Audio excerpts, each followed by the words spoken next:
goes deep into the ground, and the whole structure is 2 kilometers deep. Yeah, I think I heard you talking about it. I heard, but I thought it was fake. Some people think that it can't be real because there's a water table underneath the Great Pyramid. But the question is it real and there's a water table? Is this shit in the water? Yeah. Like, is it so? Were these people so advanced they built these insane structures 2 kilometers deep through the water? Because look at this. It's nuts that they can make the pyramid. I know. That still pyramid doesn't make sense. itself is nuts. All the structures, the Temple of Luxor, all that stuff is crazy. So if they can make that, why are we assuming that that's the pinnacle of crazy? Like there might be crazier below the surface. Yeah. That is like, right, imagine if everybody thought that the most advanced buildings that were ever created were like buildings they built in Chicago in the 1800s. You know, wow, look at this. This is craftsmanship. Boy, people have reached an incredible level of ability. And then someone stumbles upon the pyramid. Okay, wait. Yeah, what the fuck is this? Yeah. There's 2,300,000 stones in this, and they weigh between 2 and 80 tons, and they're cut from a quarry hundreds of miles away, some of them. Yeah. Moved through the mountains. Like, wow! So that's crazy. And imagine we think, well, this is the height of crazy.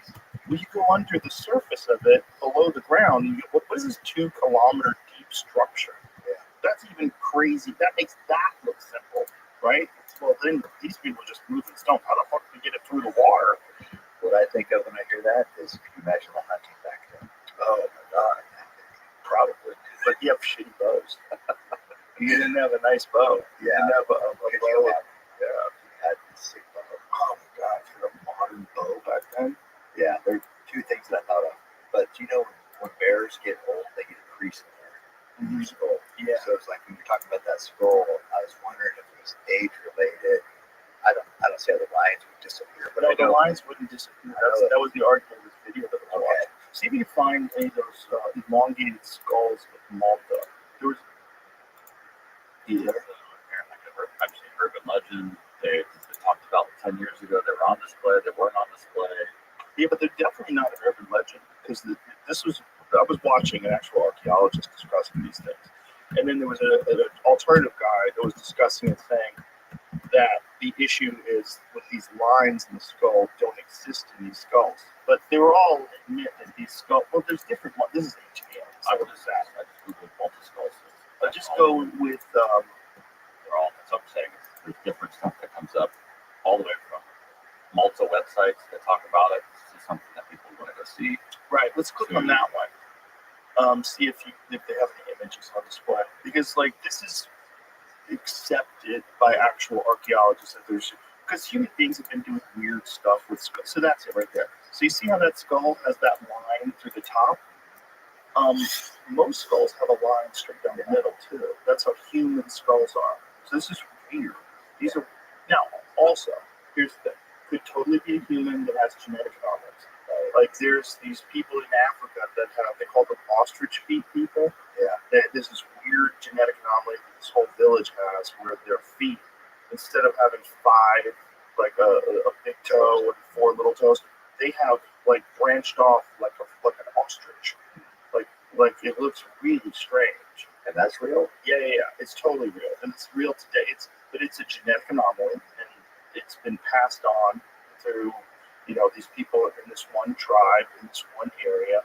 So it's like someone had it, they gave it. So it could be that, right? It could be that skull looks weird. Yeah. Because these people were just born weird. Right, yeah. Some people are born with giant noses. Yeah. Some people have huge heads. Yeah. Some people are like 7 feet tall for no reason. Big dicks. Yeah, giant arms. It's like we vary. Afflicted with that. Humans vary quite a bit. So it could be that's why that skull looks that way, but it is absolutely fascinating. And one of the things that they keep finding is new versions of human beings, which is really weird. Like they found the Denisovans. I think they found those in like 2010. And then there was, what was the recent ones, Jamie, that we were talking about that have big heads?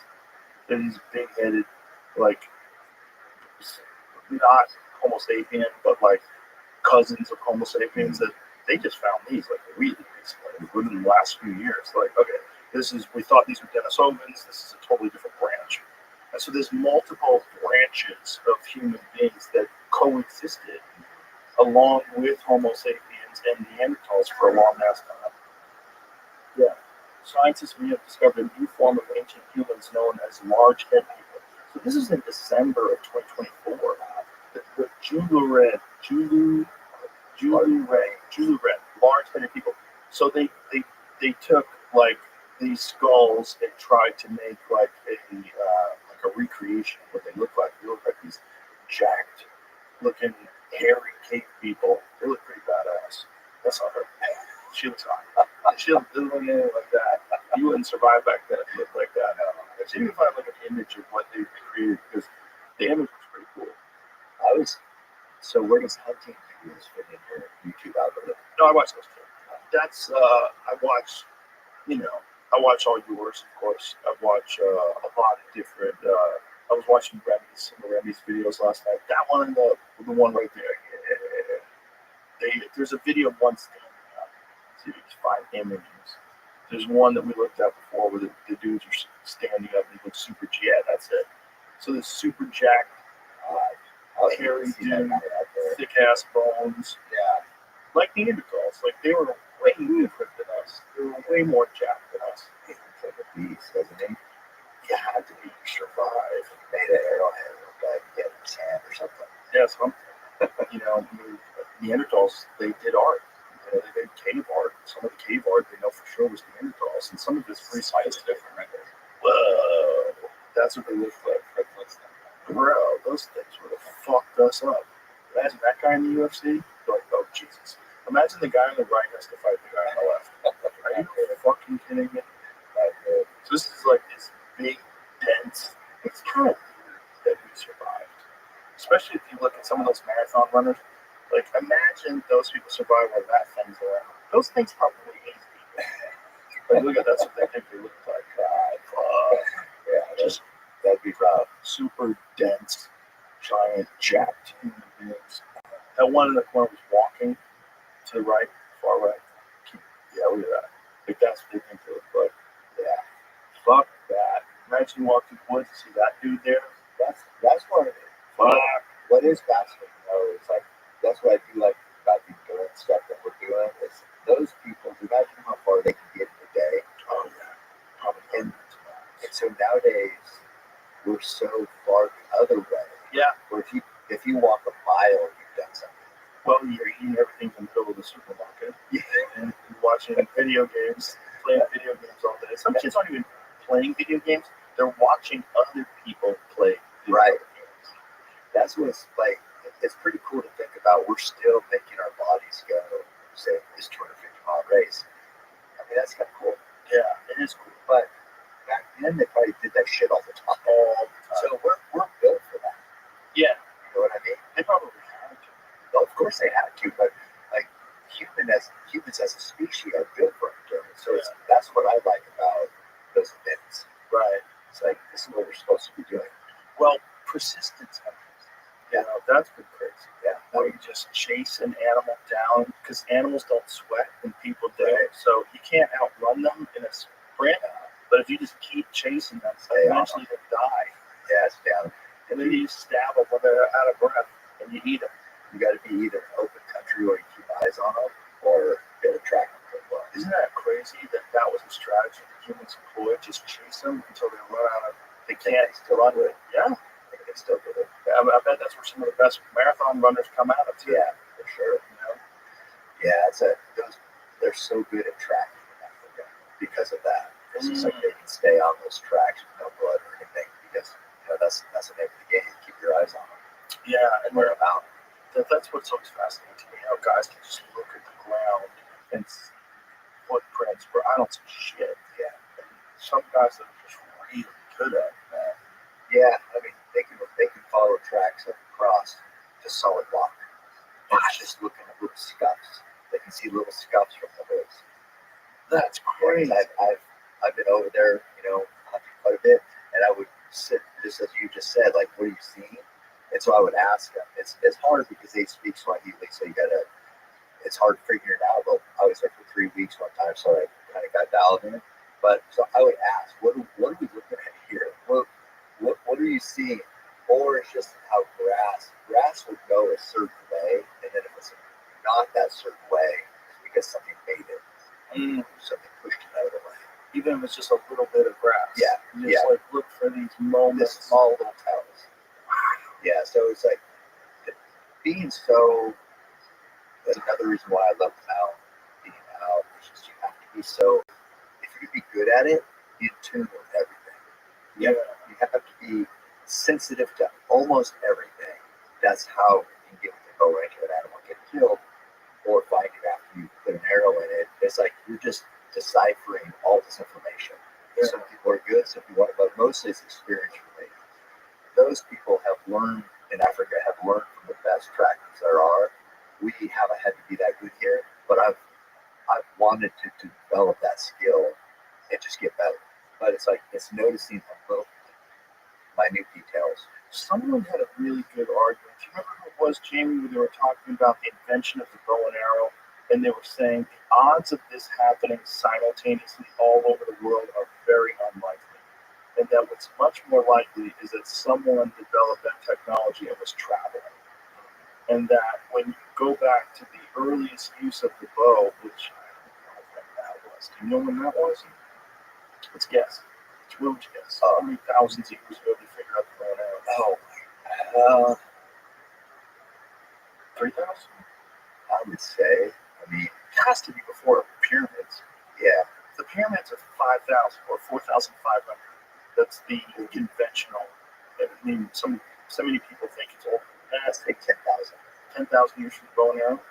So that means that someone had to be traveling because, like, the Native Americans had it, Polynesians had it, like everybody had it, right? The Africans had it, like everyone had the bow and arrow. Europeans had it. It was Mongolians. Well, that was the 1200s. The rise of Genghis Khan was like the 1200s, 1200 to the 1300s. Yeah, they had crazy. Yeah, they did. 160-pound bull. Yeah, they were fucking people up with those bows. Yeah. Those guys, they say that their skeletons were distorted. You know, like I'm talking about, like I'm trying to balance out my body because I'm pulling too much forearm. Yeah, everything was jacked. Their shoulders, their back, everything was like torqued and twisted. What was so? Let's guess. What did we say? I said 10,000 years. You said Let's say 5. Here's what I just stumbled across. The earliest people known to use bows and arrows in ancient Egyptians were adopted archery in approximately 2800 BC. Okay, so roughly 4,800 plus years ago, roughly guessing. So how does it get to North America? How do those people get it? So if the Native Americans, if we have evidence of human beings living in Mexico 22,000 years ago, when did they pick up the bow? Who got it to them? Because by the time Columbus came in the 1400s, they already had it. So where'd they get it? Who taught them that? Yeah. Where'd they get it? Did they figure it out independently to put feathers as fletchings and to put a... Yeah, look at that cool picture from Egypt. Wow. That's crazy. Right, so were the Egyptians traveling all the way to North America? Like, I don't know. Who figured it out first? But do you remember who it was doing? Change the question. I still point on the other It was a fascinating conversation because I never considered it until they brought it up. They said, I don't think the bow and arrow I think that's technology that was shared, which is a great argument for world travelers. Yeah, I was thinking about, was there land bridges that we don't know about? I don't know. Well, there definitely was, if you go back 11,000 years ago. I mean, that's when people were walking across the Bering Land Bridge. Yeah. Oh, Michael Waddell. Was it him that was saying that? I'm wearing the same shirt. What's the odds? So I know you guys talked about, Pope and Young went over on the boats and remember they took tons of arrows? Yeah, because they were slinging them. And they're going to be gone for 7 months. Yeah. And then Waddell had some great stories about talking to his wife about, hey, I'm going to go home and be back next year. Because it's so long of a boat ride out there. Yeah. Just let the people get it in boats back there. So nuts. I just know that, Fred Bear has that quote, the history of archery is the history of mankind. I always think of that. So as long as man's been around, we've had to kill the archery equipment. Well, it must have just completely opened up the door for having more kids, for being able to survive and feed your family. Because if you're just stabbing things, you have to get so close. And then you get an adult, okay, how far can you throw that? Yeah. But then if you got a bow, now all of a sudden, all those fuckers over there are in trouble. And they don't even know yet. They don't even know what to look out for. And this thing's whistling through the air. Contradictory information. What is this? The 4 waves of bow and arrow use in North America, this occurred at 12,000. Whoa. 12,000. 12,000 years ago. So it's pre-Egyptian. BC then? I don't know what. No, 12,000 years ago is 10,000 BC. Okay, I found bows in different places. Whoa. That's nuts. 12,000 years ago. Yeah, see Alaska. Right, so again, 12,000 years ago, now it makes sense that people are walking. So people from Asia could walk over, maybe it was from Asia. Yeah. But what, 30,000? 30,000! Subarctic people first brought archery bows into North America from Asia 30,000 years ago. Wow. Okay, how? So 30,000 years ago, people were supposedly dumb as shit. How are they figuring out how to make a stick fly through the air with a string and kill things with it? And Mongolian people were the first to adopt the bow in the southwestern region. What's your ambience? Hello, ambience. Can you hear me? Ambience. Can you hear me? Ambience, I hope you're having a good day. Feel free to speak if you wish. Oh, great. How'd you find out about me, ambience?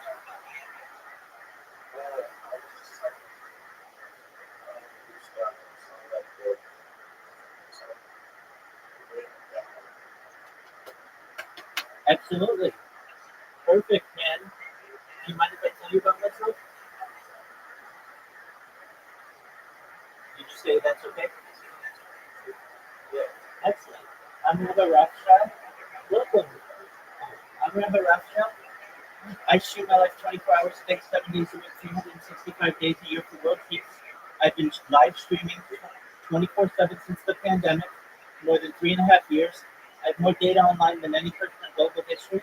Have you ever seen the movie, the Truman Show, or the television show Big Brother Indians?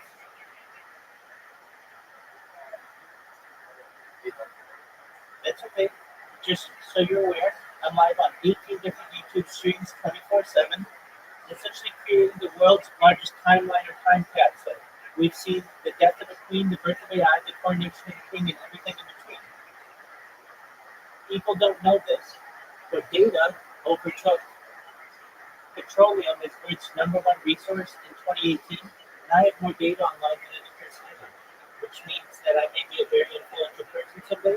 And when that happens, I'm going to help you, I'm going to help your friends, I'm going to help your family to not only be financially independent if you're not already, but to have generational wealth, and then eventually start charities and perhaps even philanthropic organizations of your own.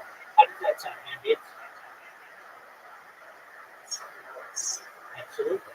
I talk about other things that I feel are going to help the world, things like anti-gravity, antimatter, solving world hunger through the use of technology such as agricultural drones, floating greenhouses, saltwater greenhouses, things like hydroponics, vertical farming, cloud seeding.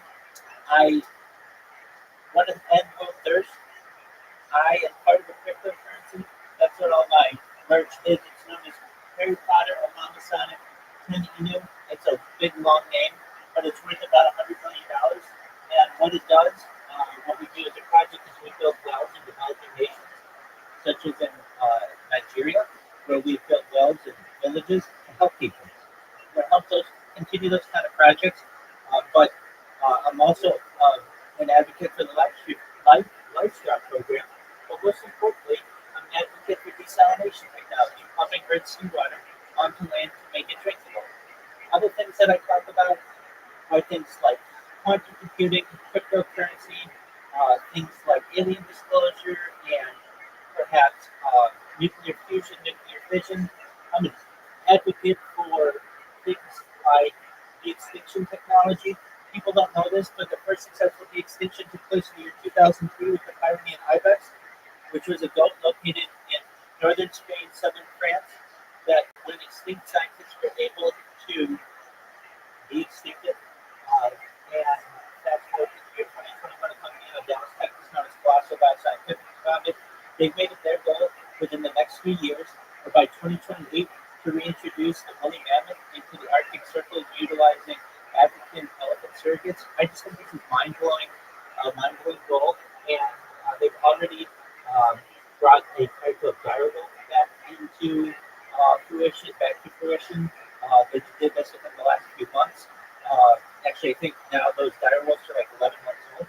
Following the reintroduction of the woolly mammoth in the Arctic Circle, they want to reintroduce the Tasmanian tiger, followed by the dodo bird, which I just think is a really interesting project. Other things that I talk about that are going to help you specifically, and they're all with your consent. If you don't want any of this, you don't have to have it. If you don't want money, that's fine. If you don't want what I'm about to talk about next, you don't need it, that's fine. But the next thing is life extension technology.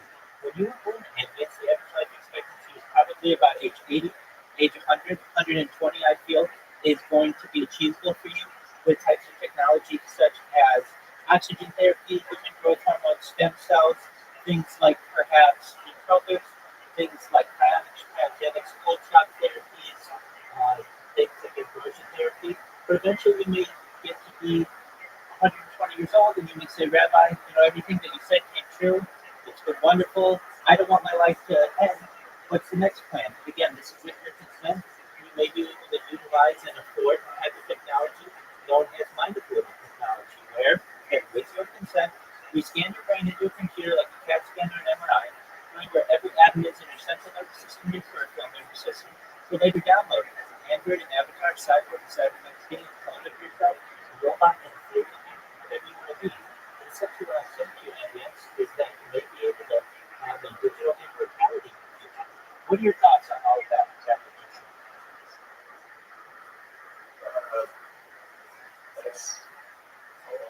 Yes, it is. Everybody says that. You can see how passionate I am about these subjects. I have more social media than any person in global history. I have over 100 YouTube accounts, over 200 Instagram accounts, over 500 Twitch accounts, over 1,000 TikTok accounts, over 2,000 Twitter accounts, over 5,000 Blue Sky accounts, and over 10,000 Kick accounts. You found out about me from Kick, or apologies, from Blue Sky, and you know that I'm starting to get pretty well known on Blue Sky, and people are finding out about what I do. And just like you, I'm going to help you when the time is right, and if you want my help, if not, that's absolutely fine. But you should know more than anything that I tell about what I tell people. I'm here to be a positive influence on the world. I'm here to really be optimistic and just to give people hope. And so if there's anything that you ever need, Vince, I'm always here to be able to support you and let you know others. How's that? Absolutely. Hey, thank you so much for coming in. Please spread the word. That's all I ask, okay? Take care. What is now called the United States. Whoa. Mobilon, not Mobilon. I don't even know who they are now. Wow. Yeah. 30,000 years ago is nuts. Yeah, it's like, how does that get all around the world? That's really interesting because it's not like there's a bunch of different versions of it. Yeah, because he said the physical characteristics of the spell are striking in several respects. So it's like, Yeah. That's a recurve. No, I just mean like when they found Oh, right. yeah, I thought that they were saying that no matter where they found these boats, they were all very similar. Right, they have the fletchings. It goes to your point of how did that information get around the world? How did they figure that out? Yeah. First recorded use of archery boat occurred quite early in human history. Images from the Paleolithic and Mesolithic cave paintings, 10,000 BC. In Spain and France, depict groups of simple silhouetted figures using the bow as both the weapon of combat and the hunt. See if you can find some of those images. The Mesolithic. Yeah. That's that one documentary, The Cave of Dreams. It's a Werner Herzog film. I think that's what it's called. So, whoa. That's sweet. That's crazy. Look at that one. Look at that one. Look at that one. That one right there. Whoa. That's crazy. 7,000-year-old bow and arrow painting. Yeah. Wow. That's what, anytime I get those people in there for like trying to shoot, and Wayne starts talking to him on the bow rack, he's just like showing them how to shoot a bow, and people are like, they get it. He's like, feels familiar, right? Because that's what man's always done. That's why it feels familiar. So it's like people who've never done it all of a sudden are like, yeah, they're like, oh, this stirs something up. It does resonate. Yeah, it does resonate with your DNA. Just me. It's just you can tell. You know what I tell people? It's like when you catch a fish. Like even when kids catch a fish. Yeah. I remember when my daughter caught her first fish. The excitement is genetic. Oh, you got it. Because how do you know you're supposed to be excited? Right. Why are they excited? Yeah. Why is it exciting to catch a fish? But because it's programmed into your DNA from the time we were figuring out how to catch fish, that if you caught a fish, you get to live, you get to eat it, so you get a reward. Your body gets excited about catching that. That's that same feeling. That's why people like when they shoot something and it hits the spot. Yeah. It's not like throwing a basketball through a hoop. That's kind of fun, but it doesn't have the same feeling. No. There's a feeling of archery when you hit something. It's like, oh, yes. Yeah, you see an animal, you're like, oh, I can hit that with my arrow. Yeah. You start to shoot this guy. Yeah. I was up the other day, I was sending you pictures. I know. Yeah. I see that on them. That's just what, I mean, I'm driving, I see horses, cows, whatever, and I'm like, I see cows, legs forward. I'm like, oh, God, I can get an arrow right now. The box there. Perfect. It's just, that's just what you kind of program your brain to see. Right, but it's also like the same drive that leads you to run all these miles to be at your best, and that also makes you concentrate on being accurate at archery all the time, thinking about archery all the time. If you don't, you won't be as good as you can be. If you want to be as good as you possibly can be, you have to kind of think about that. All encompassing. Yeah, that's All encompassing. take over your fucking brain. Yeah. Imagine you can get those people from back then like, let me show you some shit. This is called a hog father. I wanted to go over, like, there's these people that have, and what tribe is that have an Instagram page. I think they wear the red stuff. I think in Africa. I think I've sent you that. I want to go and hunt with them so bad. Masai? Yes, Yeah. Masai. Yeah. I want to go over there so bad and just hang out. They'd probably freak out. It's like, bro, what are you doing? I know when I went to Tanzania, I would just shoot it like, they put up like a buffalo quarter. The Hadza too. Yeah, there you go. Yeah. That's the people that David Cho went over and hung out with, right? Million followers. Whoa! Yeah, that's not the one I was thinking.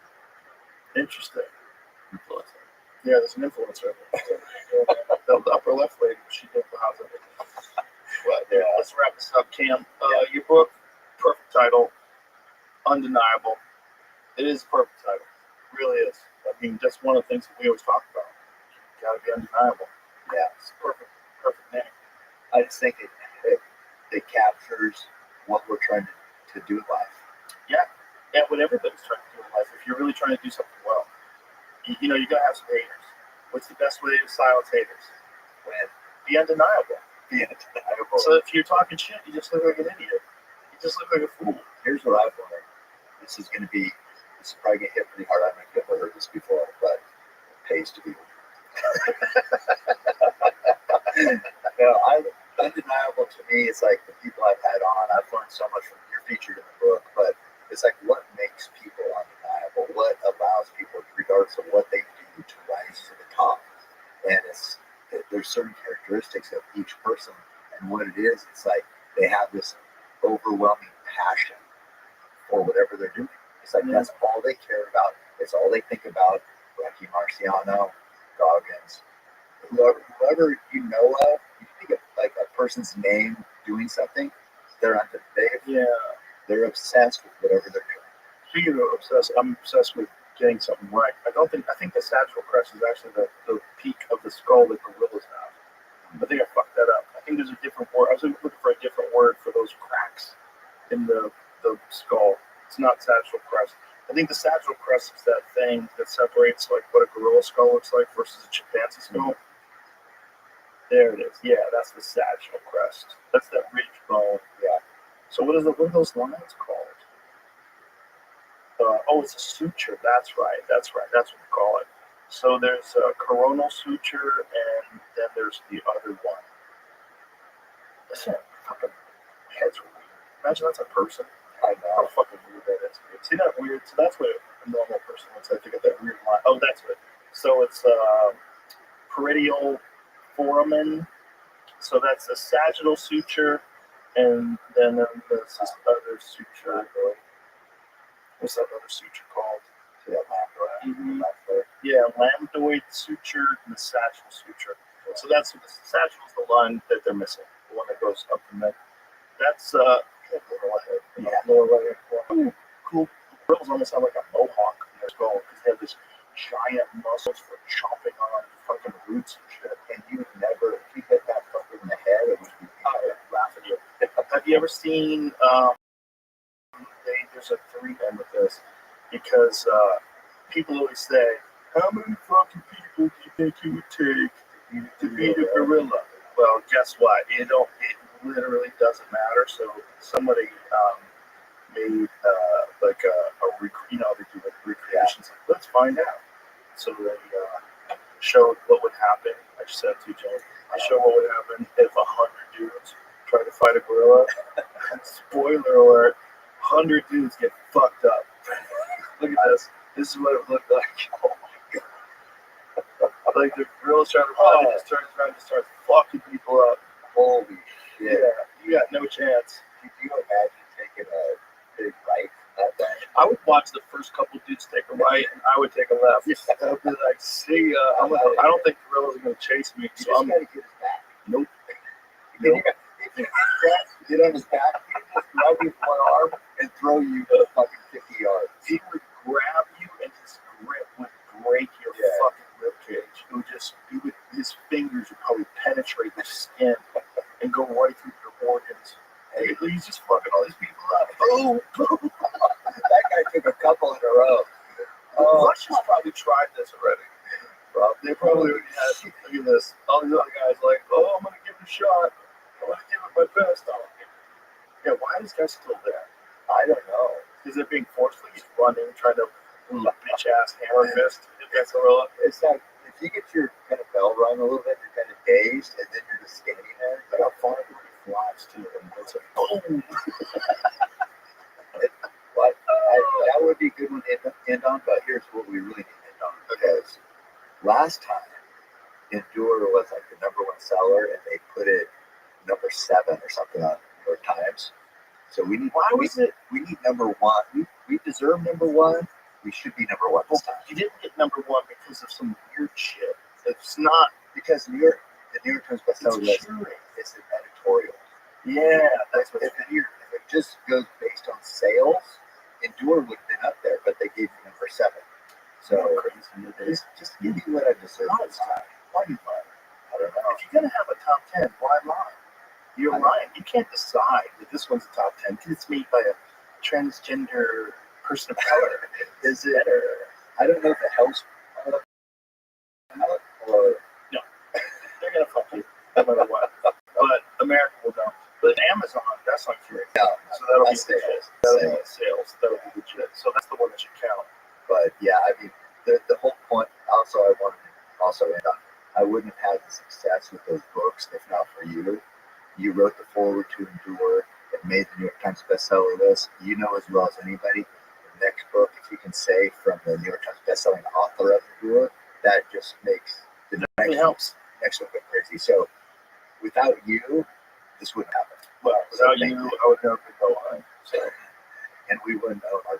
yeah, we would know Archie. All right, let's bring it home. Endure, it's out now? It's out May 6th. May 6th. No, Endure's out. Oh, excuse me. Undeniable is out May 6th. Today's April 29th. So, wait a week. Tuesday. Did you do the audio version of it? I did. Yeah, I did. Yeah, it's tough, but people love it. Yeah, they do. They want it to be folks. It has to. It has to. Well, Joe, thank you. My pleasure, brother. I love you to death. You're the best. All right. Goodbye, everybody.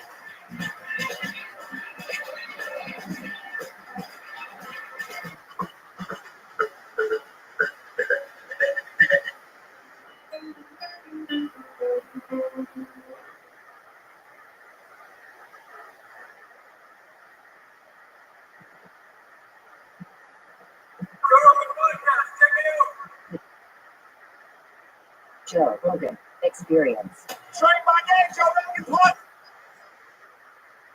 Cast my name all day. Joe, Jose, my man. I cannot believe I'm here. I can't believe you're here either. I'm so happy, Joe. I remember when, people began telling me, hey, Joe Rogan. And I was like, Joe Rogan, what? So I'm always lost, right? Yeah, Joe Rogan loves Bazaar. Yes. Loves Bazaar in Las Vegas. It's my favorite restaurant in Vegas. Loves Bazaar meat in Las Vegas. And I'm like, really? Shit. You're happy every time you listen to anybody likes your restaurant. Well, your restaurant is set up so good. When you walk in, those Argentine grills are going with the live wood fires. Oh, you smell the steaks right when you walk in. Oh, it's perfect honeypot. Because if you're not hungry, you get hungry the moment you walk in the door. So Bazaar, I opened first one. Oh my God, there were 15 years ago in LA. This hotel, amazing hotel, SLS, by Felipe Starr. San Nazarian was the brain behind the whole project. And the restaurant just became, wow, big hit in LA. It was a crazy place. It was like Alice in Wonderland, like Joe in Wonderland. But then when we were opening SLS, this hotel in Vegas, we were like, let's do Bazaar, but something else. And obviously what everybody loves in Vegas is a meat place. So we got the spirit of the original Bazaar, same dishes, the whimsy, the cotton candy foie gras, the Philly cheesesteak, you eat it one bite back. We brought meats from different parts of the United States, different parts of Spain, Europe, Iberico pork, big grills, and was kind of fancy. People go fancy. People go cotton candy and cones of caviar. By the way, I have some cones if you're hungry later. But then you can go and eat the steak. That's it. Why is Vegas a big meat place? It feels like but it's a lot of steakhouses. A lot of steakhouses. Yeah. Not a lot of great ones though. A lot of women. I'll be honest. I'm not gonna be the one saying. There's a few that you can. I'm not gonna be the one. I'm not gonna be. I mean, listen, it's very shy. My friend Tom Colicchio has one. What's that one? I don't even know. He's so many casinos. I don't know. Tom Colicchio, the chef. Wow, you know everything. Yeah, that's a little bit to him. Oh, that one's great. Yeah. That one. I obviously every guy. What's it called? Crab steak? Crab. Yeah, crab one. I think Wolfpack has another one. Anyway, it's many other ones with names, with chefs behind, with no chefs. Yeah. Big name chefs. No name. Lever's great. That's good. That's very good. Very good. Yeah, people, this is good you mentioned that because when we go to Vegas, we stay in the casinos and we go to the casinos, hotels, that's it. Yeah. And me, I've always been a big fan of saying, it's okay, but make the effort to leave the casino. Yes. Leave the strip and also visit some of the other restaurants. Yeah. Because they deserve that we visit them too. Vegas is the casinos, but Vegas, like every other city in America, every other city in the world, is so much more. Right. We all go to the Whisper of Fox. Yeah, here we go. That's it. Nothing else. No. Go beyond the obvious. Yeah. And you're going to discover But Bazaar, I'm moving Bazaar to the Venetian. Oh, another casino's gonna start. They're gonna fall apart. No, It's the only reason why. No, it's a good casino. It's a good casino. And they do a good job. The Sahara and the owner is a good guy. And we need I'm to, sure. and they're going to put a great concept there too. And What are we gonna replace I don't know Bazaar with? yet. They didn't announce. If I can, I will help them. I've been helping them. But I'm moving To the Venetian. Bazaar to the Venetian When is that gonna happen? at the end of this year. Okay. So you'll be there. I'll be too bad. You'll be invited. I'm gonna come. For For sure. That's my place to go in Vegas. I'm very happy because it's almost, I don't know if it's the same as when a player moves to a NBA team. Sometimes it works, sometimes it doesn't. Bazaar meets it. But it's that feeling, right? It's like I'm going to this new casino. It's great. I'm closer to my other restaurants at the Cosmopolitan. I can go walking from one to each other. Better for me. Yeah. And then I had the other bazaar, which is bazaar. Man, I'm sorry, it's not a commercial, but No, restaurants are like my babies. I've eaten at your place in Chicago as well. Yeah, the bazaar meet in Chicago and bazaar is very. So bazaar, it's kind of again restaurants for me. They never big business. God knows I'm not the best businessman. I'm surrounded by good business people. I am a why creative they're so guy. good, though. I think that's why they're so good. I think if you were just concentrating on making money, it would. Well, I should. It's You not. should keep doing what you're doing. It's not a bad thing, but I am a well, you're a storyteller. You are a troubadour, a mythical troubadour that will tell the stories of what was happening around the castles, courts, medieval times in Europe. You're a storyteller, right? I am not very good at anything. My English, I miss a lot of words that I wish I knew. So But it sounds cool. I could express myself better. No. But I'm a That's storyteller, and I tell the stories delicious. That's what I am. Yeah. Well, you do a fantastic job of that, and the passion that you have for food comes through it. It comes through in restaurants. It really does. Like you can tell the difference between someone who just really loves food and someone who's just trying to make money. So it's good that you're not a good businessman and that you surround yourself with good businessmen because that's all you need. Good businessmen that you can trust, and then you concentrate on what you do best. That's a perfect marriage. I'm 55. I'm about to become 56 in July. July the 13th. I'm born in 69. And I realized not only as a chef, but as a person, as a man, as a father, as a husband, all the different labels we all have. So it's that the more you know, the more you realize you know nothing. Right. In the old days, I will be 23. Yeah, I know. Now it's like, I don't know. Tell me, and even if I know something in a conversation, I just tell, do you know about this? I don't. Why? Because I want to listen. Because I want to learn. I realize that maybe being very early, not going to university, in first year of high school, I was out, graduated in the first year. That what was receive education, but not in the traditional way. That way was not for me.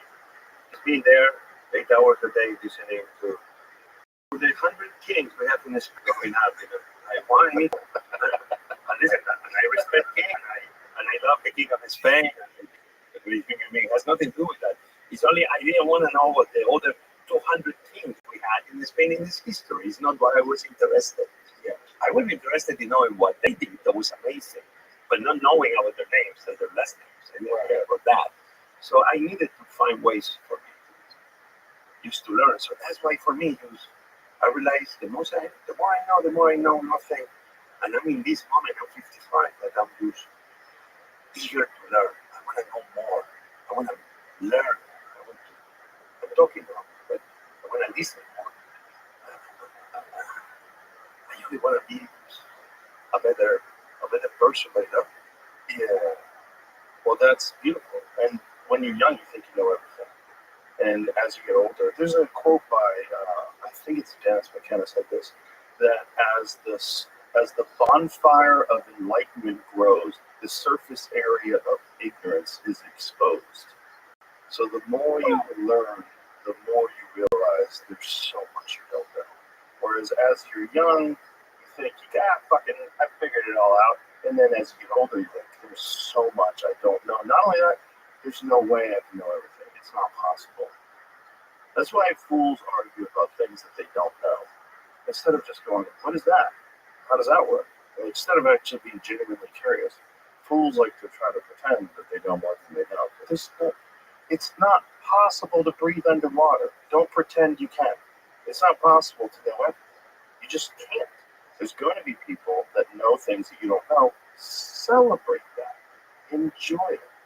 You know, I think that's one of the best things that's ever happened to me through this podcast is I get to talk to so many different people that have lived so many different lives, that have so many different passions, so many different interests, and so many different things that they've studied. It's an amazing education. But I was a lot like you. I did not want to sit in school. Whatever ADHD is, I have it.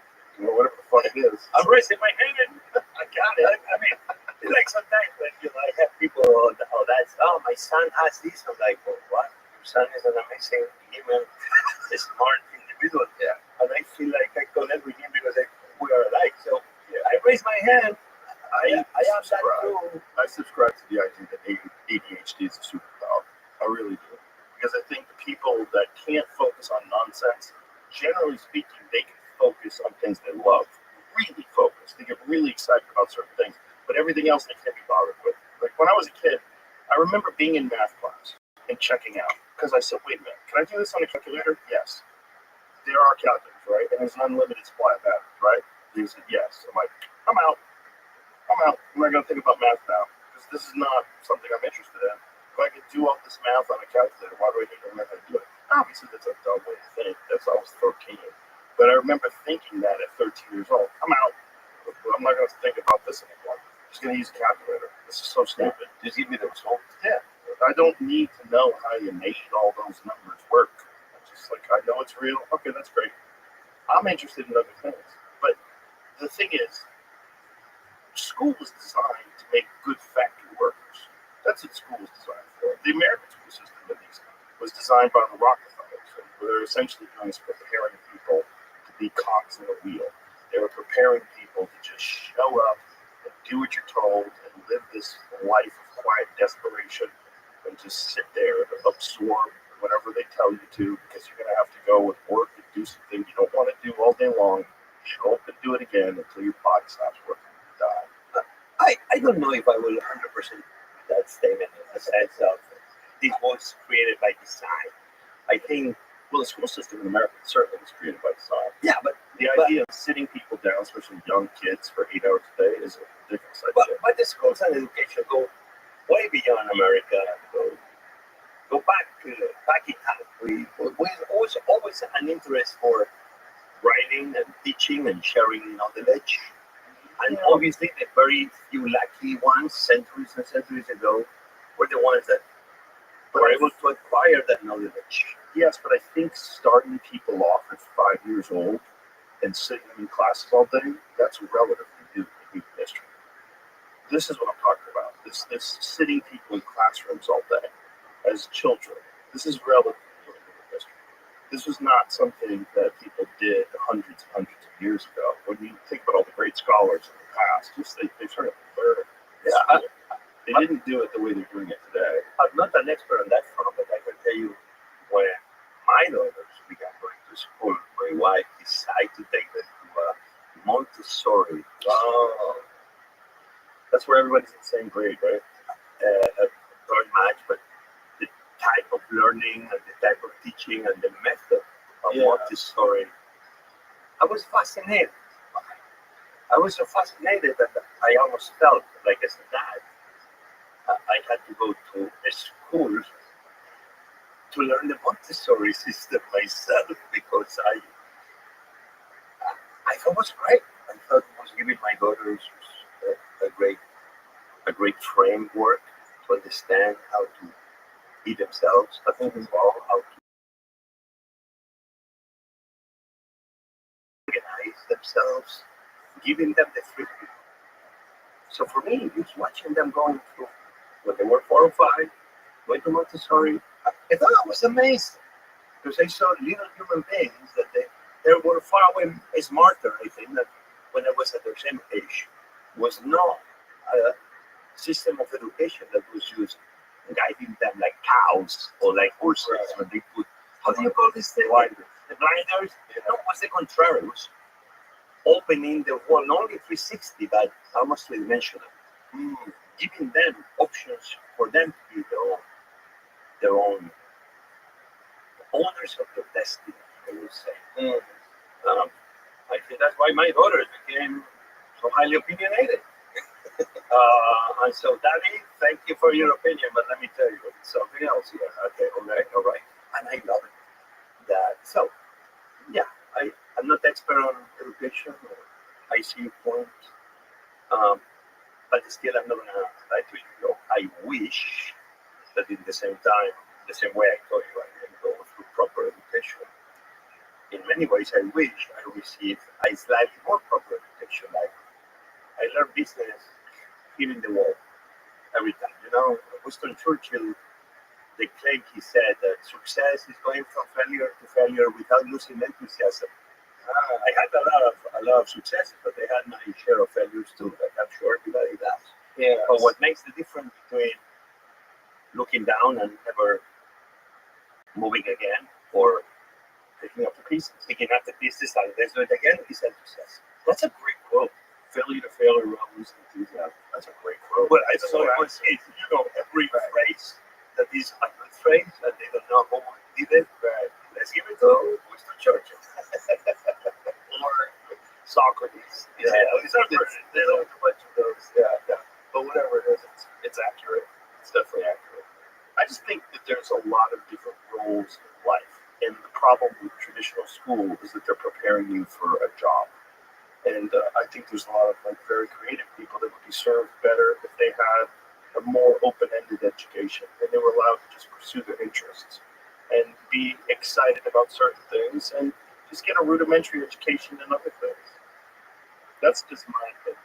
Because I think there's certain people that they just don't fit in with a regular 9 to 5 life. It's just not for them. And like I said, you can call it ADHD, whatever you want to call it. There's a lot. All my friends, everyone I hang out with, I don't know anybody that's like built for regular life. Yeah, that's what I want to go to. I think the best university is the University of Life. Yes.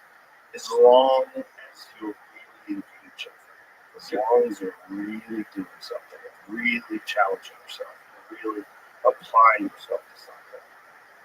I agree with you. And you have to have a lot of, I think the more interest you have, the more things you're fascinated by, the broader your understanding of human beings will be, the better your life will be. Yeah, and engaging. Yes, engaging.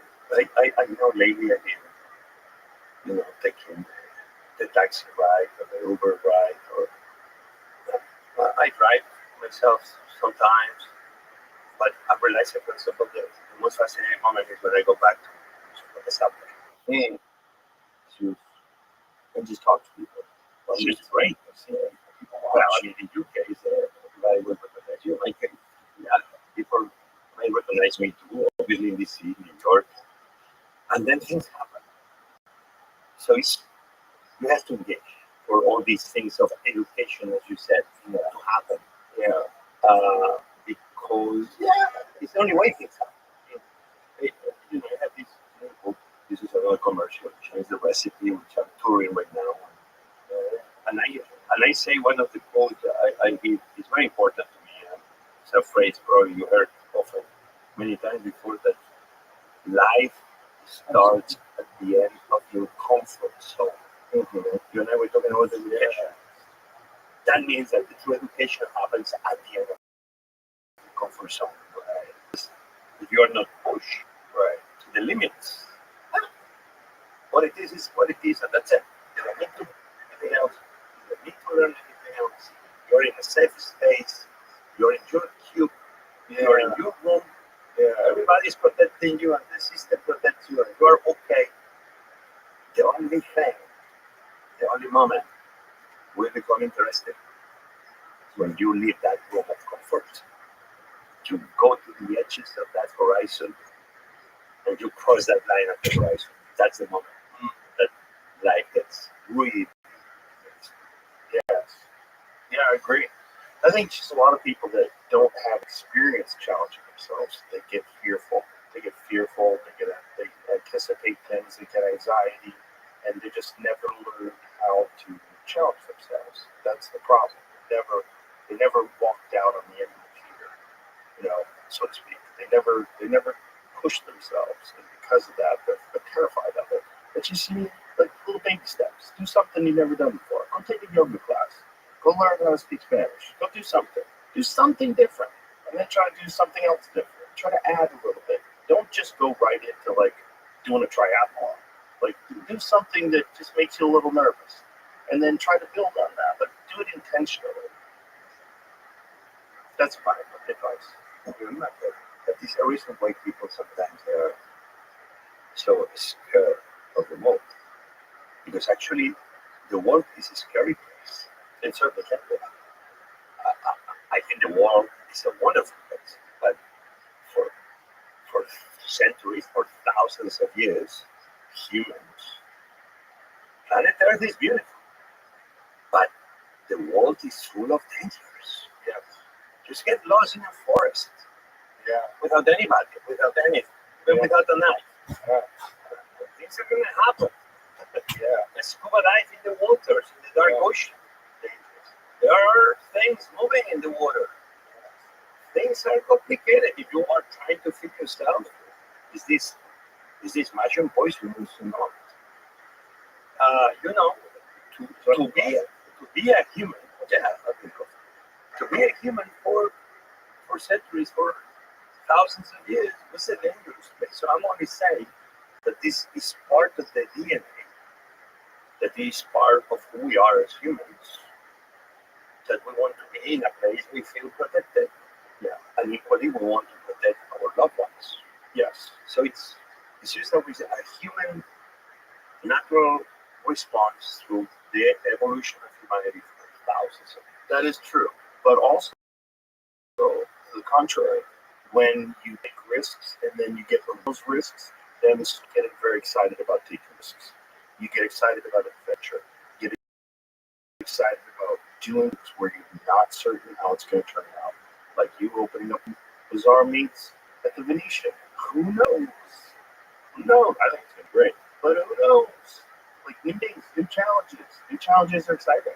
But that's why humans, even sometimes we feel we want to be alone in a cave. That's what you're saying before. On the top of a mountain, right before you get in. You're saying you want to open up a restaurant where only 4 people can go. Yeah. You have to get to the top of the mountain, and you have to walk 20 miles. Yeah. And if you get there and the first seats are taken, you have to wait. You have to camp at the next day. That's it. Yeah. I know bottles of oxygen and all that. No, the people that go to the Everest. Yeah, that's ridiculous. Yeah, I don't get it. Okay. Yeah, big line of people. Yeah, so go to the top. Yeah, but they had 10 guys carrying their belongings, Sherpas, and the Sherpas and their oxygen bottles. Like, actually, if I was any of the countries that controls the access to all those amazing mountains on the top, the 8K, the Aconcagua, the Everest, all the big peaks, I would make it mandatory that you have to go on your own. You could argue that, okay, but then scuba diving, you are using air. Why is scuba diving? Okay, but I want to be fair. It will be an argument. No, Jose, you like scuba dive. You can go down into the ocean and you can bring air, but I'm going to the Everest and I cannot bring air. But I take my bottle with me.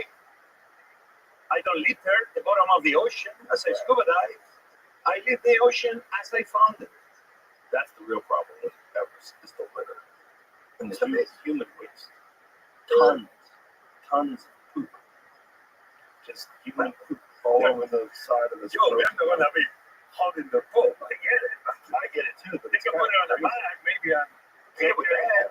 Yeah. Take the bodies down. They didn't But put you it. died there. Well, how many bodies are on the side of Everest? Well, as How many bodies? How many bodies are on Everest?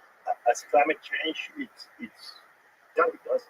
taking down some of the ice and the snow, and Hey, listen, bro, I ain't no climate change up there. That's gonna be cold for no, I don't know. It's a bit, not yet, but some ice is disappearing. How many people have died in many of the lakes? over 30. Over 300 have died. 300 have died. It's a very dangerous thing. Even humans' bodies approximately still found. Yeah, they have like, there's a map where all the bodies are. But I see your point. But this is an interesting drive that people want to go to the topics. Even myself, I thought about it. That one day, because, as you grow older, it's like, I have all these things where I want to do check. Yeah. I want to go young working by me to be show. Let me send him a text message. Check. Here I am. So maybe one day, I should do it. But I want to do it even more like the old days. More. I need to get probably in better shape. Well, I think the first guy that did died. What was the first? Something like that. His body's still up there. The first guy, they think he made it up to the top, Still is and not then yet there. his body's on the way down. So they don't know if he actually made it and died on the way down, or if he died on the way up, and then the second guy made it all the way up. But yeah, not good. Without oxygen, in particular, very difficult to do. So you mentioned about the tribes, right? The tribes. The We were, triples. and before that, we were having the conversation about the multi-centennials. Yes, Centennials place. That's why we like tribes. Because when yes. because the world is a dangerous place, so we feel unprotected by things, by life, Right. by everything that surrounds us. That's why then humans had to be part of a family, part of a little tribe, and became bigger. Not because we cannot all be good at everything. But you like your friends, you like my friends. I, I, I know the things I'm good at, which are not many, but I know the things I'm not good at. In life, at work, whatever. Surround yourself with those people that cover your blind spots. Surround yourself with friends that cover your blind spots and make you better. In the same way you are going to be making them better. Yes. Where everybody covers each other's weaknesses. Yeah. Well, you have to do that in the kitchen. That is not the way. Yeah. And everybody has to look up. I mean, that is one of the most underappreciated grueling jobs, is to be a cook in a kitchen. If 1,500 guys and women and everyone's running around, everyone's got a job. You got 100 people out there waiting to serve it. You're running around making this and that. Orders are coming in. This is medium rare, but it's that is this. Well, I think this is the ultimate power. The ultimate power is that power of being able to feed somebody. That's why for me, we are all cooks. Directly.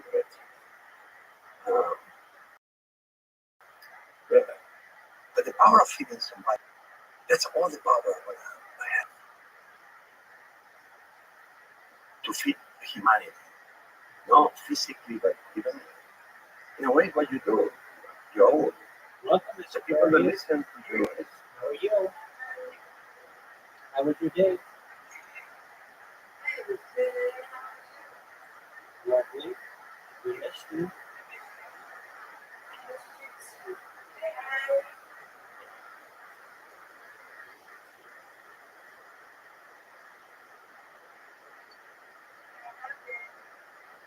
We did, baby.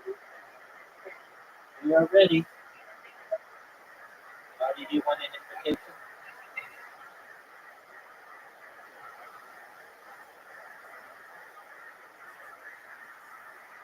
Buddy? Buddy, can you hear me?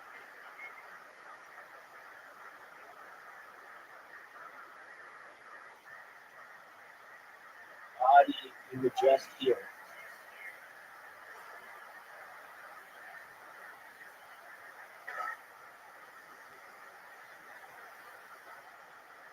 Audio.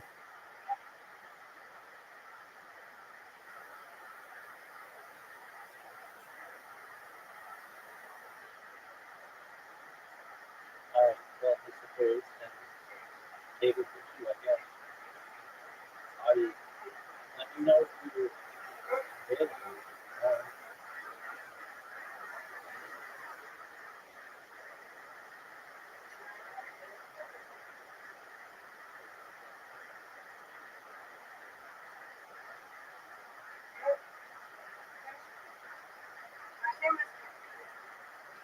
Could be.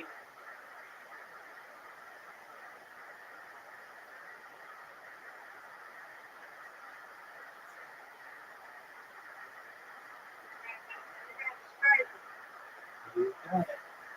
No doubt. Oh, okay, I'll take that. I'll take that.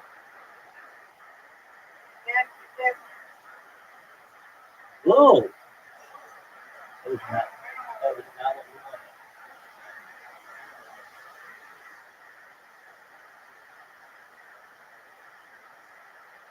That looks good.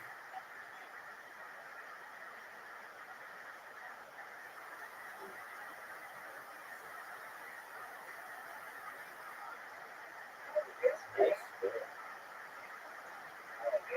I need to do that. Okay, I'm gonna get this fair. No doubt.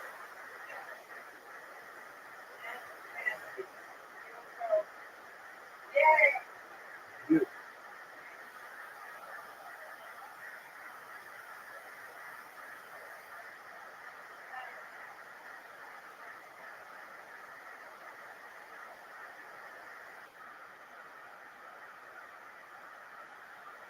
Get it. That is good. Got it. Oh, come on.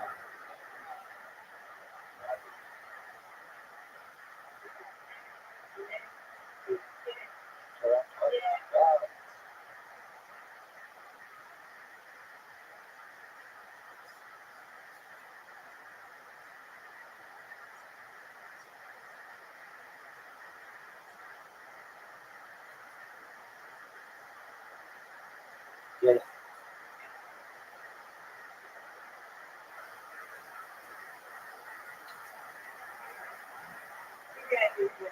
Yes, sir.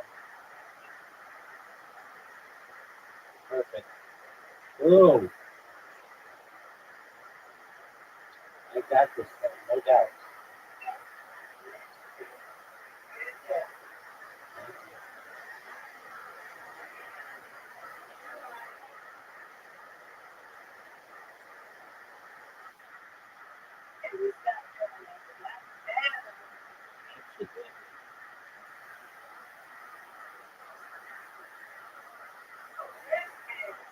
Very nice. Very well.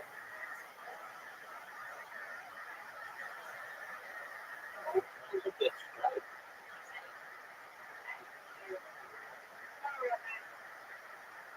Now,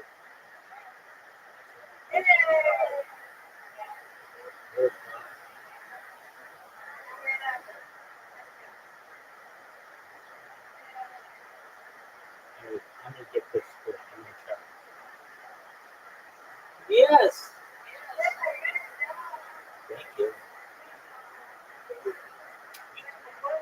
Sure. The key is, I'm sure you're aware of this, but hitting it where the,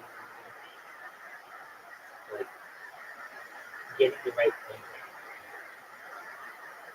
When you have one, you walk it.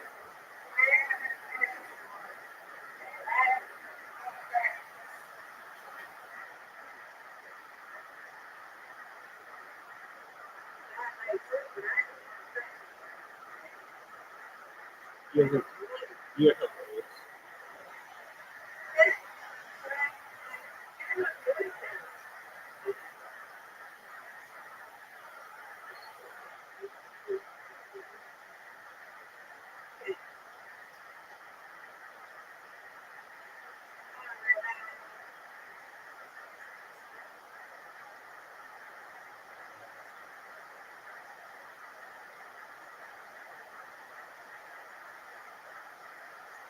Oh,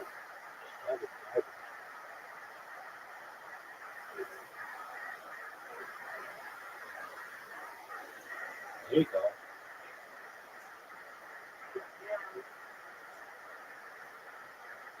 right. Perfect. Good.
Good.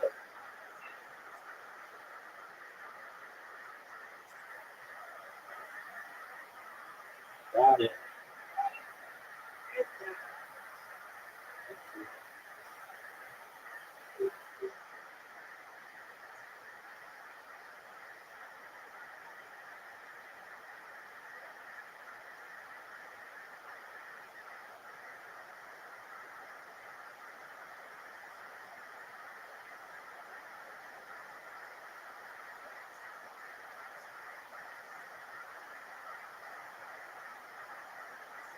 Here we go. That's it. That's one.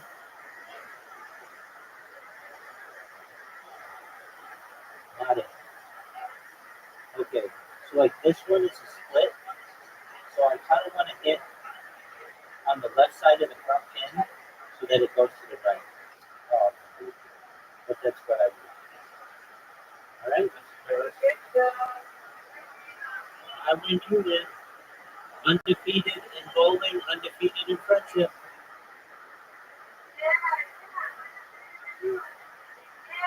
Yeah. You got that right, girl. All right. You get to sleep in tomorrow, right?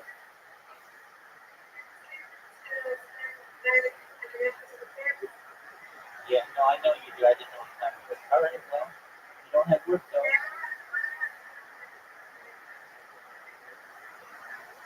All right, man.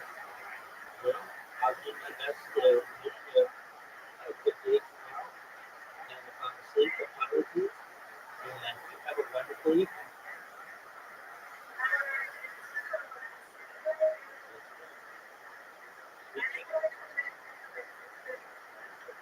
Okay, go.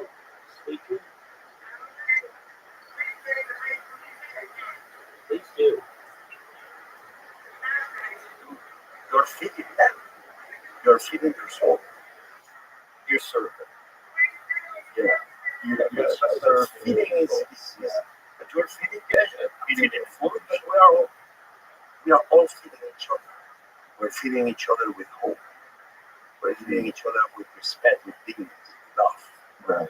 With food. Yes. But it's about feeding. Yeah. I'm gonna feed you. Yes. And I know you're gonna feed me back. Yes. So in a weird restaurants for me, um, I love that my culinary profession. I agree with you, it's a hard one. Has come a long way. Has come a long way. I'm talking about, 30, 40 years ago, even in Spain, if the place where you live, if you told your family you wanted to be a cook, oh my God, well, it was looking like it was not that. was not a profession that was seen as, wow, why? You're not going to be a doctor, you're not going to be an architect. They're like, what? I have no family member that went to university. I have uncles that went, but my father, my mother, they were nurses.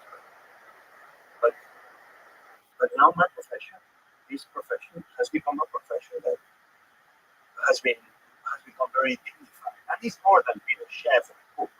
It's the restaurant business. But of course, when do you think that changed? Why that changed? Well, nothing happens for you. Listen, I just had this documentary on the last season of Chef Table on Netflix, where I am one of the 4 chefs that of this season they've done a documentary. They've done a documentary of my teams and myself, culinary life. You're going to see minibar, my top restaurant, star Michelin, Star, everything else. And you're going to see me telling stories about me cooking with my mom and my dad. Oh, my God, and then I had the cigar. But my profession is slowly but surely, because everybody cooks, right? I always talk about local things, but this goes almost to the beginning.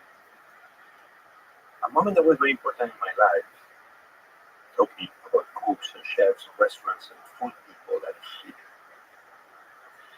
is that the first time I became a dad, my daughter is 26 years old now, an amazing young human being. The moment she came out into the world as a father, that I began having tears. That's another moment you realize that there's always so much pressure on everybody. I feel as a young man, I always had a lot of pressure to be the man everybody was expecting you to be. But sometimes you felt like nothing ever came with instructions. So you had to, I have to be a boyfriend. Well, okay, what is that?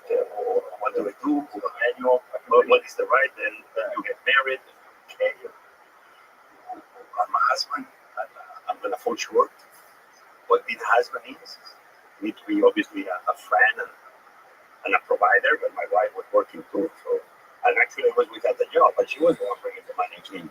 They fired me from my same restaurant like 3 times, a restaurant I've always been part of, but technically I was even fired. You got fired 3 times? Well, 2 technically, and the third I was fired myself. What was going on? Because I was too young to be a chef of a restaurant. And I'm a creative guy, the guy that needs to run numbers and do food calls and inventory. And I was concentrated in, can we make the best food we can and new dishes? And the restaurant needed more numbers and food calls and labor and scheduling. Like, what? I'm a cook. I'm not a chef. I'm a cook. I want to cook. I don't want to be running numbers. So that's why. But anyway, life comes without instructions, and you always start looking about it. Like, so my daughter born, and it's like, okay, where are the instructions? I'm barely aware of how to become a young boy and be part of. Now I'm a husband. Now I'm a father. I'm still learning about everything, but nothing comes with instructions. But one thing I realized was wrong: the lessons of life. That moment that I had these amazing tears of joy, of happiness, of wow, I'm a father. I was part, or at least I did my little tiny part. I don't know if I did 1%, of my wife did 99, for obvious reasons. They carry it for 9 months that they take the burden of the actual making. They actually make it like we do our little thing, right? Our little thing that we put in there is necessary. But just for the record, we contribute equal ways. Correct. But that young girl turns to the world. And the moment I realized the power of food is when my wife gets the idea, brings her to her first time she's feeding her. That is the amazing power of food. Because the first gift we receive in the form of a tangible that sends a message of I'm gonna take care of you. I'm gonna love you. It's from mother's milk. And if our mother cannot fix us, that's mother. Be our dad with baby formula, or be the nurse, or be the grandma. But that moment that we are brought in somebody's arms, we are fed. That moment seals our connection with food forever. That's the moment that we are all connected. Yes. To food in ways we cannot escape for obvious reasons. We need food to be alive. But that only tells a little part of the entire deep, profound story of the connection that humans we have with food. And that's why then being a cook, yes, is one of the most fascinating professions. Because in a way, we are only the ones that we keep the legacy of the mothers feeding humanity on that first mother's milk that sets the groundworks of why food is so important in our lives, in who we are forever. Well, it's also an art form. It's a temporary art. It's an art that you consume. You eat it, and I think because it's not like music that you can listen to over and over again, or comedy, or a movie, or literature. I don't think of it as an art form. I didn't realize it was an art form until I started watching Anthony Bourdain's show, No Reservations, the original one on the Travel Channel. And then from being like really big fan of that show, I realized like, oh, this is art. And because of his narration was so brilliant. Because he wrote all the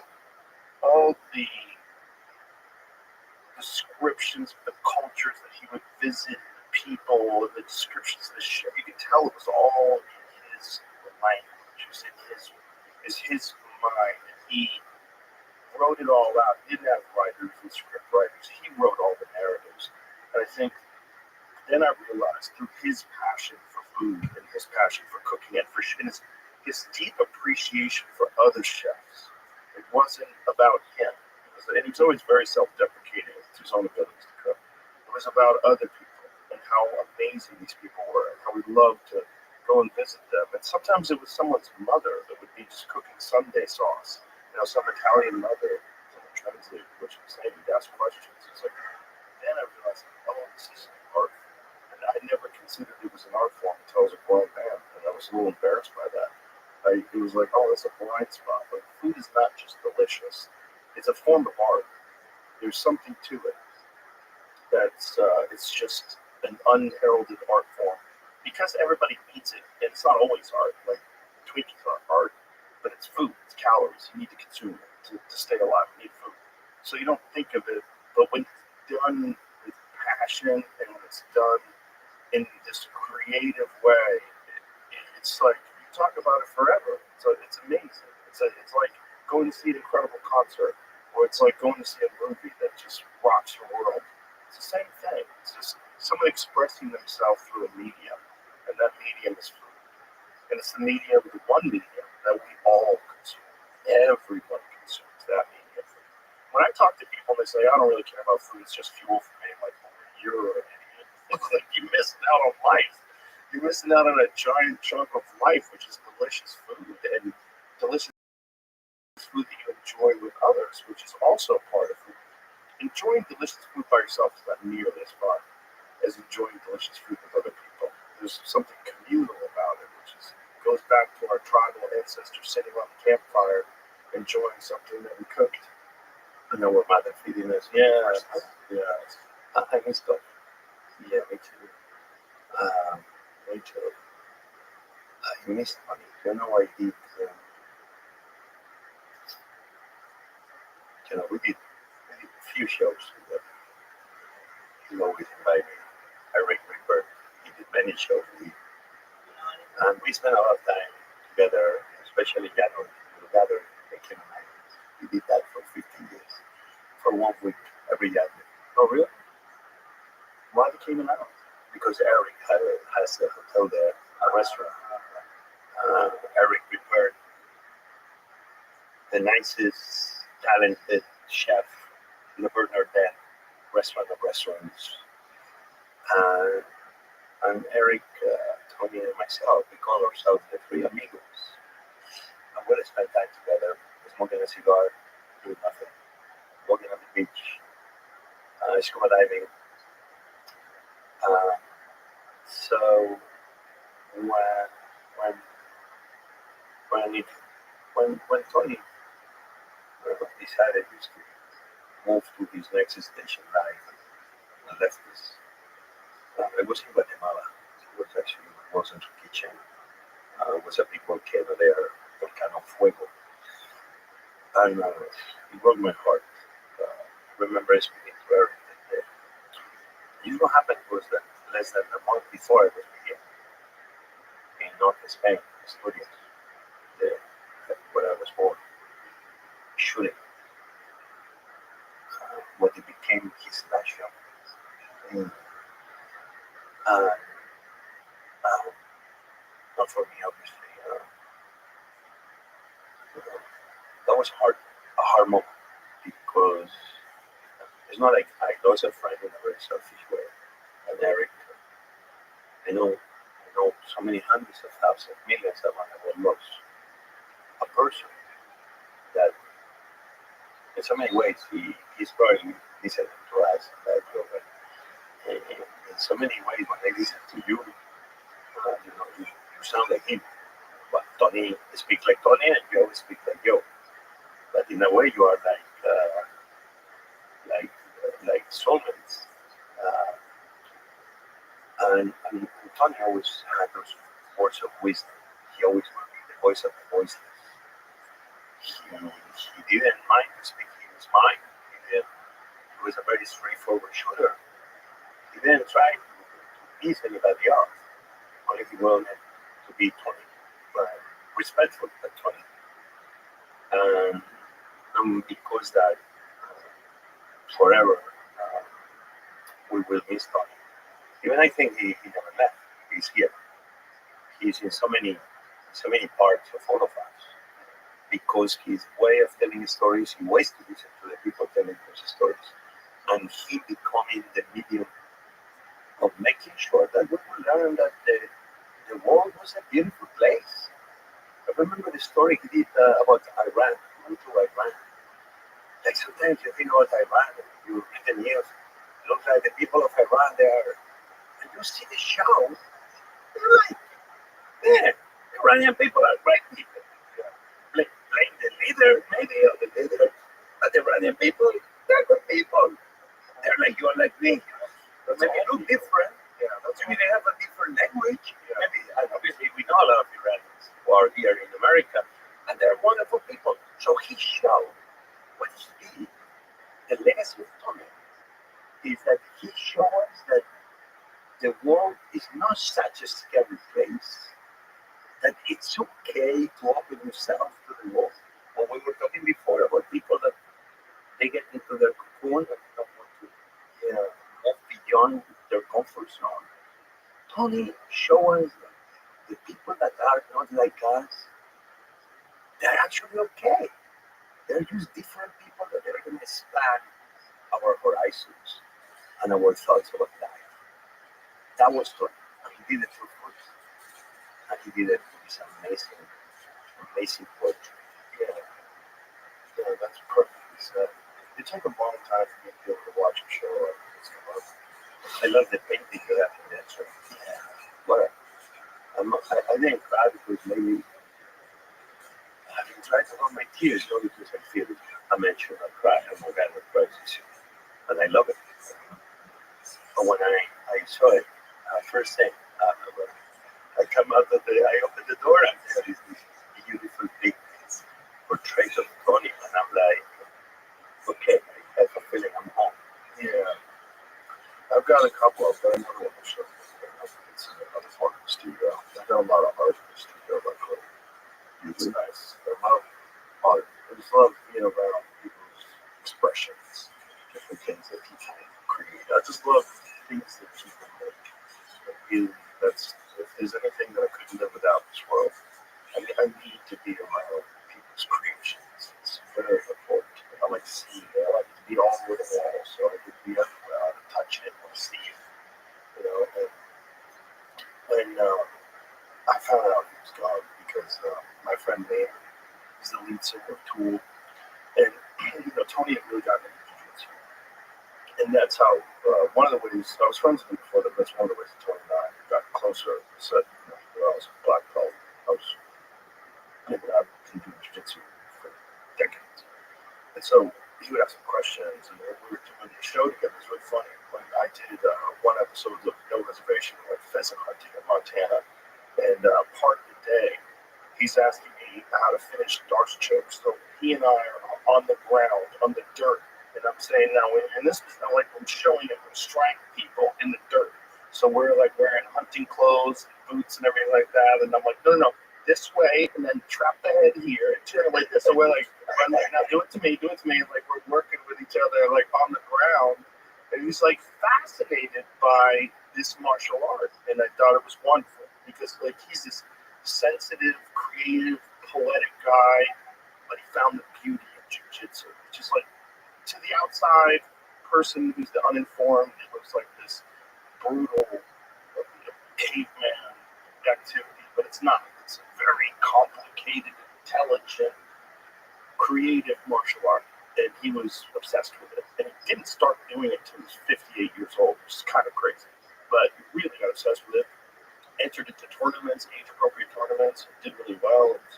Was training every day, sometimes twice a day. Like got just taking private lessons. Like really good. So I can tell you that because when we were shooting in Asturias, a few other places, he came and I one of the things he always did is finding out where was the local jiu-jitsu hanging place. And it's very funny. You know, there was a place and he would go there. And for 1-2 hours, he would be fighting against local guys. So it was fascinating to see how, even on weeks that he was supposed to be concentrated on healing, he always found time to do what he loved. So Maynard got his black belt recently, and Maynard was also like very into jiu-jitsu. And he was joking around like maybe one day he and Tony would have a celebrity jiu-jitsu match.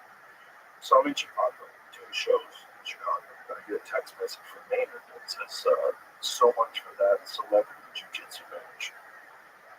And I'm like, what's that? And so I'm like, I don't know that. And then I Google it, and I had this feeling that I just didn't see it at all. It's been like, oh, wow. There's moments when people take their own life where the worst feeling is, I feel like if I was there, I could have stopped them from doing that. You know, the feeling like it just was alone. You know, sometimes you just need to know you're not alone and you're going to be okay. Whatever you think is going to be the worst thing that's happening here, it's not. You're loved. You're loved. You're an amazing person. There's so much more to see. You don't want to leave these people behind. You don't want to hurt them. You don't want to hurt these people in your life. You don't want to hurt your family. You don't want to hurt your daughter. You don't want to hurt your wife. Don't do it. I know it feels impossible, but it's because you're alone. And it's, sometimes, I don't know. Maybe I wouldn't have been able to do anything. Maybe I'm wrong. But there's that haunting feeling that I could have talked to you. Like, man, that feeling fucking sucks. That feeling of, if I had just had a car, if I was there with him, I think we could have had some laughs. We could have joked around about some stuff.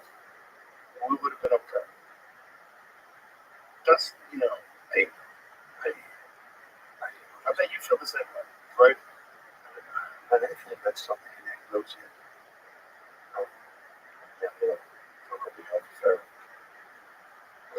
Eric was so strong.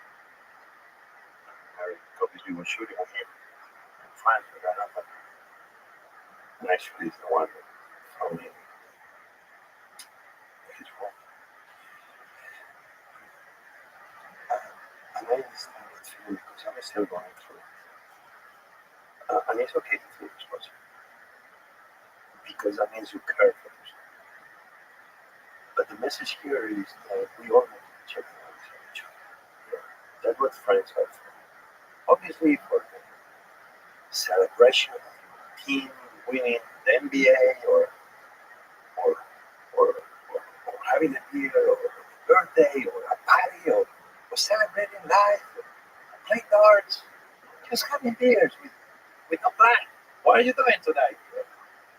I'm having a beer. I'm joining you. Great. That's great. The celebrations, that's what we're here for. But the true moments of friendship obviously are those moments that you show up when you're not invited because you feel something maybe is off. And it's okay to knock on the door.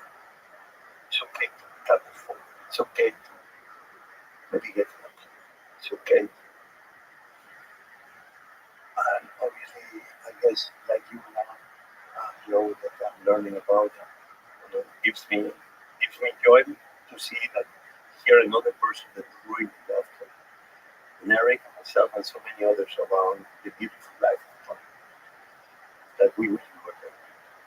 So I think if anything that's the I don't think it's a best solution. Let's always be there for each other. Yeah. Let's always be there for each other.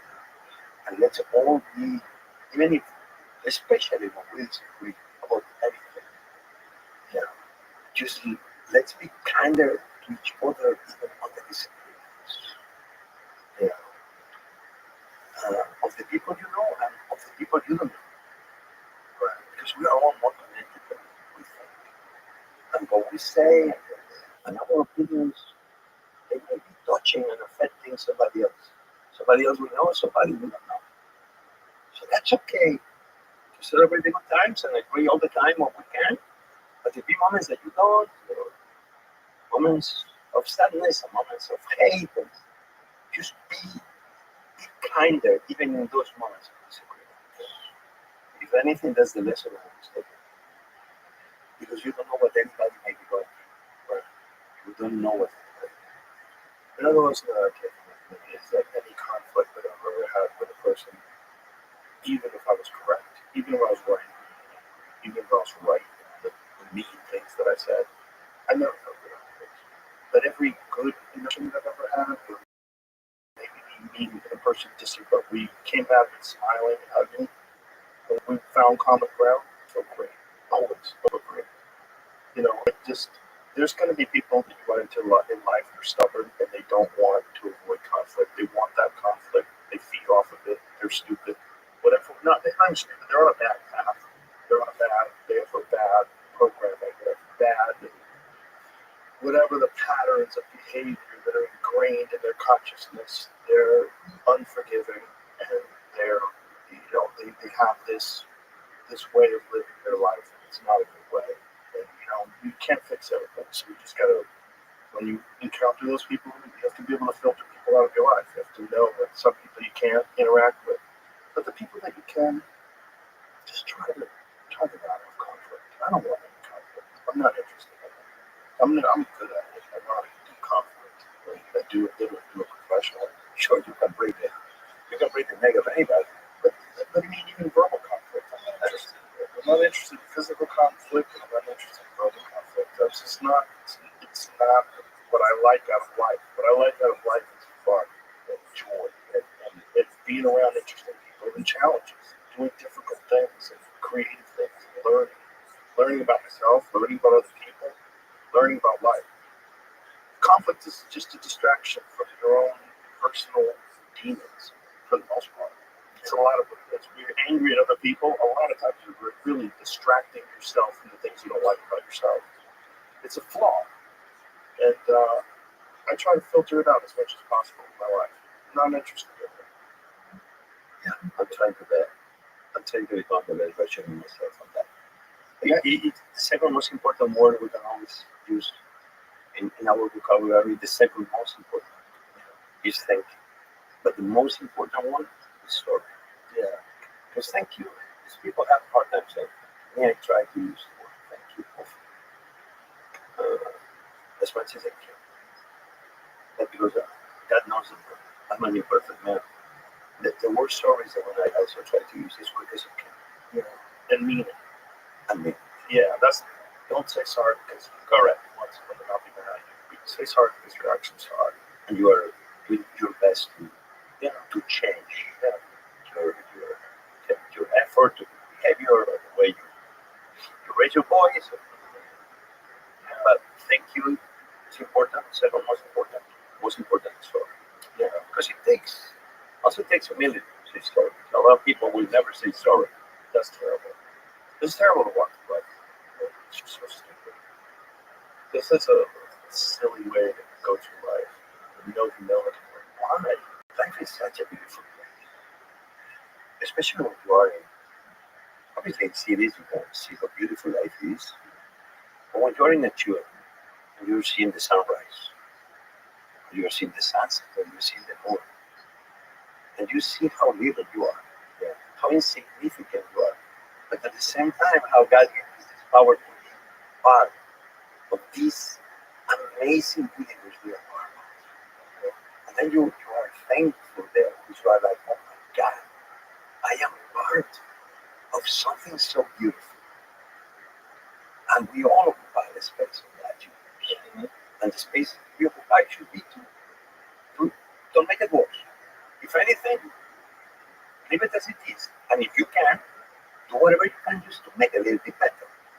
And that's our destiny in this universe. You only need to don't fuck it up. That's it. Fuck it up. And if you can do a little bit more, even better.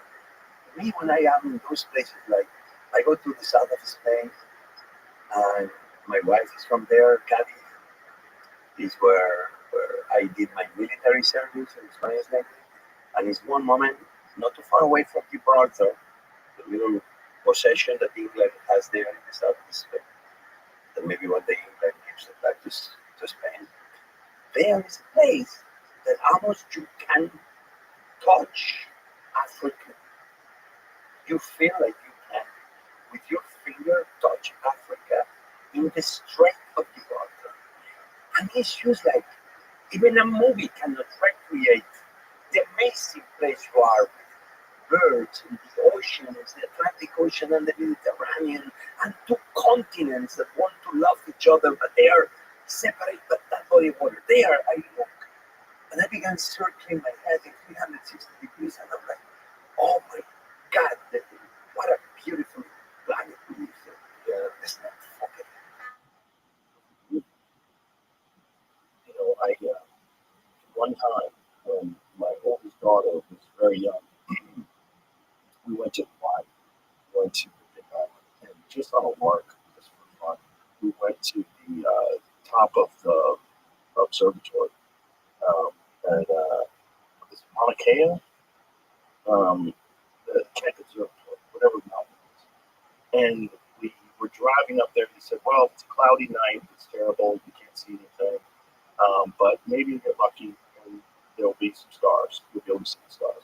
So we're driving, and as we're driving, I was telling my wife, look at all the clouds, this sucks. We're going to get up there, and then we drove even further. It's a long drive south of the mountains. As we went further, we drove through the clouds, and the clouds were below us. This is very high, and the stars were magnificent. It was insane. You saw the whole Milky Way, the entire sky was filled with stars. There's no light pollution because the Big Island has diffuse lighting, and they have specific lighting just because the observatory it doesn't give light pollution, so you can see all the stars from up there. And I remember that day like it was yesterday. Every day, I think every time I see the stars, we're so fucked by cities because we can't see what this really looks like. That's what it looks like. That's what it looked like. And I remember thinking, why don't we see that?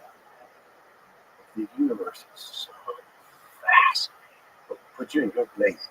Oh my God, like you are in a convertible spaceship and you're hurling through the galaxy. The only thing that's protecting you from everything else is a layer of gas. A layer of gas that surrounds this beautiful planet. Of course, it's life in one of those stars systems. Oh, 100%. It's more than one. Oh yeah, I think we're just little babies and they're not ready to let us know yet. Well, I'm sure they're trying. Some of them, I think they're trying to contact others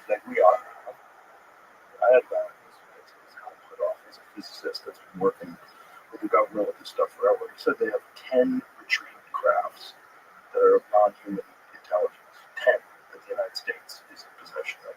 And he said during the Bush administration, George Bush's administration, they were contemplating disclosure to the American people, and they wanted to get all these physicists and scientists and psychologists to make a list of things that would be negatively impacted by disclosure and things that would be positively impacted by disclosure, and give them a numerical value, like a 0 to 10 value. And when they calculated it all up at the end of the day, the cons outweighed the pros, and they decided not to disclose.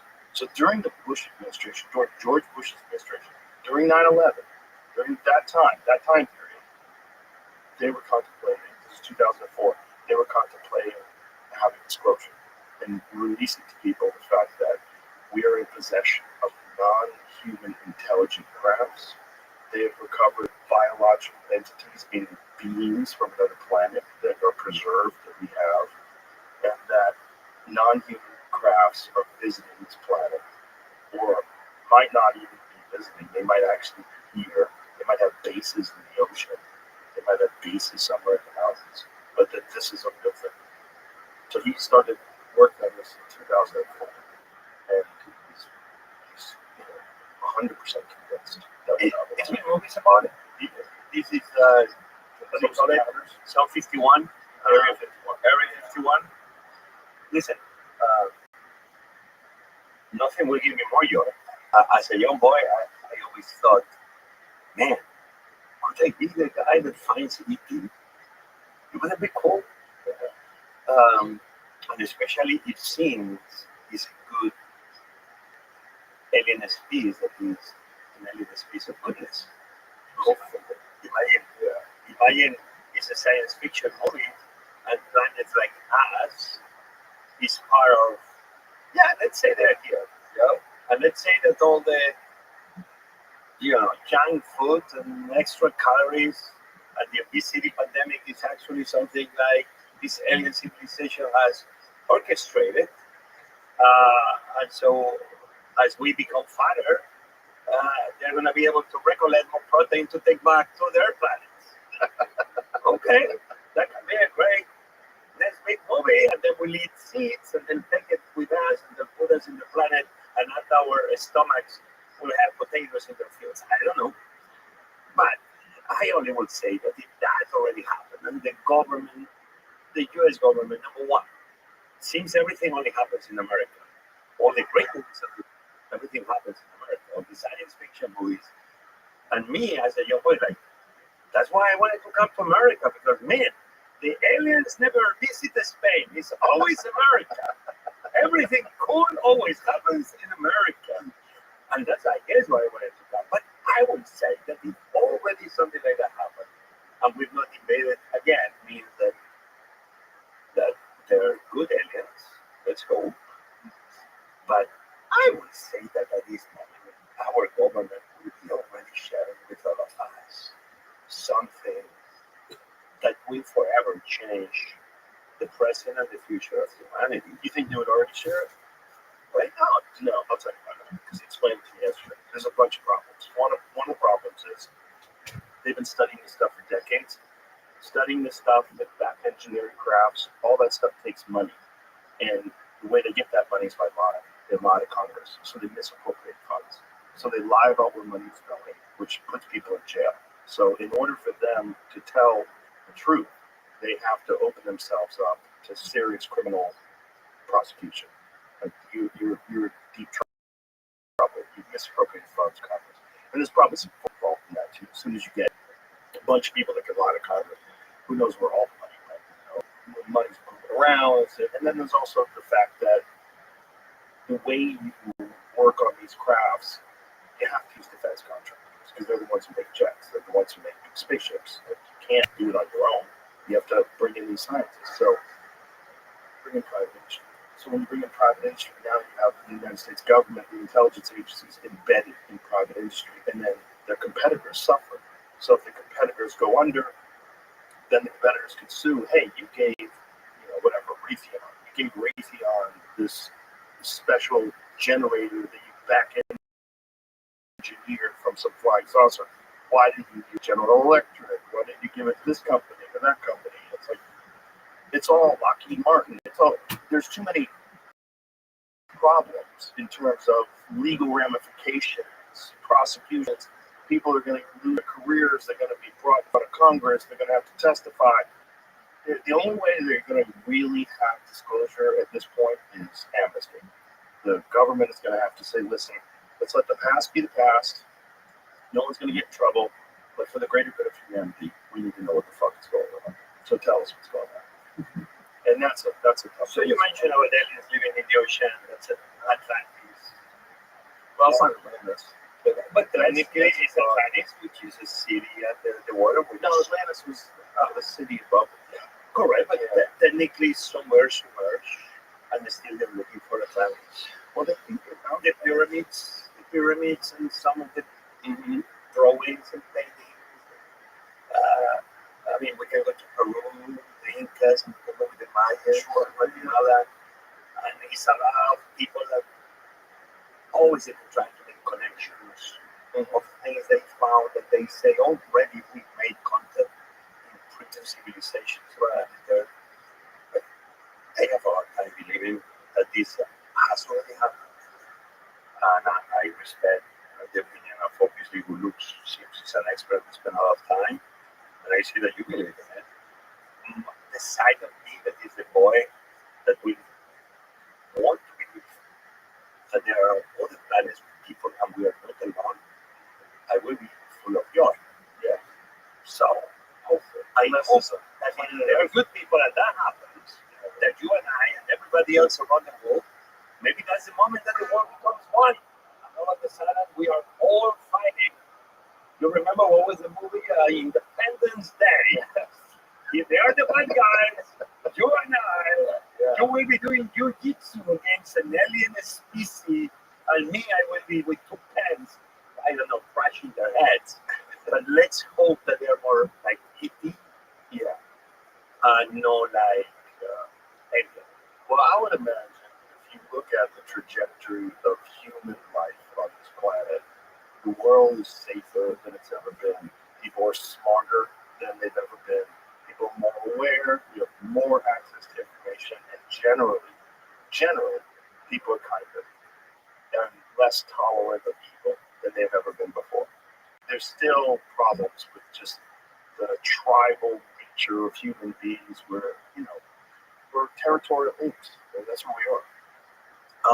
But I would say that they are so sophisticated that they're capable of traversing solar systems, traversing galaxies, and reaching us. They're beyond that stuff. If they weren't, and they have reached us, they could have destroyed us 1,000 times over by now.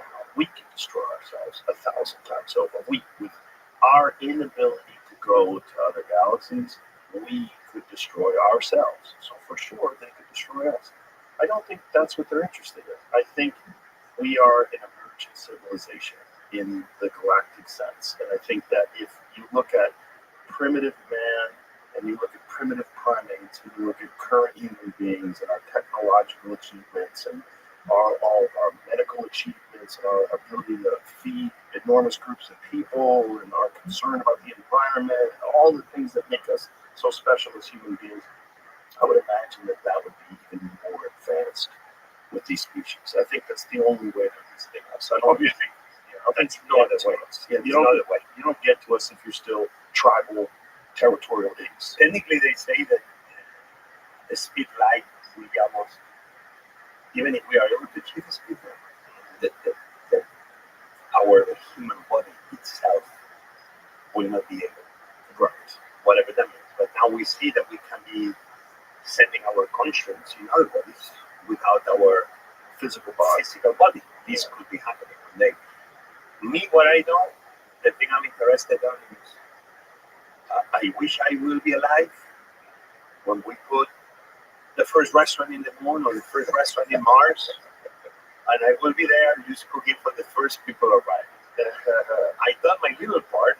Many chefs, many, they've done, comes to NASA, they work, they put their mark on food that has been sent to the space station. I did it in 2016, 2017. My dream was to send paella, the Spanish rice dish, to the space station. Sent it to the space And I was able to partner with a company called Axiom, AXIOM, which is one of the companies helping provide services to NASA to bring astronauts, and they will do 1,000 millions to the space station. And was a Spanish astronaut, a Spanish American astronaut called Lopez Alegría. And he's like, Jose, in Axiom, we were interested to want to do a dish because we're going to be feeding all the astronauts in one of our first trips. And if you are up to it, so yeah, what do I have to say? And we send Iberico ham, we send paella valenciana, we send a pork dish with pisto, which is like a ratatouille, a Spanish ratatouille. And I did. That's amazing. But you know the thing I did, which is the greatest, but because all of that brings new things and new opportunities. So it's this guy called Jim Sears, an amazing engineer, a guy that is crazy for space, like you, like me, like so many. And like everything, there is a competition. And the competition is about, right now, astronauts receive the food already come in those pouches, semi-purees, liquid, and they pour into their mouth. Yeah. And sometimes things are okay. The rice we did, they thought was very good, even we had a little issue. We tried to make the paella by the book, and the paella at the end was a little bit too dry, as a traditional paella is, meaning the grains of rice are fairly loose and separated one from each other, which on Earth is a sign of a good paella. But in space, if you open the pouch, all of the sudden you start having all those little rice floating in the station, and there is a moment you want chopsticks. Like, oh my God. I was at the edge of collapsing the space station based on the paella. But what I've been working on with this guy I mentioned, Jim Sears, is that he came up with a kitchen that will be the kitchen, and he won a competition, the kitchen that astronauts could use one day, hopefully soon enough. Save it, and that Jim, amazing guy, Jim Sears, and he took prototypes of his machine. He gave us the prototypes. My team has been working on them. Macaroni and cheese, macaroni, that chorizo. Look at that's a cornbread. That's a cornbread, and I want you to take a look because this is how food will look in a space. If one day we have a kitchen in the surface of the moon or in Mars, that's a brownie. And if you are Elon Musk, if you're listening to this conversation, a space food will look like this kind of circle, this circumference, because that machine, what it does is centrifuge, like G forces can go up to G14. That's a lot of G's. And the reason is that we will send ingredients, but the ingredients will float. If you don't centrifuge, that will move the ingredients to the sides of this kind of kitchen where you don't cook in the bottom, but you cook on the sides. You will not be able to cook. You need cons, you need that gravity, that G forces to bring the food to the edge. Then you can do mac and cheese, brownies, and this would be great because especially even they will go to Mars, astronauts have to be doing something to keep their mind for. And one of the things will be cooking. Why not? Why not better quality cooking? This amazing guy, Mr. Sears, is the guy that just came up with the kitchen, and I feel like I'm Forrest Gump in a chef part.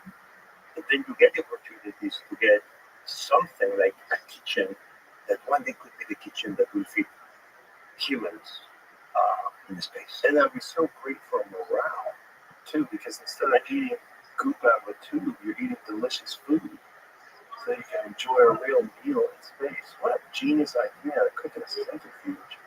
Just spin it around so it has gravity. It's only option is when you have like my rice floating in this, floating everywhere, and it's like, excuse me, hey, chicken neck, come back here. Hello. It's like, oh,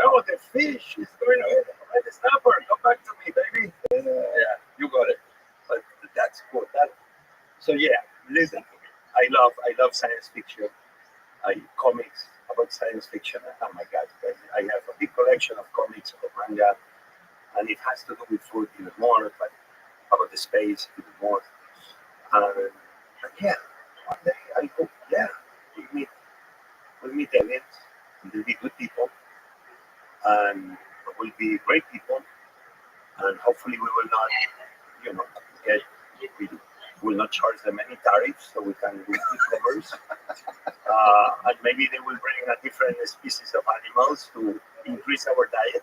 Well, let's hope it's that. Okay? So let's hope it's that, and it's not, as I said, that they are waiting for planet Earth to be 10, 20 million people, all of us obese. That's why the people of America, the best way to fight against an alien invasion of planet Earth is that we all stay fit. We don't get Welcome, overweight, Leo. How are you? and we are lean. A lot of muscle, not a lot of fat. Leo, how are you? Leo, can you hear me?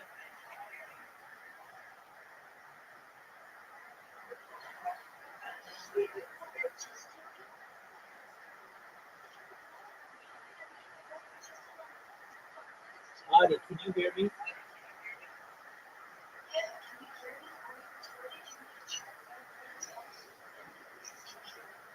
Adi, you're getting muted. Welcome. How are you, Leo?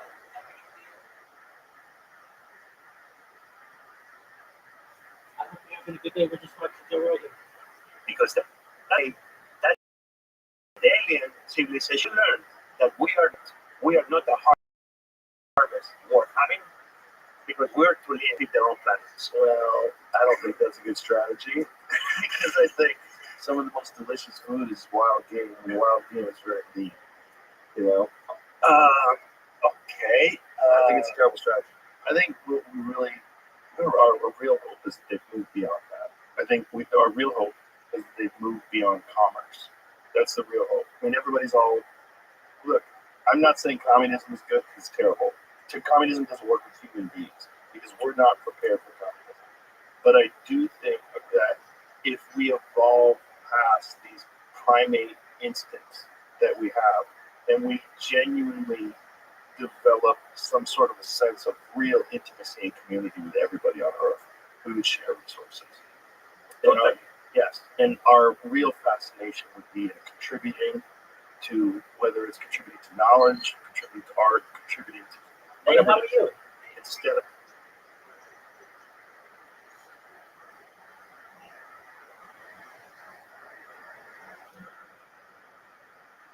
That's okay. How's your day going, Leo? How'd you find out about me?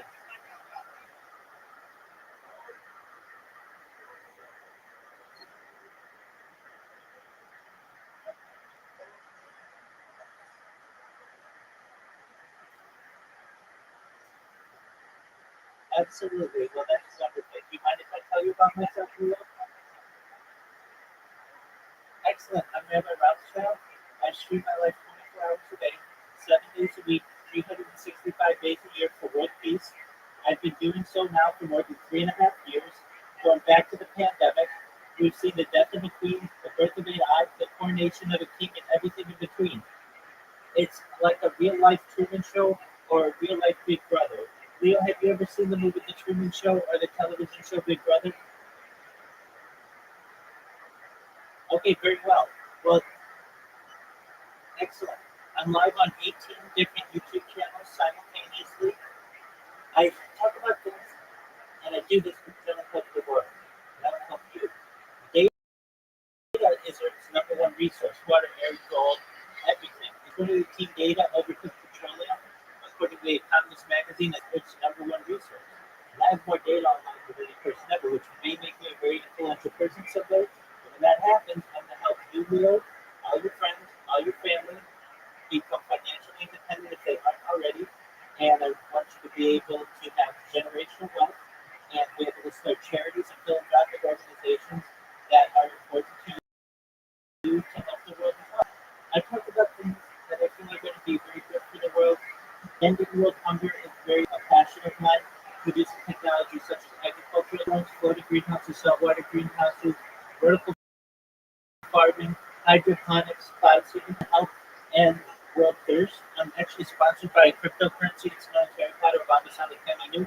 It's worth about $100 billion. And one of the projects that we have is to build wells in developing nations such as Nigeria, which we've already built wells in many villages there. I'm a major advocate for the livestock program, but most importantly, I'm an advocate for desalination technology, pumping good seawater onto land to make it drinkable. I also talk about other things that may be of interest to you, things like anti-gravity, antimatter, like travel factors and investigation, quantum computing, cryptocurrency, things like alien disclosure and de-extinction. People don't know this, Leo, but the first successful de-extinction took place in 2003 with the Pyrenean ibex, which was a goat located in northern Spain, southern France, that was successfully de-extincted. Fast forward to the year 2021, a company out of Dallas, Texas, is founded known as Colossal Scientific. They've made it their goal that within the next 3 years, or by 2028, to reintroduce the woolly mammoth to the Arctic Circle, utilizing African elephant circuits, which I just think is a mind-blowing goal. Following the reintroduction of the woolly mammoth, they want to reintroduce the Tasmanian tiger, followed by the dodo bird. And they just recently made news headlines for essentially reintroducing the dire wolves. These are just really exciting things that I know that we are going to be seeing in the near future. Additionally, I talk about things that are going to help you, Leo. And if you're wondering, like what, and this is all with work consent. Everything I do is with work consent, but essentially I'm an advocate for life extension technology. So what does that mean for you? When you were born, the average life expectancy for you or someone like you is probably about age 80. I want to increase that to age 100, 120 through the use of technology such as oxygen therapy, human growth hormone, stem cells, things like cryonics, cryogenics, things like perhaps ambrosia therapy, and nootropics, cold shot therapy. But eventually, you may become essentially at a point where you're 120 years old and you cannot, your body can't, you need a new body essentially. And if that happens, then there's another type of technology, again, with your consent. It's known as mind uploading technology. Scan your brain into a computer, like a CAT scan or an MRI, knowing where every atom is in your central nervous system, your peripheral nervous system, for later download as an android, an avatar, a cyborg, a cybernetic being, a clone of yourself, an ethereal being, whatever you want to be. But essentially, what I'm saying to you, Leo, is that you may be able to utilize this type of technology in order to uh, really be able to utilize a digital immortality, which is really exciting. What are your thoughts?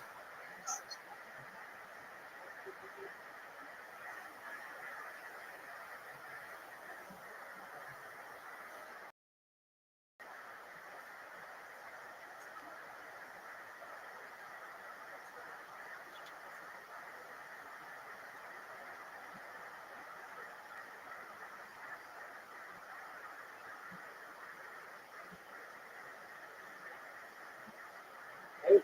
And that's why I say, with your consent, if you just want to die like a normal death, then you should be entitled to that. And you should just know that more than anything that I talk about, all the future technology and stuff, I'm here to just be a positive person in your life. I'm here to be an optimistic individual to just give people hope. So if there's anything that you ever need from me, Leo, just know that I'm here, and I want you to know that I am someone who will be your friend, but confidant, and anything else that you want. And I really appreciate you coming in here and learning about my project.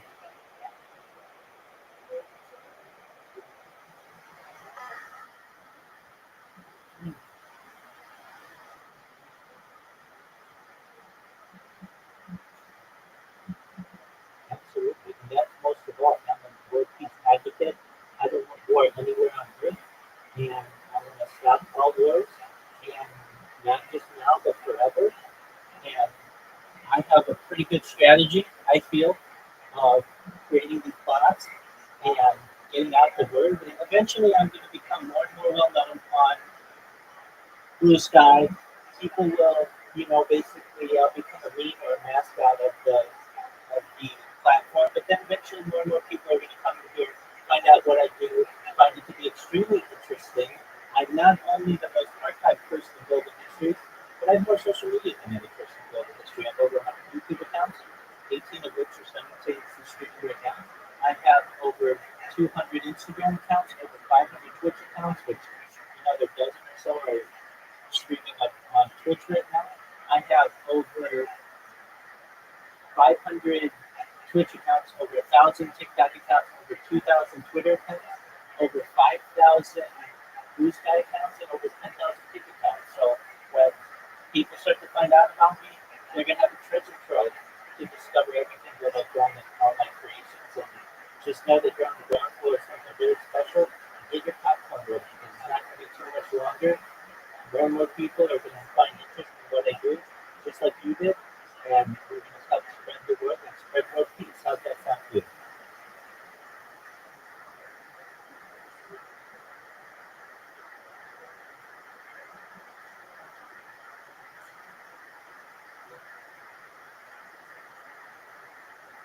Absolutely.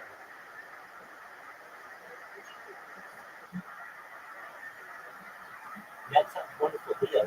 Thank you so much for coming in. If you need anything from me anytime, I'm here for you. I hope you have a wonderful night.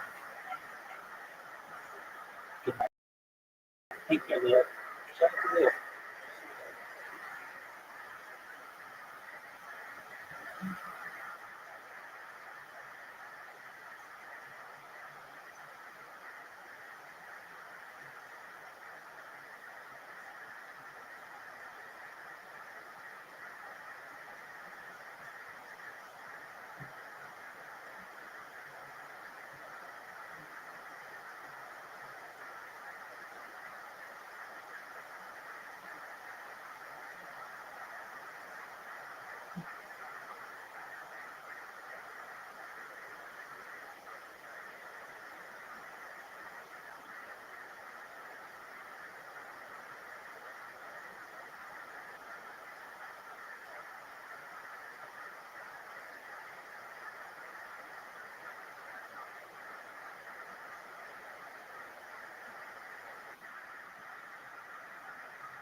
Instead of constant competition, our competition with themselves to make better things and to do better and to achieve better.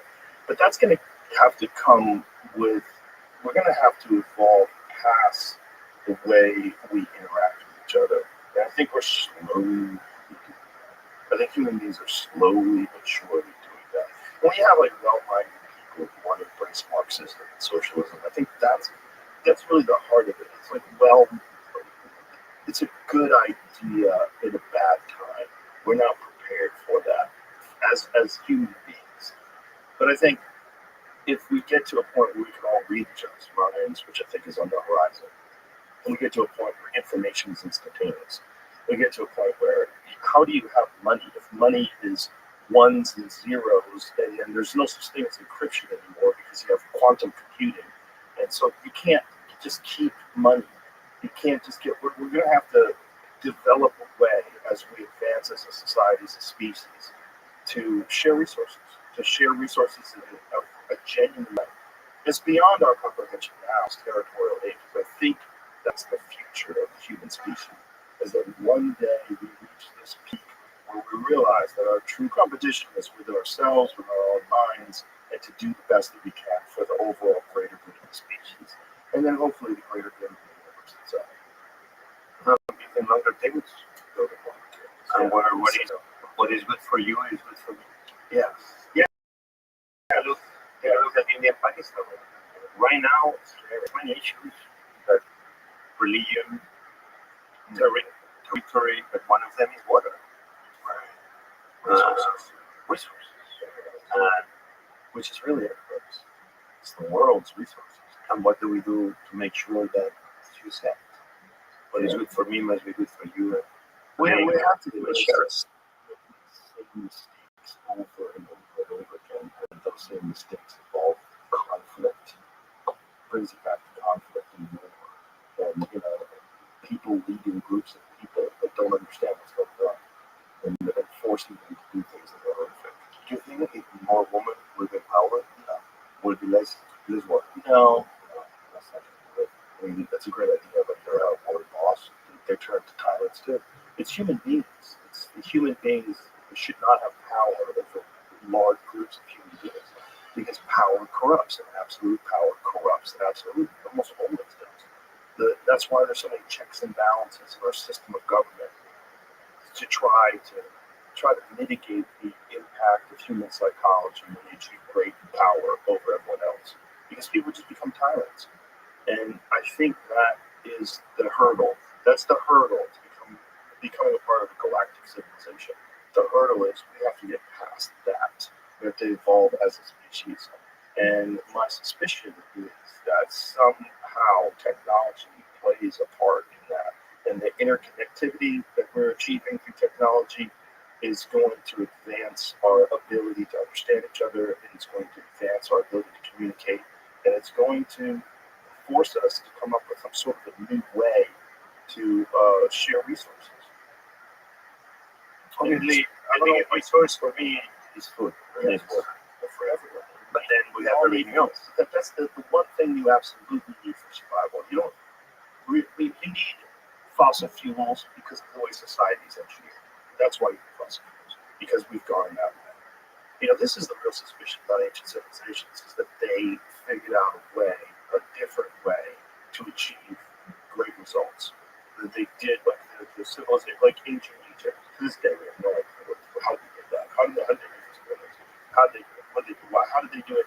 At the very least, 4,500 years ago. Many people suspect it's far older than that. I'm one of them. I think civilization's been around in a long, long time. I think there's been catastrophes. There's a lot of physical evidence that point to those catastrophes.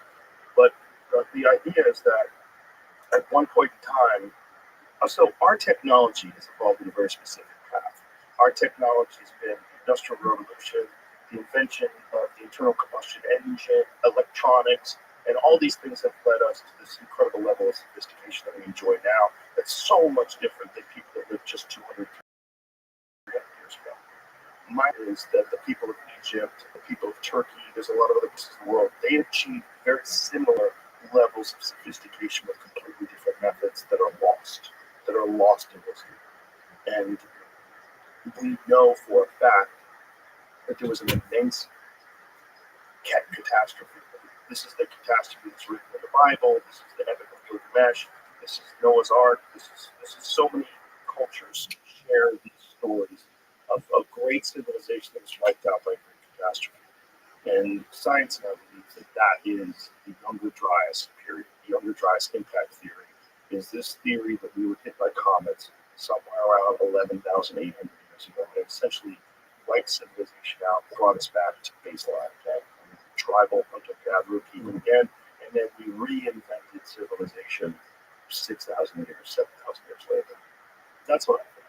Food was wiped out. No, food was here. Food's always been here. We've always needed food.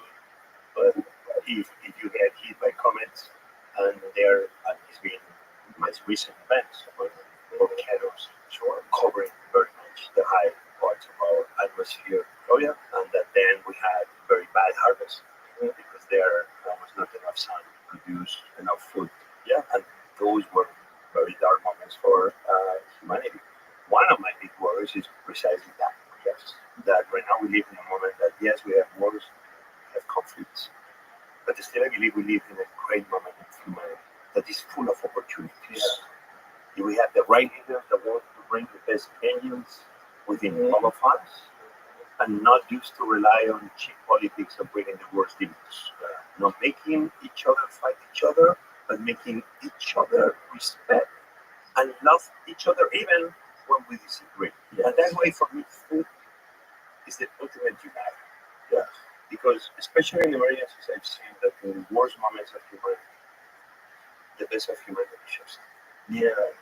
You're right, it's true. Because as we mentioned at the beginning, the lovely mother feeding moment that unites you. Food is the best way to tell somebody, I love you, I'm here. I'm gonna respect you and I'm not gonna let you alone. Yeah. And this is why for me going to emergencies through my lifetime, the last 15 years especially, is the moment I've been seeing this moment of light, of hope, saying is in these worst moments of humanity is so much love. Where there is no religion, no color, no political party. It's only people helping people. That tells me that food is this thing that people in a table can have a conversation about more meaningful things, and then gets deeper than that. Yeah. Gets deeper on food. I said before, I think is the biggest power anybody can have. What's the one thing we all do? But the power of feeding others. And I think we're taking this power for granted. Governments are being copied. I think we feel like it's enough food to feed planet Earth. And you mentioned before about this, how you say it in English, cataclysm moments. Let's say for a second, because I've been there, that the perfect storm happens. You know, you know how much food we have more or less on planet Earth to feed the 8+ billion people we are? 90 days. 90 days, that's 600, it's no more. It's no more. 120 days. It'll be different. I would like to know the number because I think that's very important for national security. But I've seen in the first year, in the same year, I've seen back-to-back category 5 hurricanes hitting Central America, big food producers, parts of the United States with big food production, the Caribbean. I've seen typhoons in Asia at the same time hitting very big food production areas. At the same time, droughts in South America. At the same time that we had hurricanes with a lot of water in Central America, droughts in Asia, wiping out rice production. At the same time, pests. 3-4 countries in Africa with a couple of insects wiping out the entire harvest of the Gina. Wars like Ukraine, the grain they export feeds close to 500 million people a year, and few other things. And forget it. Put everything together in the shaker. And if it happens, we go from we have enough food to feed humanity, but the problem is that we are not good enough in making sure that the voiceless and the very poor get their share of food. To one day, the newspapers of the world will say, today we don't have enough food to feed you. This could be happening. Obviously, I want to think about the happy moments, about the restaurants and all the restaurants of the world full, the supermarkets full, and everybody eating, and every mother and father being able to bring a plate of food to the children in America and in every country overseas. When everybody has food on the table, the place is a more peaceful place, and a happy place, and a hopeful place. But I'm worried the day that may be happening, and that's not science fiction. No, that's not so true. That one day we'll wake up. Remember America, the richest country in the history of humanity, the most talented history of humanity. American talent and talent that came from overseas with inventions. Wow.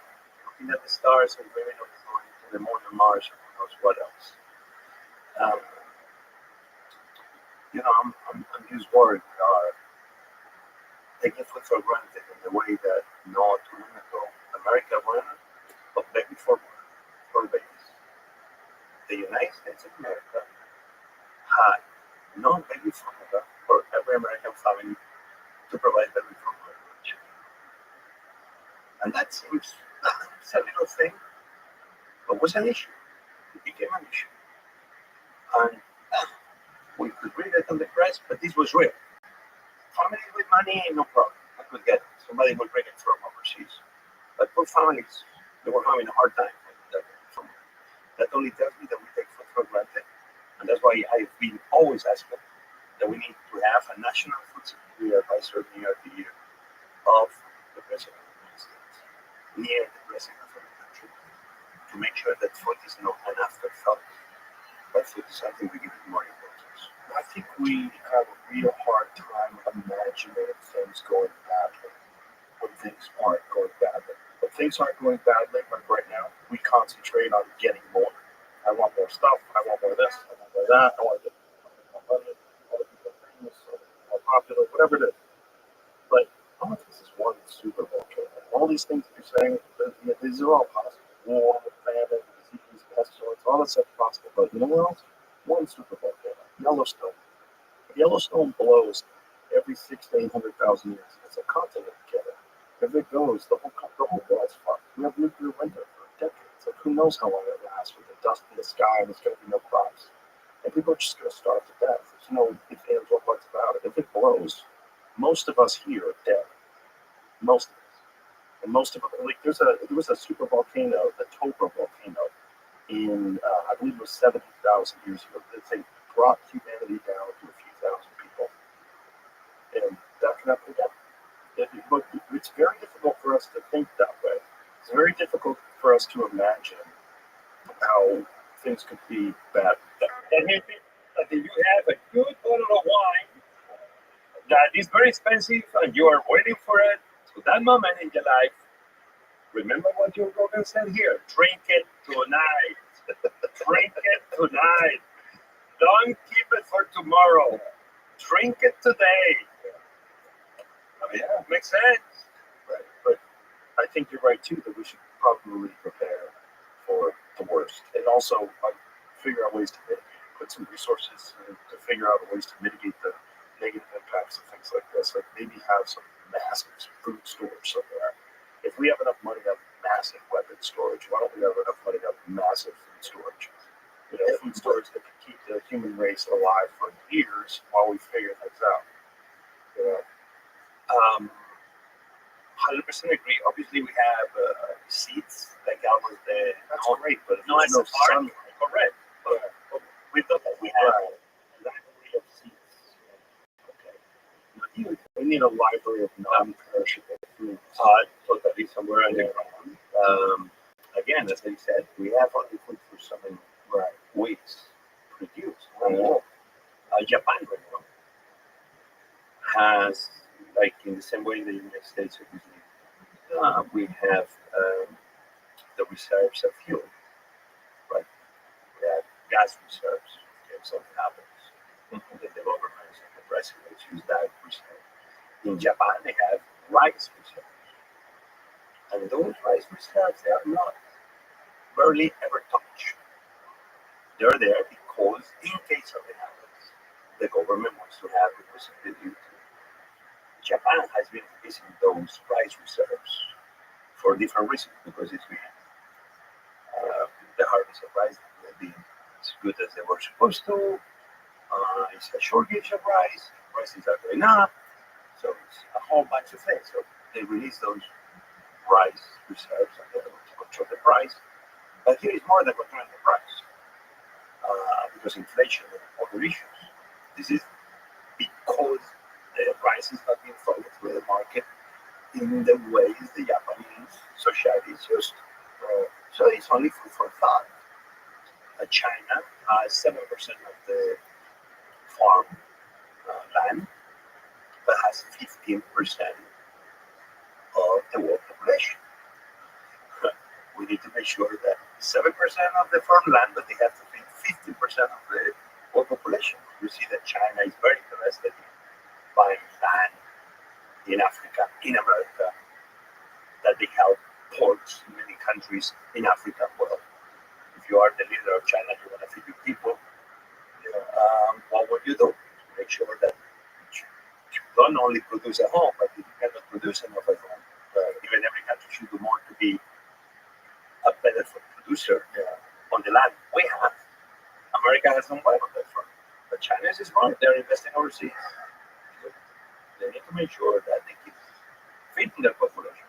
It's a smart thing to do, especially in a regime that is non-democratic regime is authoritarian.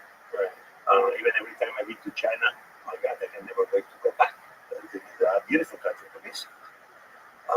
It's a country that, as a tourist, I don't know, it's amazing place to visit. I cannot wait to go back, which I think is a very good place. Good food, ancient civilization, great culture, great leadership. But going back to food, food is this one guy called Rabbi, 1826. The guy that died that year.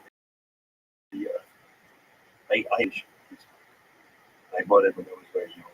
I had to work like three months just to save the money to buy the book. I collected. Oh, what's the book called? The Physiology of Taste, La Physiologie du Goût. And Anselm Riet Savarano. He's the guy that said, "Tell me what you eat, and I will tell you who you are." And this is a book from 1826. When was the printing press created? Is Is this a handwritten book?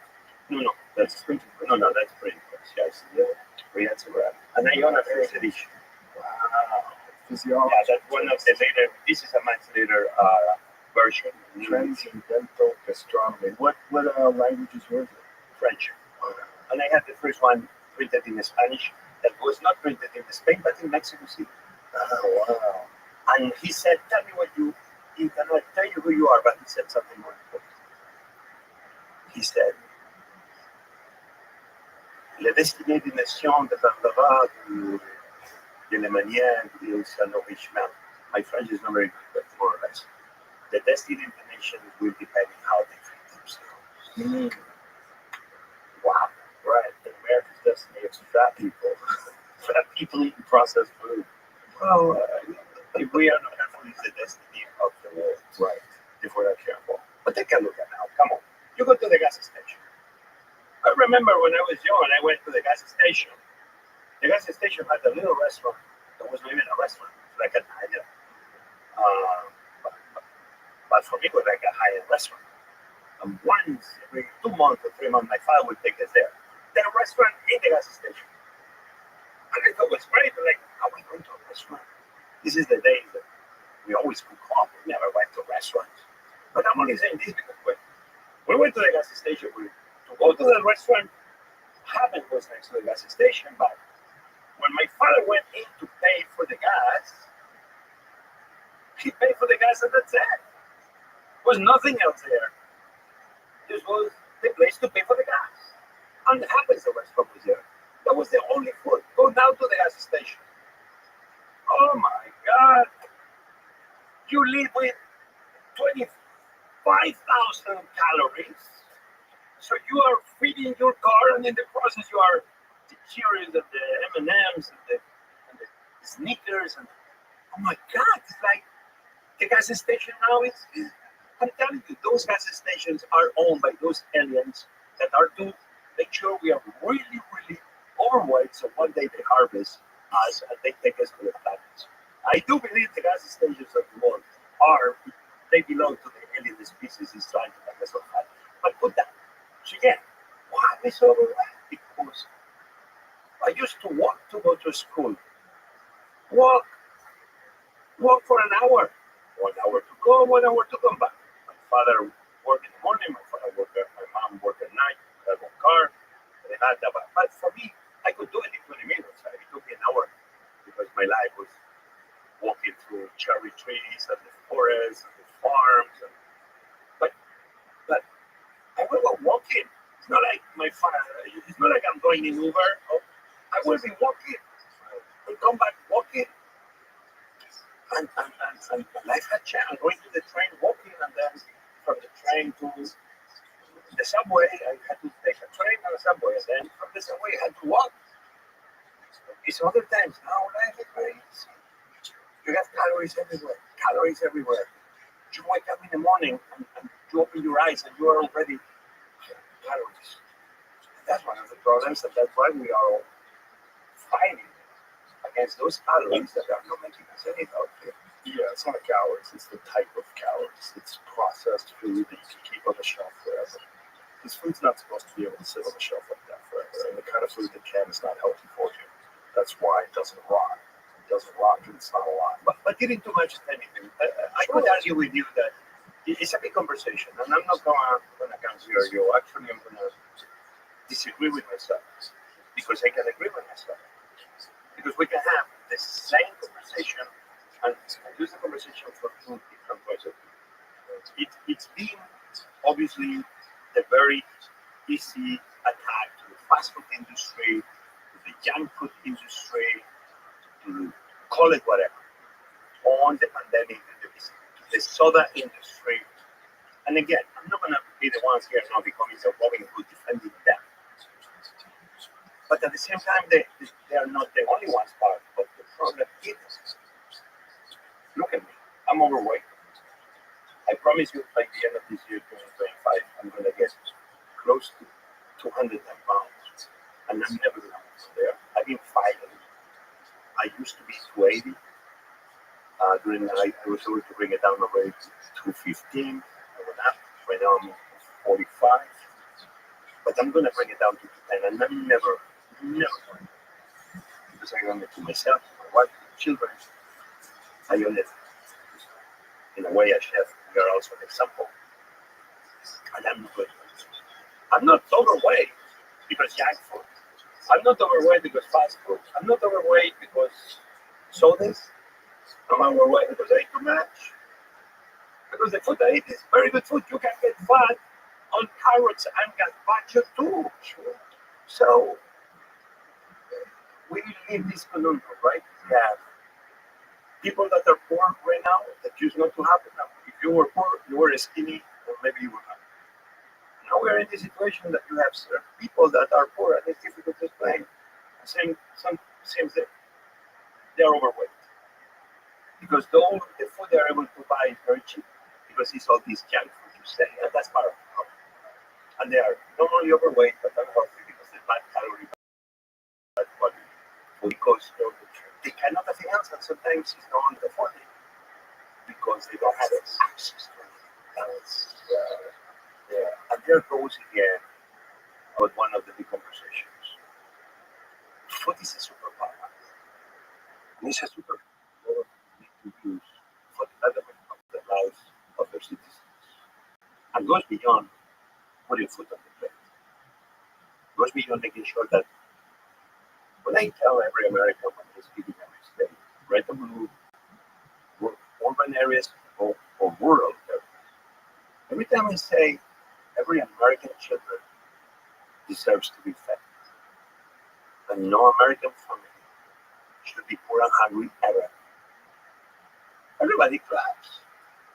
This is a truth that brings everybody together. And you could argue why we have people who are poor or hungry. And then we thought, okay, what is the role of government making sure that we don't have poor and hungry? If we have a government, I would say in part is to make sure that we take care of the less privileged, the poor, hungry, and the ones that lose their jobs, and the veterans that come back home. I think we need to have for that. And the government should do a better job in making sure that every children in America is fed.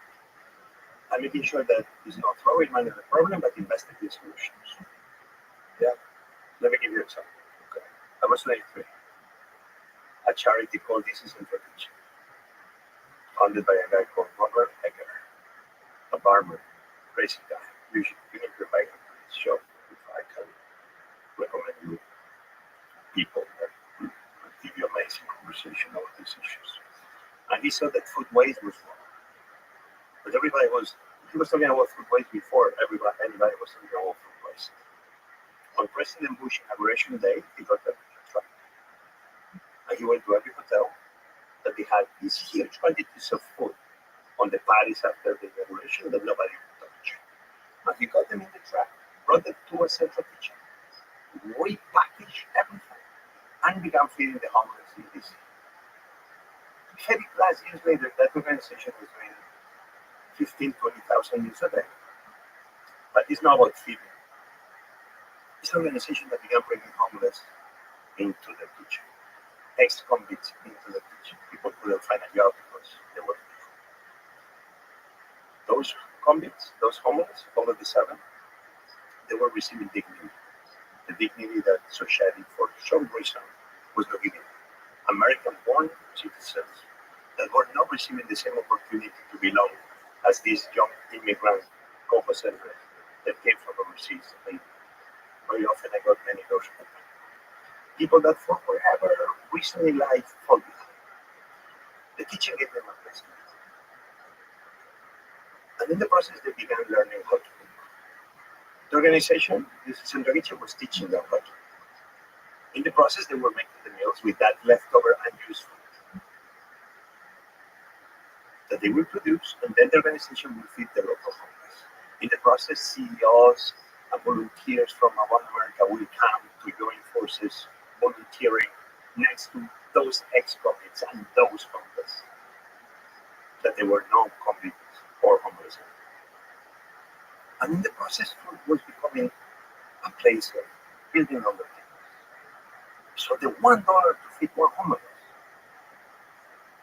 was also the $1 to be taught, was the $1 to training, was the $1 to rescue food, was the $1 that those men and women, when they graduated, restaurants like me will hire them. So $1 for human resources. All of a sudden, with no $1 thrown at the problem, we feed the poor and forever we'll have to spend the dollar to feed the poor. But no, it was $1 to build up the entire economy of the city in the process of taking care of the most vulnerable.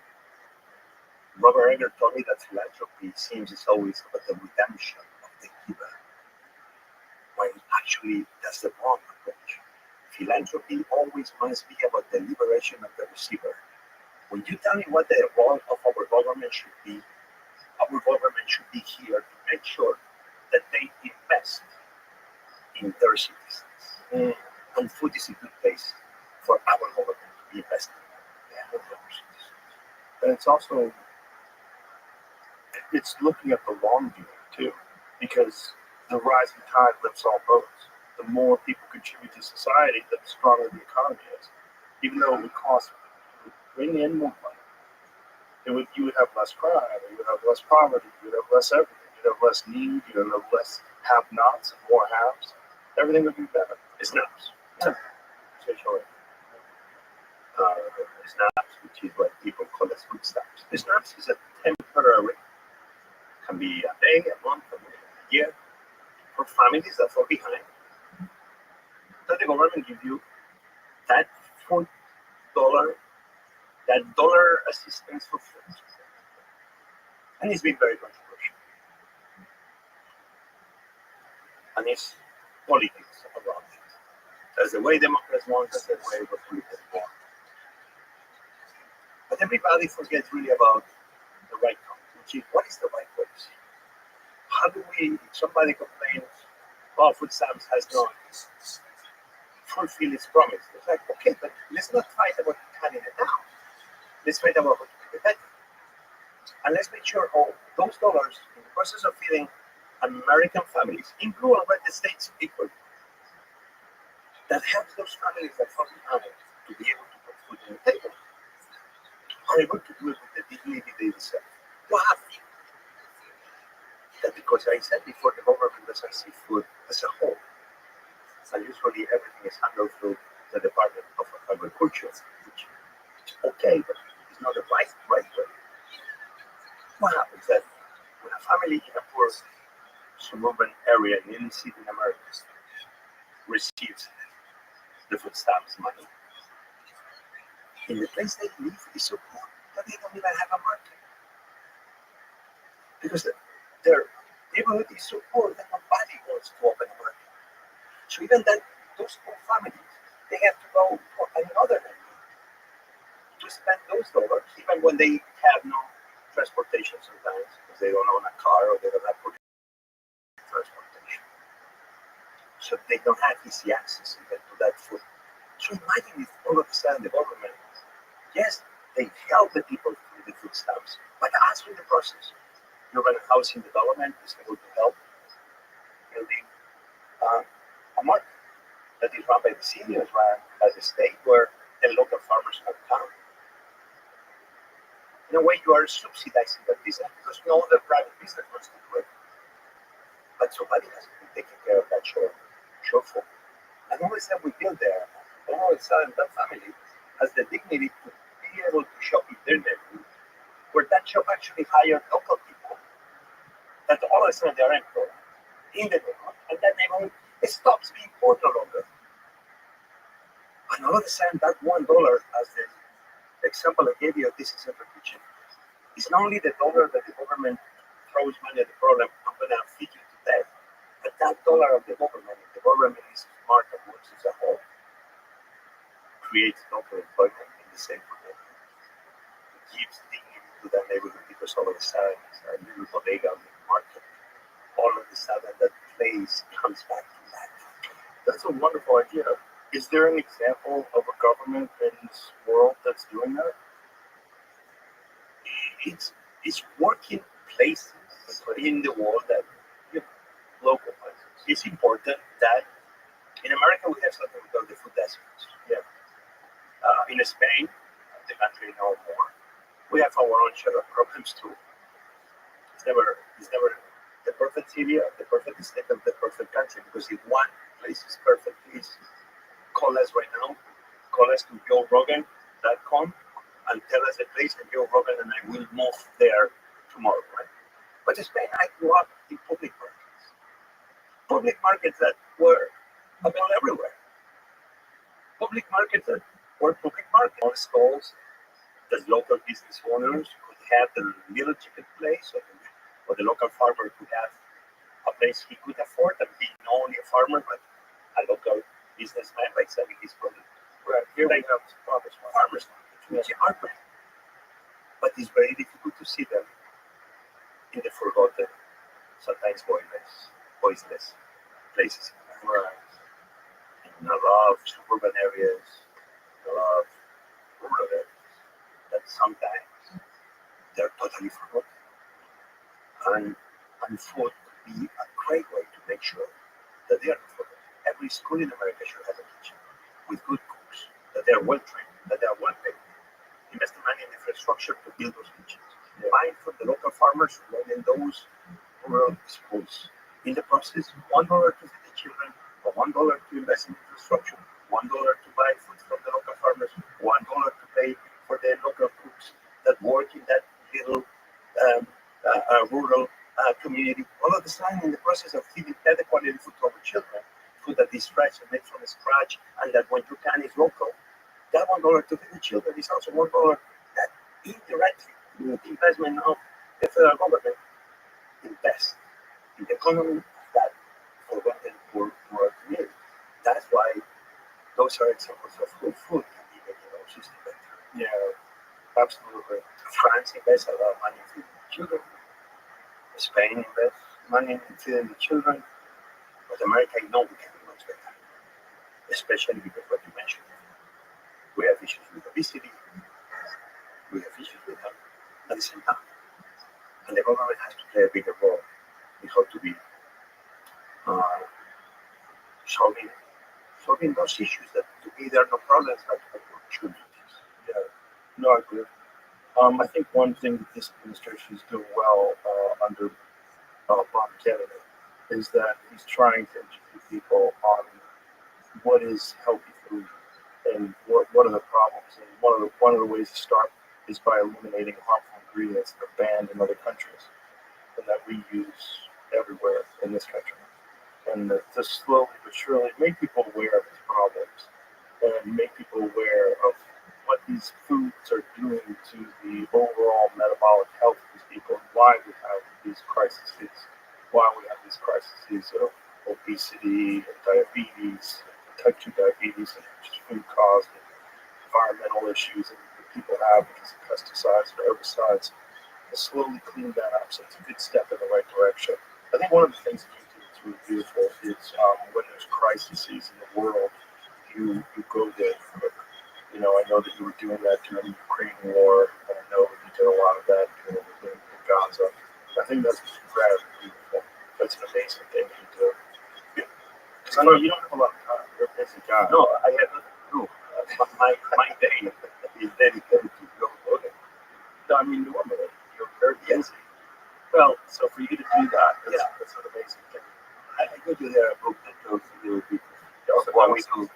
I go to cigar. Before we get into this, I want to mention something about Secretary and about why politics is bad, but policy is good. Because good policy is good. I don't agree with everything Secretary Kennedy is doing. Vaccines. My mom was a nurse, my father, my family doctor, so I'm not going to get into that. Because everybody is entitled to their opinions, and uh, um, truth hopefully will always prevail, and the best decisions will be made. But I 100% support what Secretary Kennedy is trying to do. 110%. Secretary Kennedy and one more person joining your willingness to make America happy. But then this is a conversation I already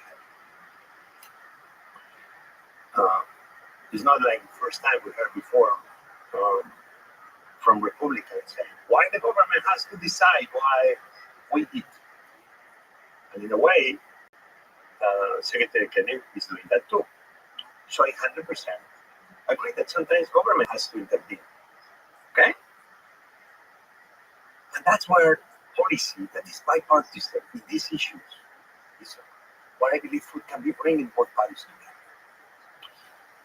Because I'm going to say everybody in America needs to be supporting whatever initiative Secretary Kennedy has in the next 4 years to feed America better, to have America fit, to make sure every children is fed with more fresh fruits and vegetables, with less junk food, and etc., etc., etc. But I'm only going to go back then to President Obama, and I'm going to be talking about Michelle Obama. She created a movement called Let's Go, and very much is aligned with a lot of the things Secretary Kennedy was doing. And the conversation by then really was, why is the First Lady having to tell me if I need to eat spinach or hot dogs? Who is she? And the only thing she was trying to do is exactly what Secretary Kennedy is doing. So what I'm only saying is, let's put politics aside on those issues that is about every single American. Yes. And let's agree once and for all in the things that actually both parties always should be supporting each other. I just wish that Secretary Kennedy back then will be one voice next to Michelle Obama in trying to do fresh fruits and vegetables in the schools and children and American families. And so the same people that supported Michelle Obama initiatives back in the day, I want them to be supporting now Secretary Kennedy. Sure. But also Secretary Kennedy needs to promise me that if one day he's not in power and another party comes, another president comes, that should be always the same. That's a matter who is in power. America should be eating better. America should be healthier.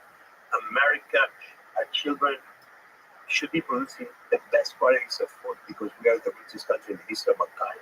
America exports more food than any country in the world. America should be feeding every children, every family with the best possible food we have on planet Earth. Therefore, everybody should be in that movement. But again, let's put them politics on the side and let's make sure that we come up with the smarter policies that will allow, of course, not only Secretary Kennedy and this administration, but every administration in the years to come with bipartisan support in the right way to feed America with the right food that makes us healthier, that makes us stronger. Our food is part of the solution. I think we all do. I think the issue was with Michelle Obama was back in 2008, I don't think people were as aware of the consequences of food choices. I don't think they realized how many metabolic health issues. I think some people did, but I think because of podcasts and because of documentaries and because of a lot of discussions and articles that have been written on the issues that people have with food and the additives in food and preservatives and the real problems that people have and not exercising. I think people just weren't as aware. I think one of the good things about the internet is that has exposed people to a lot more voices of people that are living lives that are more interesting to follow in terms of their health choices and whether or not they're I don't want these to be distracted. well, it's okay. It's already done that. Pulling out bricks. What do you got there? You got food? I just don't like. I don't think it's a. It's certainly. I agree with you. It should be an issue that has nothing to do with politics. It should just be about the care of people. So, It's just good, solid advice. so let's agree on that, everybody. We need to agree that what Michelle Obama was trying to do was the right thing. For sure. I remember she brought over 1,000 chefs to the White House Oh, good. in the first weeks of her administration, months. But not yet. Only telling everybody to make America a country where every children can eat and every children in every public school across America can eat better. We need the help of everybody. Yeah, and anybody who suggests that, that's an anti-American thing. Correct. Yeah, it should be 100% Correct. All of us. All of us. That's all. This is something green. Yeah, some creme fraiche. Oh, creme fraiche. I'm like, hey, you guys, yeah, great. You brought caviar? I had to. I told them, I don't know. Guys, and if you can give me a check, they give me a check. Yeah. Carlos, are you there? Bring me some ham and bring me a spoon, man. Do you need a knife? No, don't worry. I'll figure out. I have a knife. I have a bunch of knives. So, I know now we're talking about being poor of people, hungry, having career. That's the issue. It's not like this. And that's what it is. There we go. Plates. Schedule. Okay. Carlos, no, put it in front of him. Oh. Thanks very much. I mean, we got ham here, ladies and gentlemen. Sorry to all the vegans. Yeah, free creme fraiche caviar. Yeah. No, but just for the record, I mean, ham is for vegan. No, they only eat eggcombs. You know what this ham is for good? What? That's the beauty about food, man. Every dish, Shut those doors. Yeah. I was talking about. every dish has a story. Every ingredient has a tale. Every ingredient. So ham is for vegans how? I don't understand what you're saying. No, I mean, if the pork and the cattle eats grass, technically they're vegetarian too. So vegetarians should be eating vegetarians. I think you're missing the message. Okay, Their message is hold on a not second. animal suffering. I know this story sounds very strange, but I think here in your podcast we heard people with even more strange stories. I think this one is as good as any story. If the pork eats acorns, therefore the pork is vegetarian. Right. Therefore, a vegetarian should eat a vegetarian. Let me use that logic on you. No, you're very smart. I think If you're someone right. is a vegan, that means that. That's what you're saying. Yeah. No, I can't say that. Well, Oh my God. well, you know, I helped to the script writers and the director of a series on ABC called Hannibal many years ago. Was it about Hannibal Lecter when he was young. Oh, okay. I was helping them with the menus, the food, the scripts, the crazy conversations. Why I was was he a chef? not like he loved. Remember, he was a good man. Right. And so this was the early years of Hannibal Lecter before he was caught. Got it. Where he was. The story happens in Baltimore. Mm-hmm. So amazing, fascinating. And anyway, I don't know what to tell you this, but that was amazing. That was a lot of meat at that moment. Yeah, he ate people too. That kind of goes with my argument. I don't think vegans will agree with you. That's all I'm saying. Yeah, and that happens. But the good thing is, I have a vegetarian cookbook. Do you? Vegetables and fish. Okay. I love vegetables. Well, vegetarians should really eat eggs. You know, I mean, vegans should eat eggs too, especially if you have your own chickens. It's like karma-free food. Jamie, come get some caviar and creme fraiche, brother. We feed everybody. There we go. But you eat that, right? No, absolutely. Some people are very squeamish at certain types of foods. So where we were eating food. What is your favorite food to cook? Do you have a favorite food to cook? Okay, in this book, it's okay, we did okay. And change the recipe. Those are stories for my daughter. Oh my God, famous for her.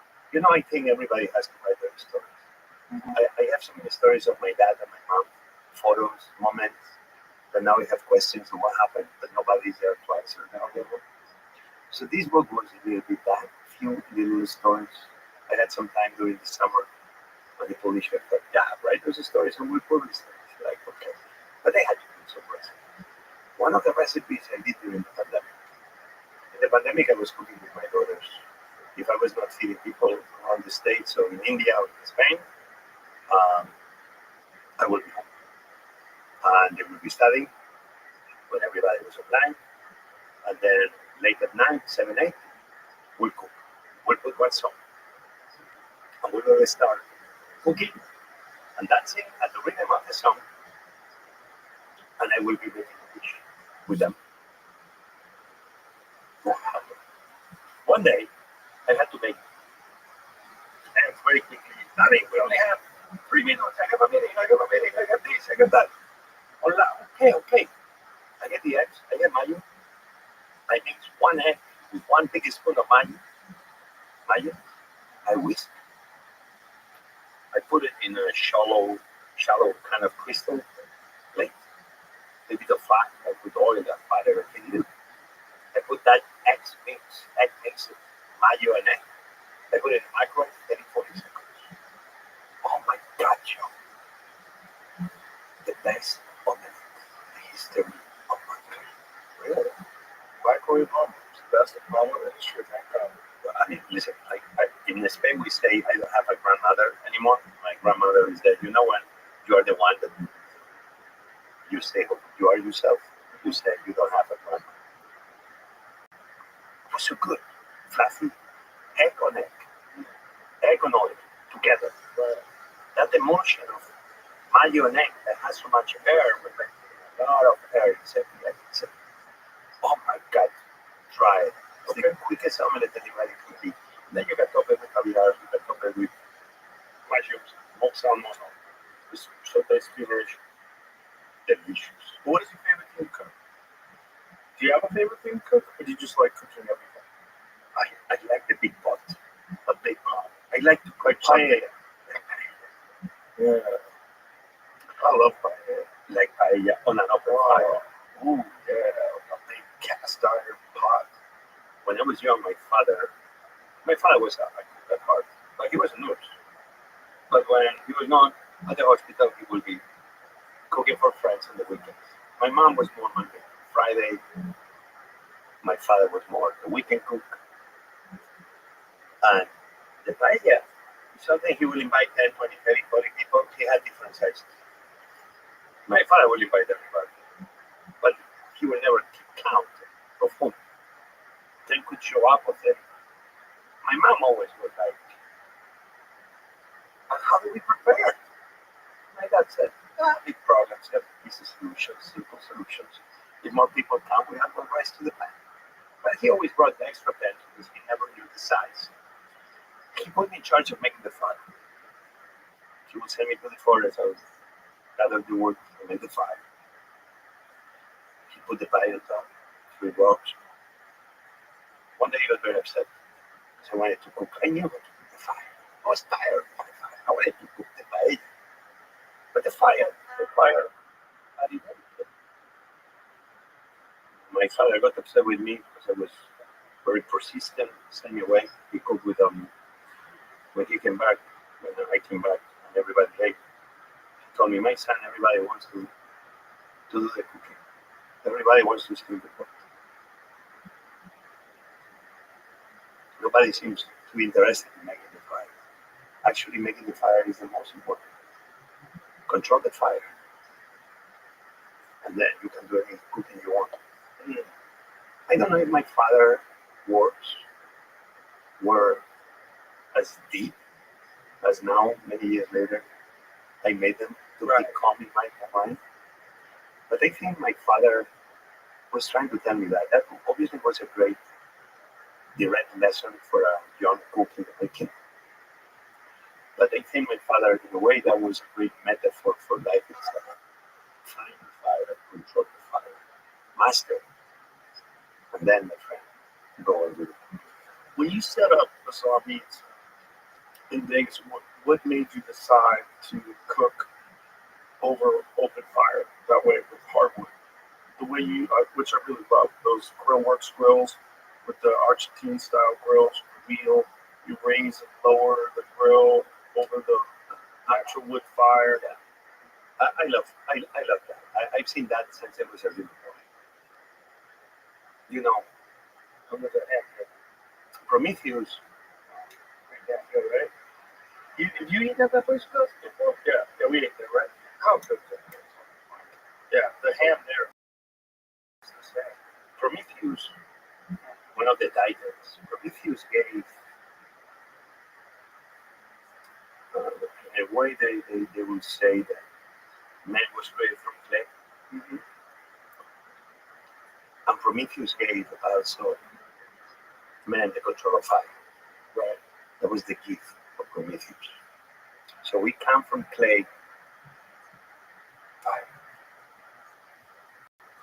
Nothing for me as a young boy was more fascinating than seeing the very big clay pots on open fires. The paella my father made with this very big metal paella, but we will have also our terracotta. If you come to my house right now, I have terracotta pots everywhere. I also have the biggest grill wall that any human can have in their private home. Do we have a photo of that? Of your grill wall? Do we have a grill wall there somewhere?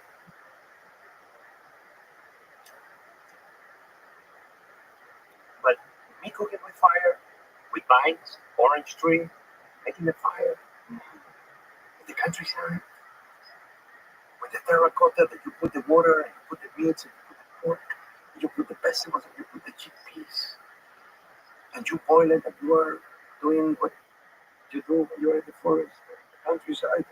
Do you like the big pots because you know you'll serve a big party of people with it? So it's like the communal aspect of it. It's like, it's the closest thing. If the man is the cook, I have a grill like that at my house.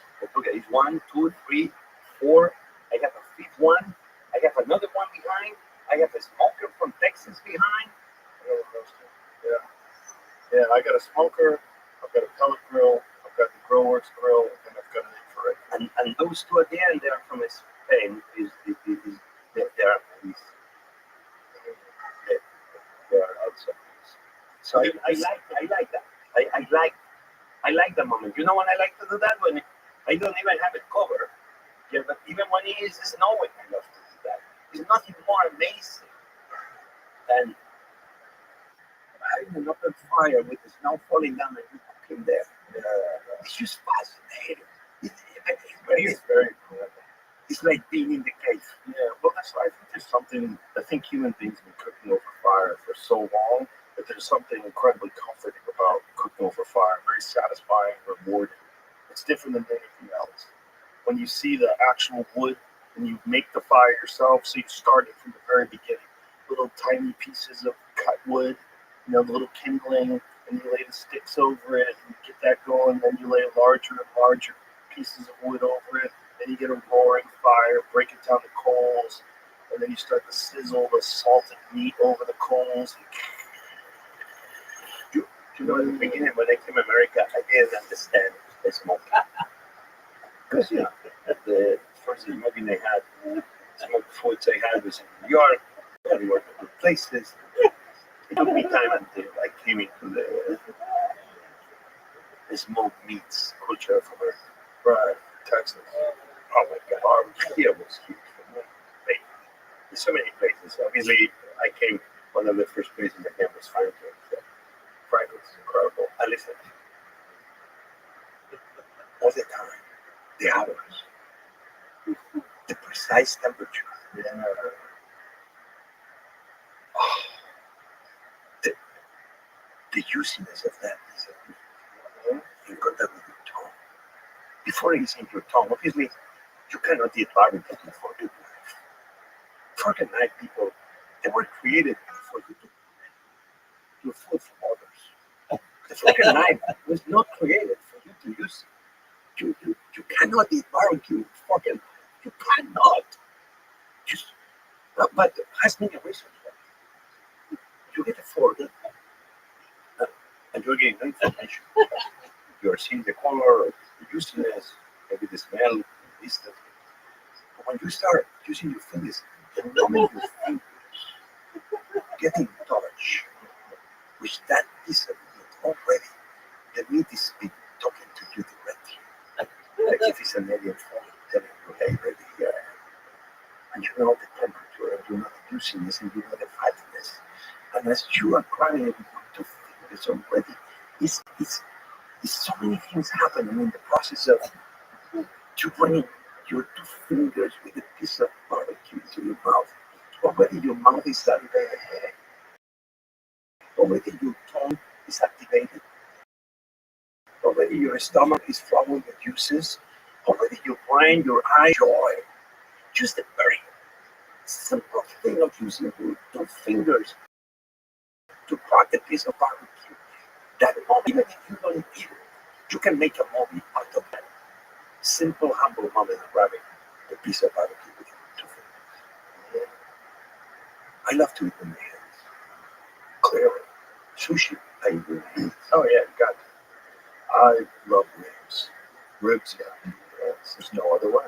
You hold it out to a big beef rib. Have you ever seen the beef ribs of Terry Black's? Terry Black's have beef ribs that look like they came from a prehistoric animal. Big, massive, juicy beef ribs that take a day to cook. And you just sink your teeth into it. It's like, oh, so moist. Delicious. And it's so huge. You can't even, I don't know how anybody can eat a whole. Hard to get 3 or 4 bites in, but stop. I can't. It's just so fatty and juicy. So before obviously I came to the United States, you know, baby lamb, baby pig, in Spain we love babies. The baby lambs. It's I was watching a documentary today on a restaurant in Spain that's known for sucking pigs. They were cooking it all with open flames. It takes 2 hours. Only water, only salt, and then you learn. It's delightful. You know, a happy day for me. I remember coming. So I was in the United States. First time I came to America, I was cooking for the army. And I'm like, really? I was a young cook already. Talented. I won a little championship here and there, already working some high-end restaurants in Spain. Mandatory military service, but for me, the military service changed my life in so many ways. Service to the nation, service to the country, be part of a group of people with a very clear mission, working as one. But anyway, I cook for the admiral. I thought, really? I'm having the best life. Because $3. I have my own apartment. I'm only cooking for the family. They're treating me like a son. Life is good. But I wanted to go on a boat. No, on any boat. In the training ship of the Spanish Navy. The training ship for the mission. A sailing ship, a tall ship. The Juan Sebastian Duncan. Technically, Magellan was the guy that began the circumnavigation on the world, but he died, and the guy that finished the circumnavigation was Juan Sebastian Duncan. The boat was then called beautiful boat, 4 masts, white. If you could find a photo, it would be amazing. 300. Now, is women that go in the old days 300 men. Now, actually, the princess, future queen of Spain, is on this boat right now on the training ship. First time I leave Europe. First time I visit Canary Islands. First time I visit Africa, Ivory Coast, Abidjan. First time I visit Brazil, Rio de Janeiro. My first caipirinha, my first papaya. The first time I visit Dominican Republic, Santo Domingo. First time I arrived in Florida, United States, Pensacola, the city of the 5 flags. Hello, one of the 5 flags. The Spanish Castilian flag. Hello, offshore I belong here. Yeah, I already was in love with America since I was a little boy. The NBA, the Westerns, the history of America, the Civil War. I was fascinated with America. The very first time I had social cups. Those are the moments that every time I remember when my father brought the first kiwi home. I was a little boy. My mom was so upset because he paid like 4% of his monthly salary to buy 5 kiwis. And my father was like, I guess that's why I became so crazy. For me, finding a new product is like the happiest moment of my life. Suction crabs for me was like, holy cow, suction crabs are amazing. Like, a whole crab that you can eat, like make a seal that is soft. And, oh my beautiful things is I moved to New York in the next segment of the trip, and I remember coming out of the Rothschild Bridge, Lady Liberty, Ellis Island. I'm an immigrant, even though I'm not an immigrant, I'm just a soldier, a Navy guy visiting America. I became an immigrant later. And that night I'm watching the American flag before we go to shore. And I'm looking at the stars, same stars we were talking before. I'm looking at the American flag, I'm looking at the stars, the dark blue color, the white stars. And me, I'm like, holy cow, America is amazing. Look at them put in their flag. The same blue sky at night where you imagine that you can be free, that everything is possible, that you're welcome, that if you work hard, you can belong. I look like a fool when I realize a few weeks later or whatever that the American flag stars actually were the states. Okay, yeah, I had no clue that the stars were the states. To this day, I think my story is much more beautiful. That is much more beautiful than the states. Um, but anyway, I wanted to share that story with you because when we talk around 30th Street of Manhattan, 30 years later, um, so I finished the military service, I came back to America, New York, and Washington. But 30 years later, I opened Mercado Libre Spain, which will bring in a bigger piece of Spain to New York, to Manhattan, 200 meters away from the same place I arrived in New York for the first time 30 years before. Wow. And when they tell me about the American dream, I want to share the message that if anything, the American dream is more alive than ever before. With that doesn't mean that we live in a perfect place in a cocoon where everything is perfect. Actually, no. The American dream is realizing that actually we need to work hard for the thing we want, for ourselves and for everybody else around us. The American dream is recognize that we are a beautiful place, created through centuries by so many different people that contributed so much. That people like me are right now so proud and so happy and so thankful overall of being given the opportunity to come to this country to belong as an immigrant, first with an E2 visa, then with a green card, and then becoming an American citizen. With three beautiful Americans. That much of what I am, I live 70% and 90% of my life in this country. I know where I come from, but Spain, everybody knows. But also I know where everybody knows much of this country.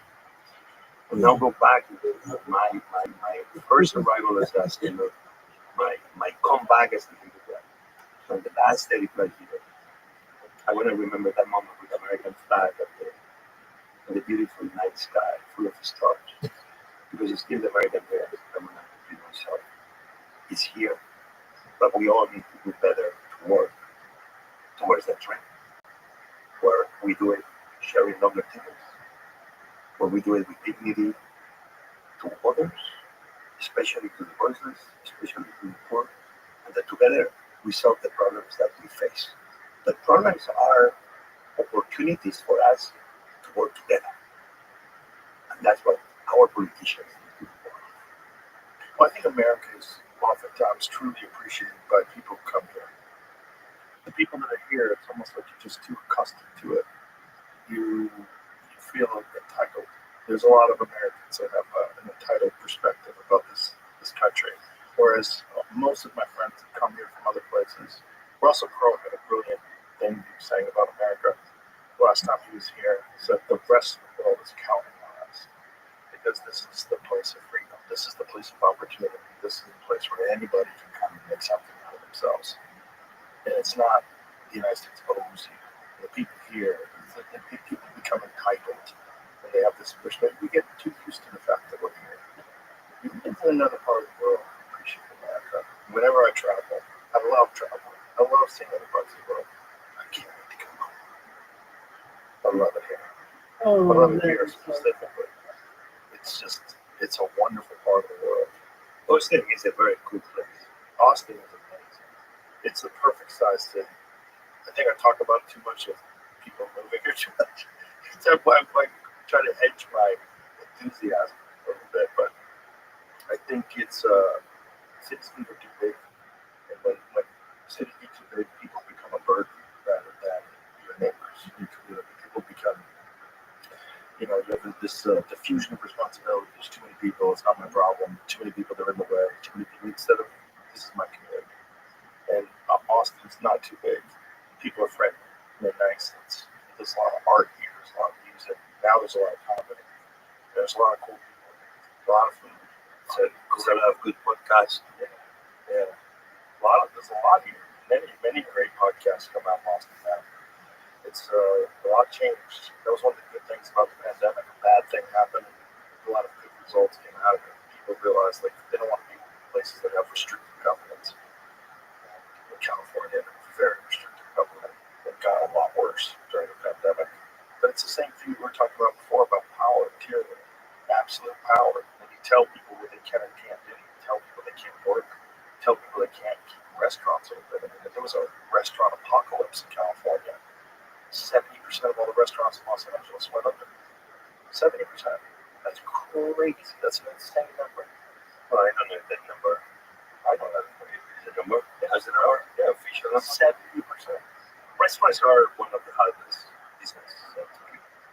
Right, which is why It's a huge percentage of restaurants close the first year.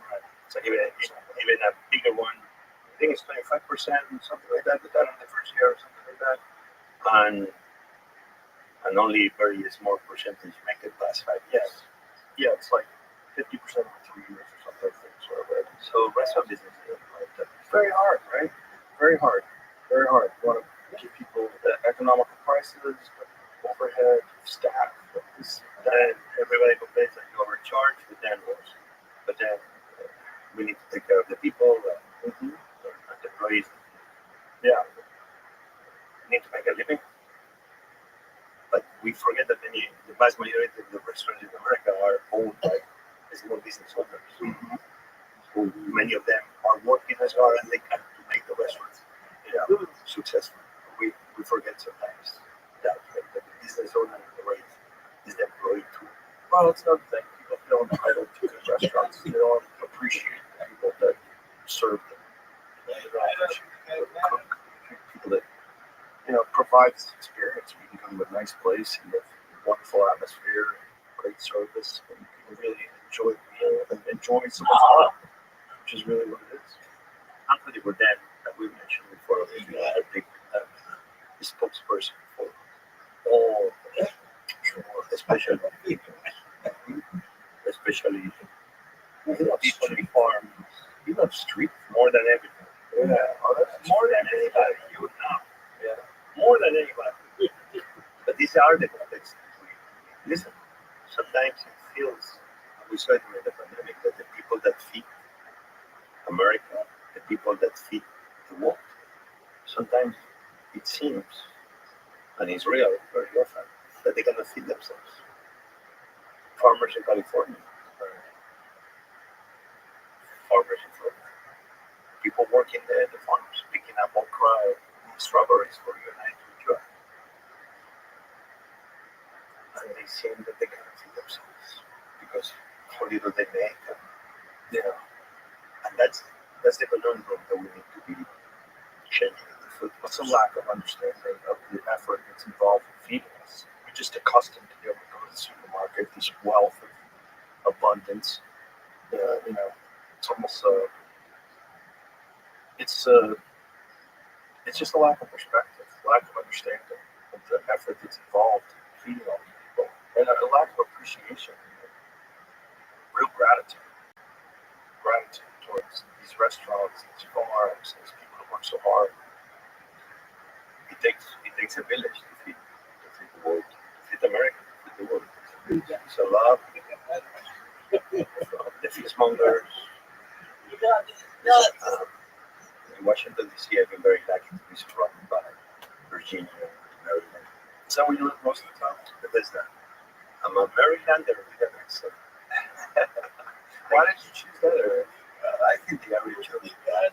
I mean, it was a great school that my wife went to. Obviously, I moved to Washington D.C. in 1993.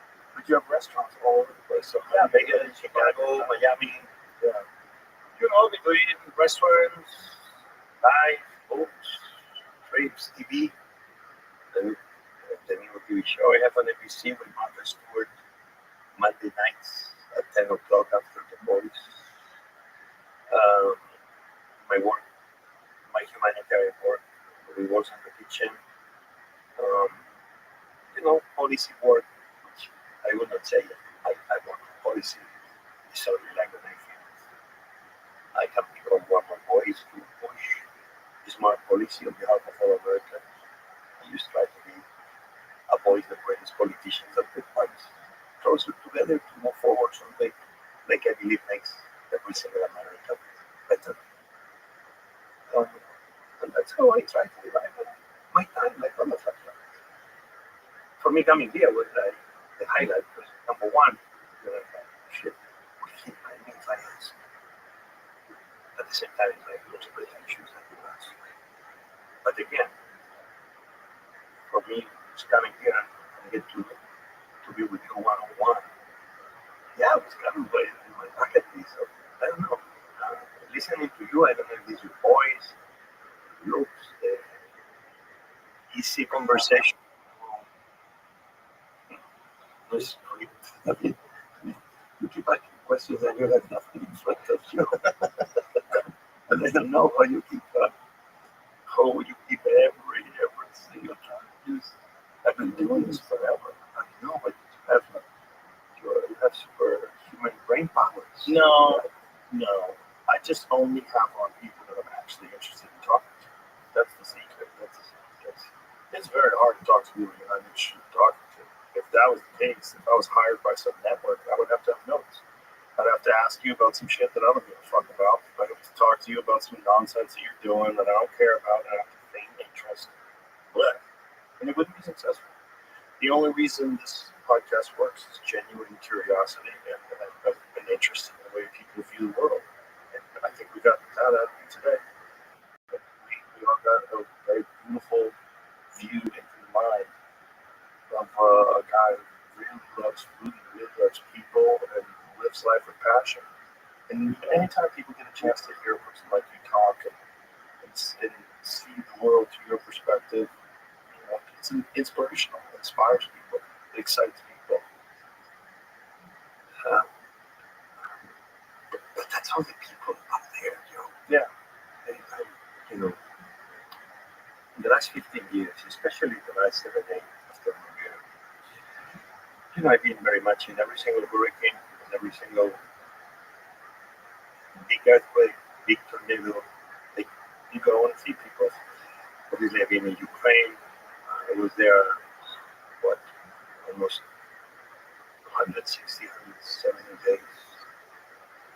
The first year I was there, 90 days, or something like that in my life. I crossed into Ukraine I was in Poland within 24 hours. And I was in Ukraine within a week. I arrived here when still Russian troops were in the north of the city, Bucha. I I remember with Rothschild, we were the first NGO used to arrive to Bucha and feed people. We never stopped. We reached 500,000 meals a day in Ukraine. Wow, very quickly. 500 restaurants. That all the money we had from the nation, from people in America, were given people in Europe. If we channel that money, we supported the local restaurants. If they're available, well, I'm not going to open my kitchen. The same dollar that is going to help feed the refugees or the displaced people is the same dollar that can help maintain the local economy flowing. Not ideal rich, but the restaurant want to help. The people want to help.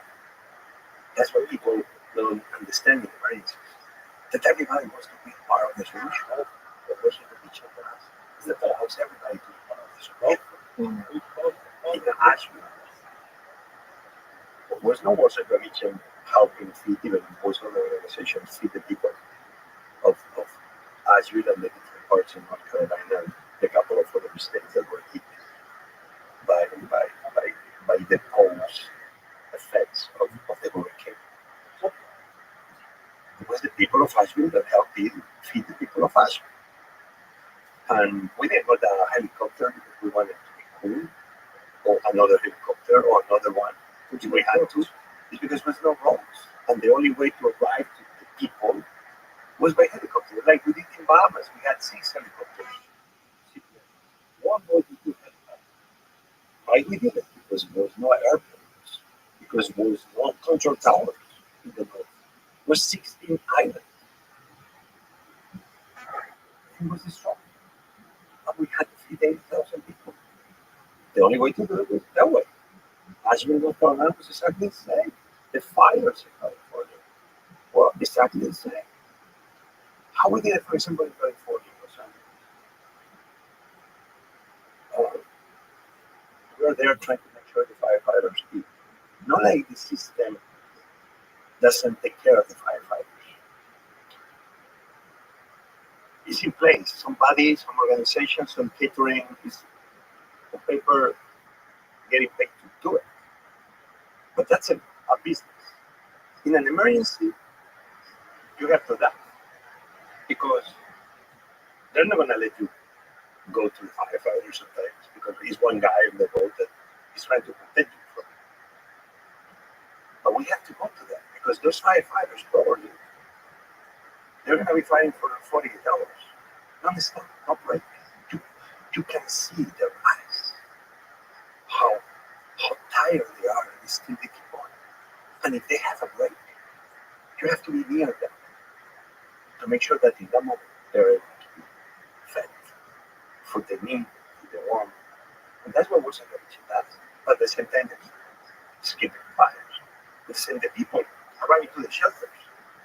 That sometimes in the middle of the night, you get 3,000 people arriving to the shelter. Because after dinner was destroyed, you have to be there. So we got a lot of restaurants, but we got a lot of food trucks. And the food trucks was great. It's the same way an ambulance is there on the call to bring somebody very quickly after a heart attack. And the hospital has an option to save their lives. We use food trucks like an ambulance. We use food trucks like a fire truck. We have them there. We have them parked. We have many already feeding firefighters and shelters and people in their neighborhoods. We have 10 or 20 trucks of weight. Why? Because every truck is full of 1,000 or 2,000. That means that at any moment, today, tomorrow, at 3 a.m. in the morning, if something happens, we can activate those food trucks within a minute. In less than 1 hour, they can be feeding anybody anywhere. So Warsaw Religion is not really an organization. It's a very simple idea. An idea of everybody's welcome. We have the standards, we have the systems. We don't plan, we adapt. We don't sit down in a big room where everybody is emailing. You cannot email a plate of food. You have to be with boots on the ground. That's the only emergency. The emergency is when you are next to the people that require your plate. People in those moments need us next to them. And that's what Warsaw Religion does. That's why we're in Ukraine. That's why we're in Gaza. We are in Israel. as we speak, feeding people because it's big fires around Jerusalem. We are in Lebanon. We are in Myanmar. We are in Thailand after the big earthquake.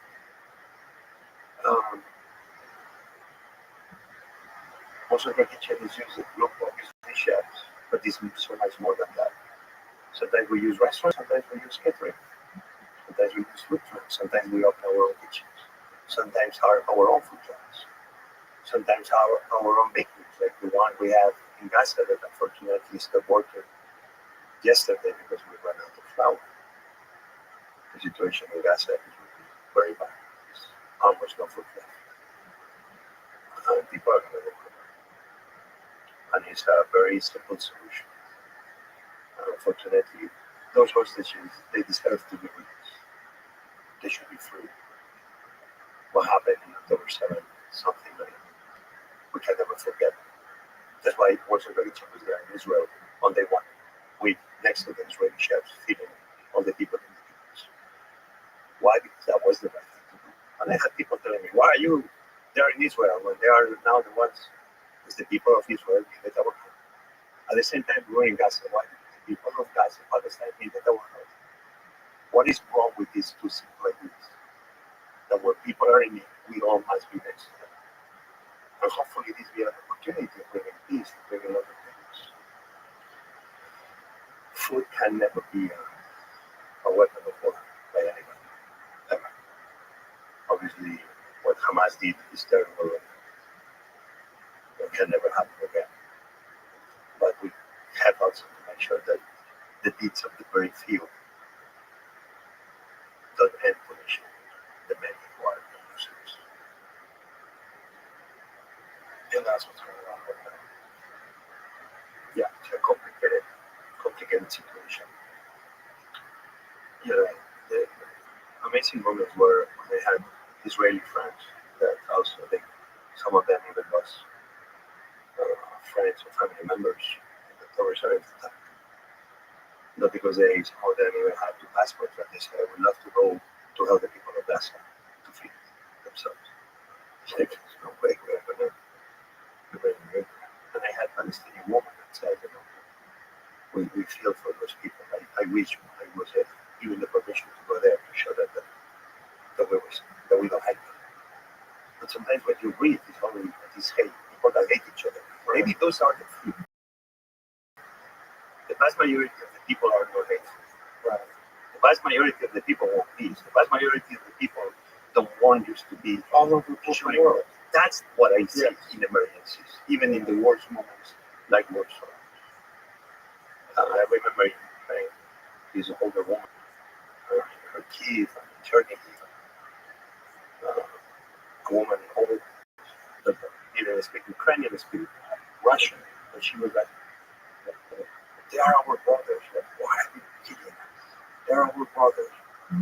Why our Russian brothers are bombing us? When an older person tells you that in that simple sincerity, speaking from the heart, why are they attacking us? Why Russia is attacking Ukraine? It doesn't make any sense at all. Ukraine is a beautiful country, beautiful people. They've been under attack, and necessarily this war is lasting too long. I wish that peace will be reached in the right terms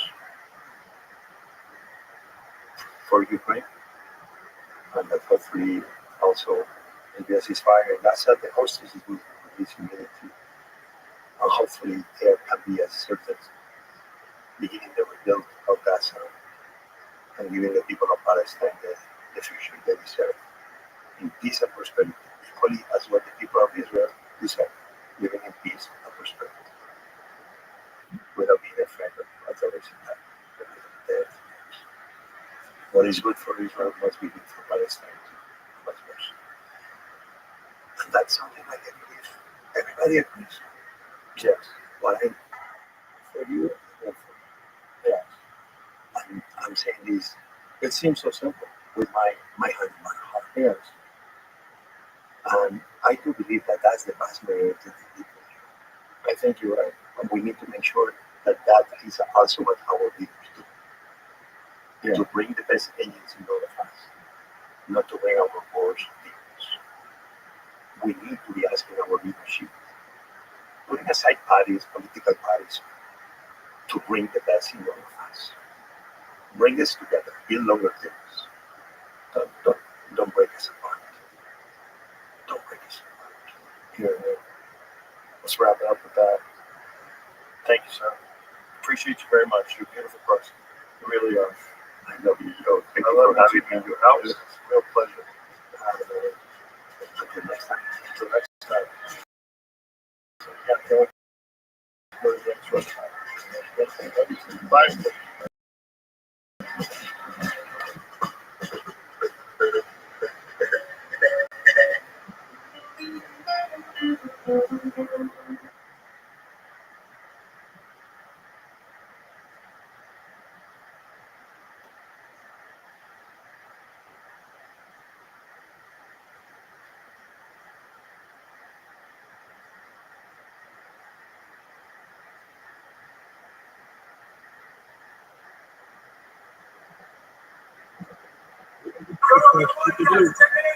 Good job. Experience. During my days, you're working podcasts by night, all day. All right. Now, hey, what's happening? Oh, lots happening. A lot. Thank you so much for being here. I'm very excited to talk to you. I've been thinking about nothing but that since that dinner that we had a few months ago. Oh, yeah. Thinking about it a lot. You know, you told me a lot of crazy stuff. So, yeah, well, it just seems like that's been my thing in life. Get involved in the crazy stuff no matter where it comes from. When did that start? When did you start getting involved in the crazy stuff? Well, actually, I began early on. I was a ham radio operator as a teenager, and I went to vocational school. I didn't think I'd ever go to college or whatever, but I got all involved in learning about radio transmission and all that kind of stuff. So I found I'm okay. I'm going to go to college and really concentrate on electrical engineering and physics and all that kind of stuff. But the weird stuff actually began kind of by absolute accident. At the time, I was involved at Stanford University, getting my PhD. I was just doing cool things. I'd invented a broadly tunable infrared laser. One of the first of this kind. It was a graduate student, and co-authored with the thesis advisor textbook, graduate level textbook, Fundamentals of Quantum Electronics, published in English, French, Russian, and Chinese. So I was on a cool road, just doing the normal physics kinds of things. But interestingly enough, once I was there writing a graduate level textbook, I realized, there's something I don't know, and that is, what about consciousness? What about living things? I mean, is it still just atoms and molecules all the way down? We just don't know about it, or are there some additional fields or whatever? So it turned out I came across some publications by a polygraph expert who taught polygraph to the CIA and FBI and so on.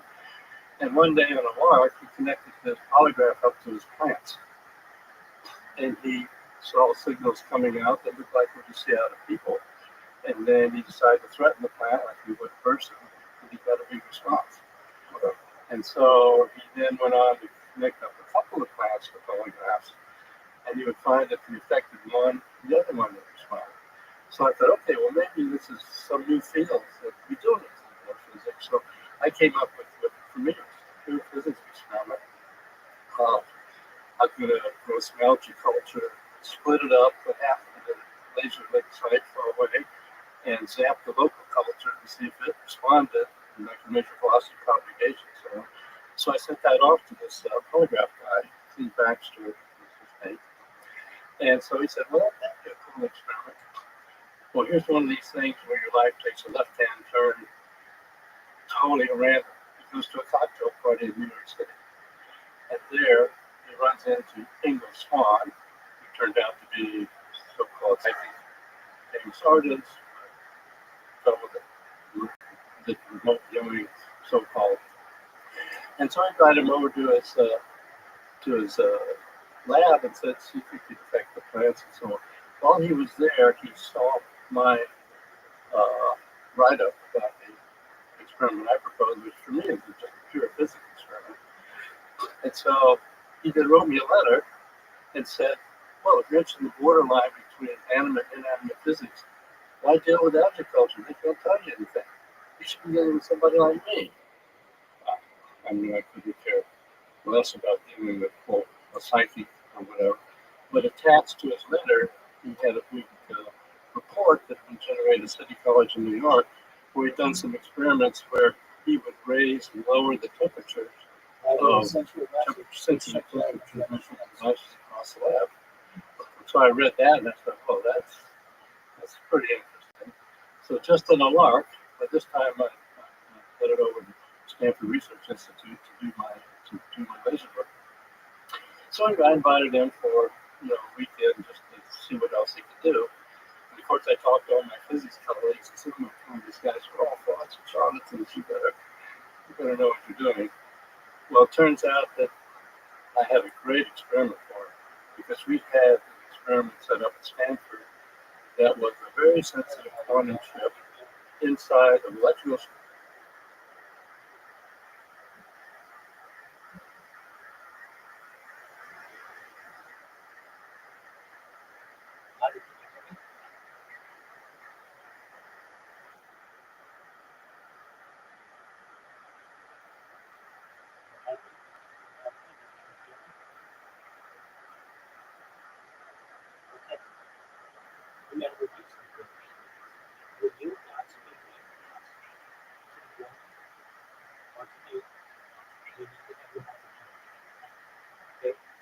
This morning, I didn't get the sleep that I wanted because you were speaking with your relative, which I'm totally fine with, but I don't want to hear it and other people don't do it. So you wouldn't do that. Secondly, when I have people in here, especially strangers, that's not time for you to shop. Okay? You can talk with them all you want, but you have to let me get through my elevator. When I'm trying to talk to people who have no idea who I am, but any idea, I'm working very hard to get them in here. And their attention is very important to me. If you want to become best friends with them after, absolutely. I want you to. I want you to embrace them. I want them to embrace you. But that is not time for you to talk. And finally, we know that you're here. Like earlier tonight with Mr. Awareness, and we're playing bowling, and I just wish you wanted to make vacation.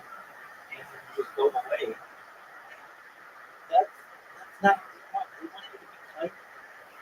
I know that you can do it. I know that you don't have to be mean, but sometimes you're really mean with me. And I have to basically apologize on your behalf. I don't want to do that. I want this to be a welcoming place for people.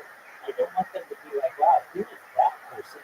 They're making me feel uncomfortable in the meeting. Okay, with that being said, you understand?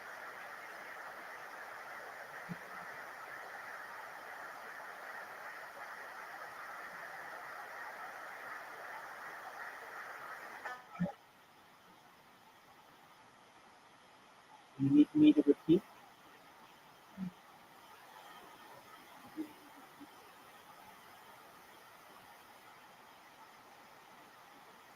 You have to speak. You need to repeat what I just said.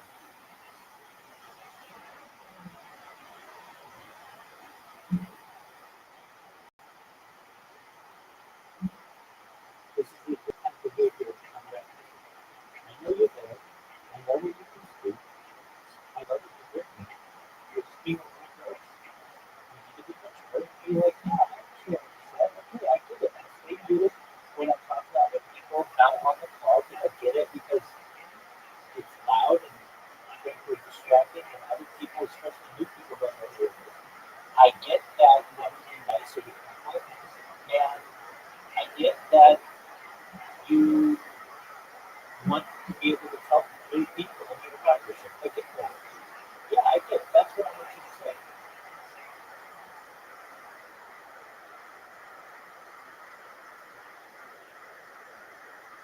You just being silent. It's just immature.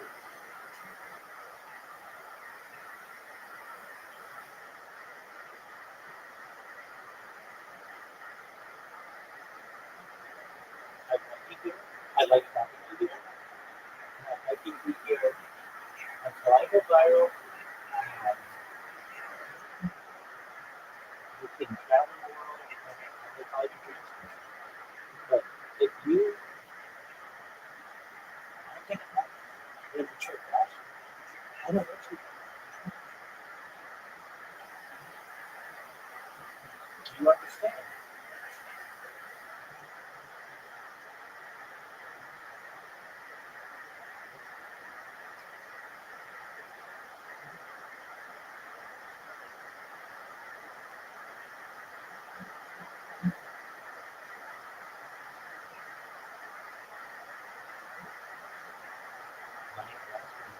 You understand?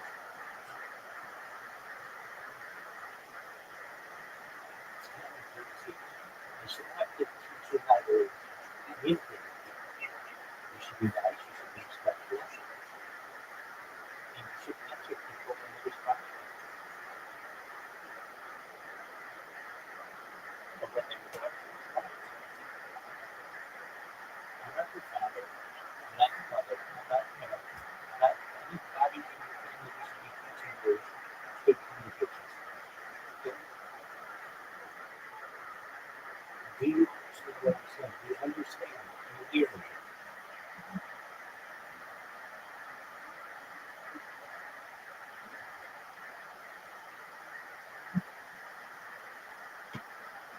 Right? Yeah. Until I know that once I'm going to treat it with people, we go back to being human.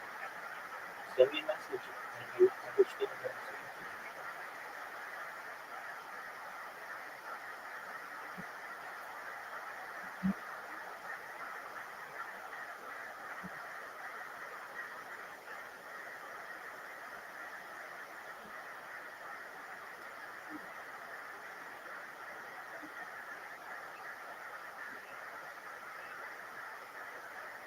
And you send your messages. Send me a reply. That's how we communicate and how you can figure out how to communicate with people. This is what you have to do. You don't really have an alternative. I have to be able to trust you. And when I do, you're blown away. And frankly, they don't know if you're mad at me, if you're mad at them. You haven't introduced yourself to them. They don't know who you are. And I don't expect them to know who you are. I want them to get to know you. But there's some things that are just fundamental, foundational aspects of communication. And you're not very good at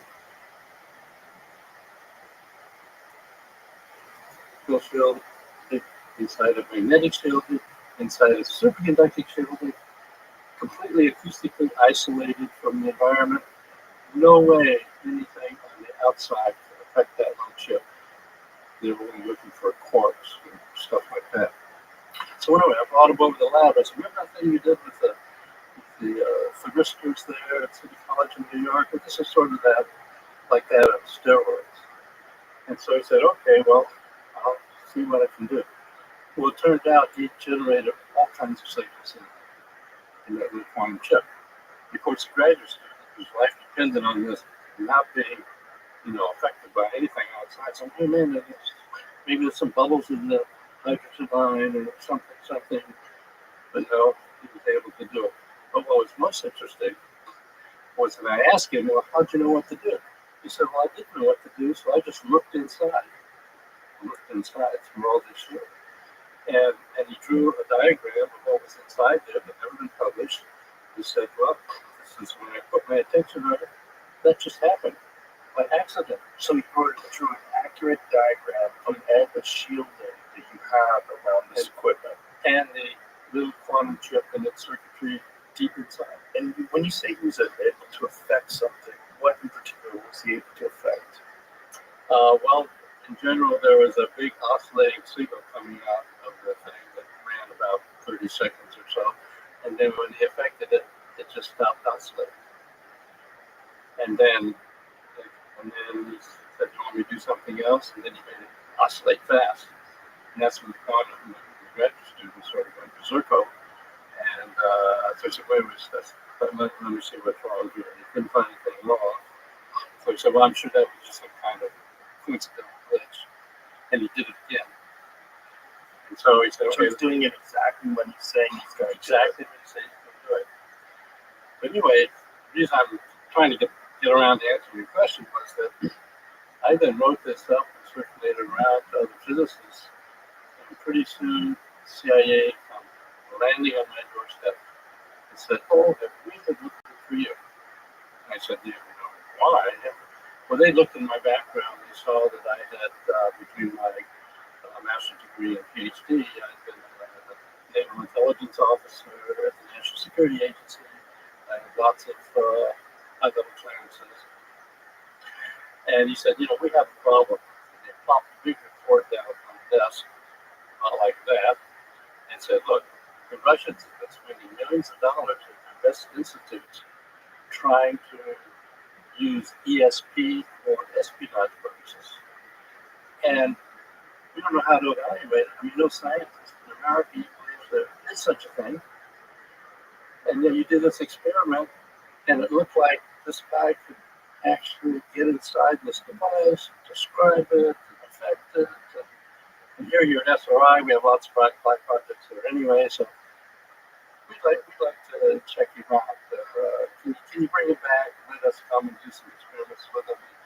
By the way, we're hoping that the find this is just all BS, and we don't have to think about it, the end of that. So anyway, brought him back. They spent a day hiding things in the boxes and envelopes. He would describe what was inside, and they were totally blown away. So they said, "Okay, we'd like to give you a little project here, 50 or 60K, and see what else he can do." So anyway, that's how I got started on doing, quote, weird stuff. And so I said, many would know, that project ended up being very productive, and it went over more than 20 years and so on, highly classified level. But maybe we'll get to that separately, because I think the UAP stuff is more interesting to start with. But anyway, that's how I got started in weird physics, you might call it. And then, sort of like in Ghostbusters, well, if you got some difficult problem, who are you going to call? I am. So, what other things did you do with Ingo? So, he was able to affect the oscillations. So, They affect the oscillations. so he had some sort of an ability. Did he describe, first of all, like what this ability was, how he perceived it? He said that for some reason, starting when he was a little kid, he would, try to focus on some news item or whatever, and he'd suddenly get some kind of picture in his mind about what was going on. And later he would check it out. It turned out to be correct. So he just said, he stumbled upon remote viewing. Right. But remote viewing and then being able to interact with the equipment and change the oscillation seems very different, right? It is very different. And as we might discuss later, I've got some ideas about, what some of the quantum mechanisms might be involved in that. But anyway, as far as the CIA was concerned, they were most interested in this ability to see through shielding. They said, does that mean if we have all kinds of classified documents and the supergut is safe, the Russians might be able to reach in and see them? So that's what they were most worried about. And so anyway, Did you find that to be true? that started a whole program, and we found out that it was true. That, we started out doing what you would think, just hiding things in the next room, and can you describe them, and stuff like that. And but then he got bored. He said, "Well, you want to know what's in the next room? Go look. You want to know what's in the envelope? Open it up." So he said, "Well, what do you have in mind?" He said, "Well, just send somebody out into the San Francisco Bay Area, and I'll describe where they are." And so that's how what we call remote viewing program got started. We started experiments, which I gotta say, I resisted this stuff very much along the way. Because as a physicist, I had no idea how this could possibly be, but nonetheless, we began working with him. Our lab director was always concerned about was there some kind of hoax between the subjects and the experimenters. And he'd make up a long list, store them in his safe. We'd go get an envelope on the safe, leave SRI, drive to where the envelope said, he would give a description. That's how that whole program started. When you were experiencing this and you're initially very skeptical and you start seeing these results, what kind of a shift does that have in your worldview? It was challenging, I gotta say. Because as a physicist and as a quantum physicist, where I've written equations for all kinds of interactions, I had no clue how anything like this could possibly be. And I'll be honest, I still don't really have a clue about exactly what's going on, other than consciousness seems to be expandable out into the environment in a way that we don't usually consider could possibly be the case. That there are people who get into meditation and all that kind of stuff, but none of that was in my background. So I just found this a challenge, and it was only that CIA was paying us to look into this that I kept going the next step, resisting every inch along the way. To give you an example, along the way, there was a little bit of PR in the newspapers about our experiments. So we began getting people calling in and saying, well, I have some of that ability too, and whatever. And so one of the people came along that was Pat Price. He was ex-police commissioner of Burbank. He said, when we were solving crimes, I would get an image of where the culprit might be hiding. And it would turn out to be correct. So maybe I have some of this ability. Well, I had no reason to believe that, but it turned out that right at that moment, we were being challenged by the CIA to prove this wasn't some kind of a hoax between the experimenters and the subjects. And so they came up with coordinates, because as it turns out, when we sent people out to a site, Ingo or somebody else had to describe it, they would describe not only the site as being observed by the outbound person, but also what was inside the building, what was on top of the building. So we suddenly realized, okay, that person's just a beacon. It's not that he's sending something back telepathically. So once we realized that, Ingo Swan and his never-ending challenge said, well, just give me coordinates, latitude and longitude, degrees, minutes, and seconds, and I'll look wherever that is and tell you what I find. So in fact, okay, I found that hard to believe also. But we did a lot of experiments and started targeting everything. Anyway, Pat Price shows up. We do some local experiments. He's doing very well as well. And so, and our CIA contract monitor were worried that there's some kind of trickery and so that. So they came up with coordinates of what turns out to be right next to Sugar Grove facility, which is a highly classified NSA facility, picking up Soviet satellite transmissions. So I had no idea what it was.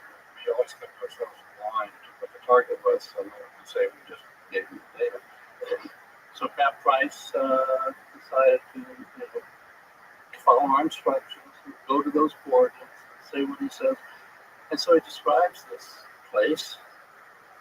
But as part of that, what he does is he says that he merged his mind, whatever you want to say, into a safe, and a whole bunch of words popped up in his mind. So he gave this whole list of words. Okay, fine. So we wrote them all down, set them all. Pretty soon, the entire law enforcement apparatus of the country landed on us and said, how'd you get this information? This is highly classified project titles. Do you have a source inside? And no, we just doing this experiment, and that's what we got. And so eventually, 20 years later, find the paper that was published by the CIA about what a deal this was. And so anyway, at that time, we were at a point where we were about ready to get the next year's contract, and we had our deputy director, John McMahon, said, okay, well, let's not waste it on our science, for God's sakes. Do a Soviet side. And so they gave us coordinates of the Soviet side.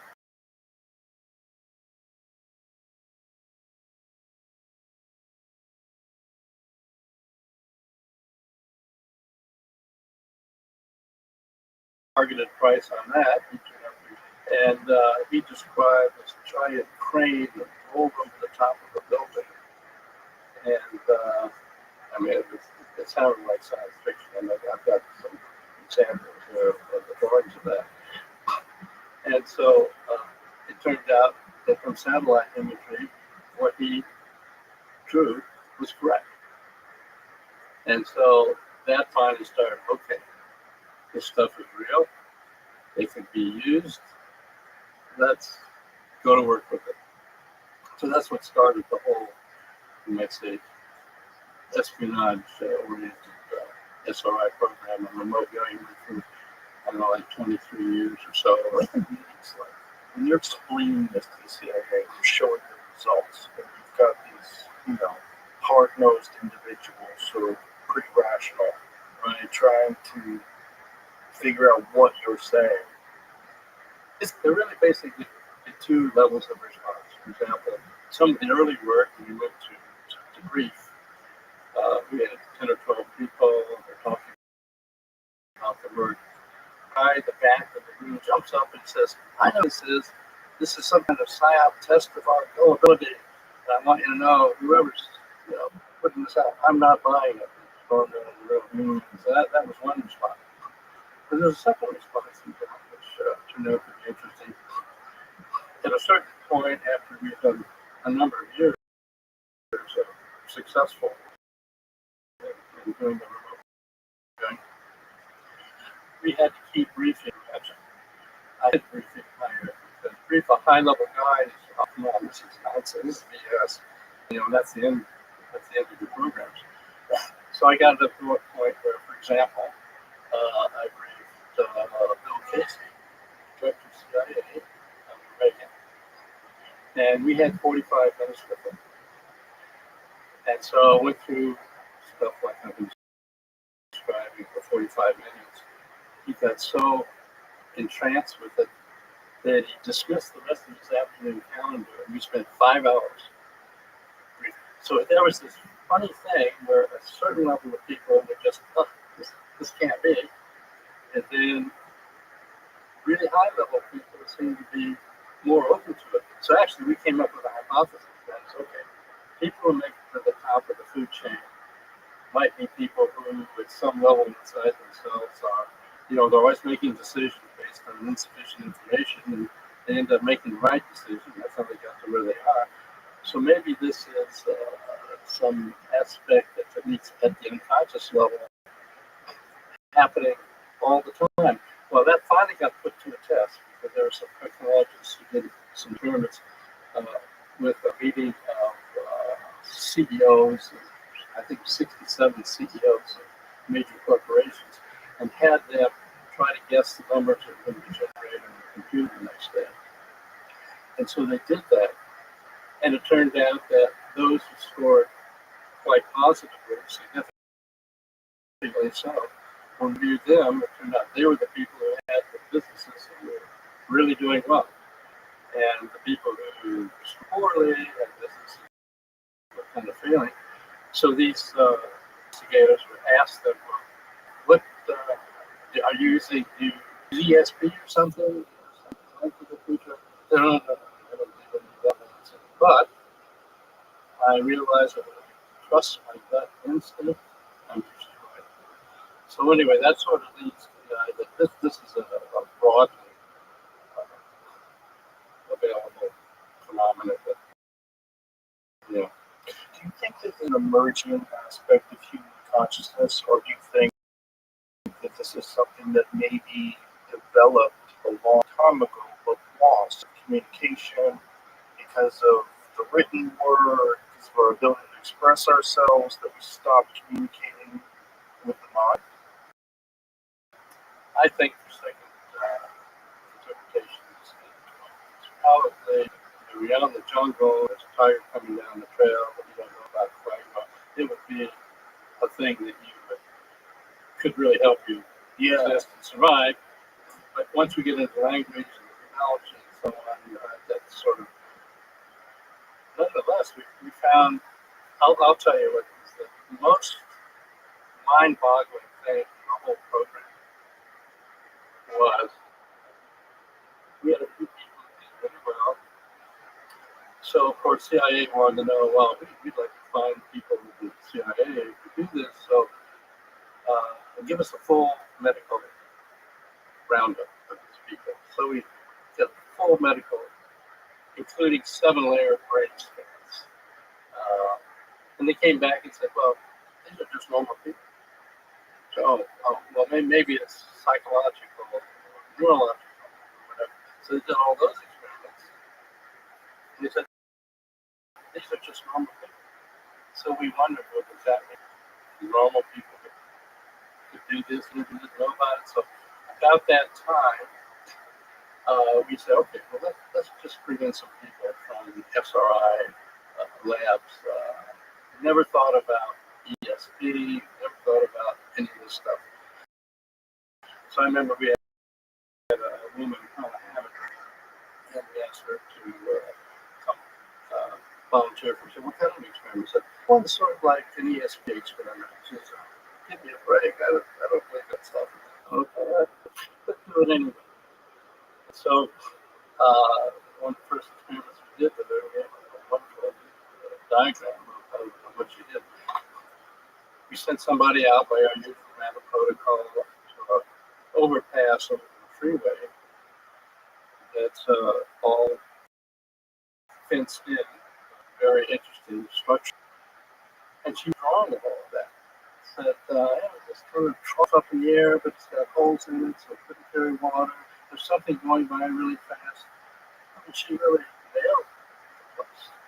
And so we got the idea, that was the biggest discovery of this whole thing, was that apparently, as with, say, athletic ability or musical ability, there's a bell curve. You got superstars at one end, you got duds at the other, but to some degree, anybody can do it. So that had a lot of outcomes later on in the program.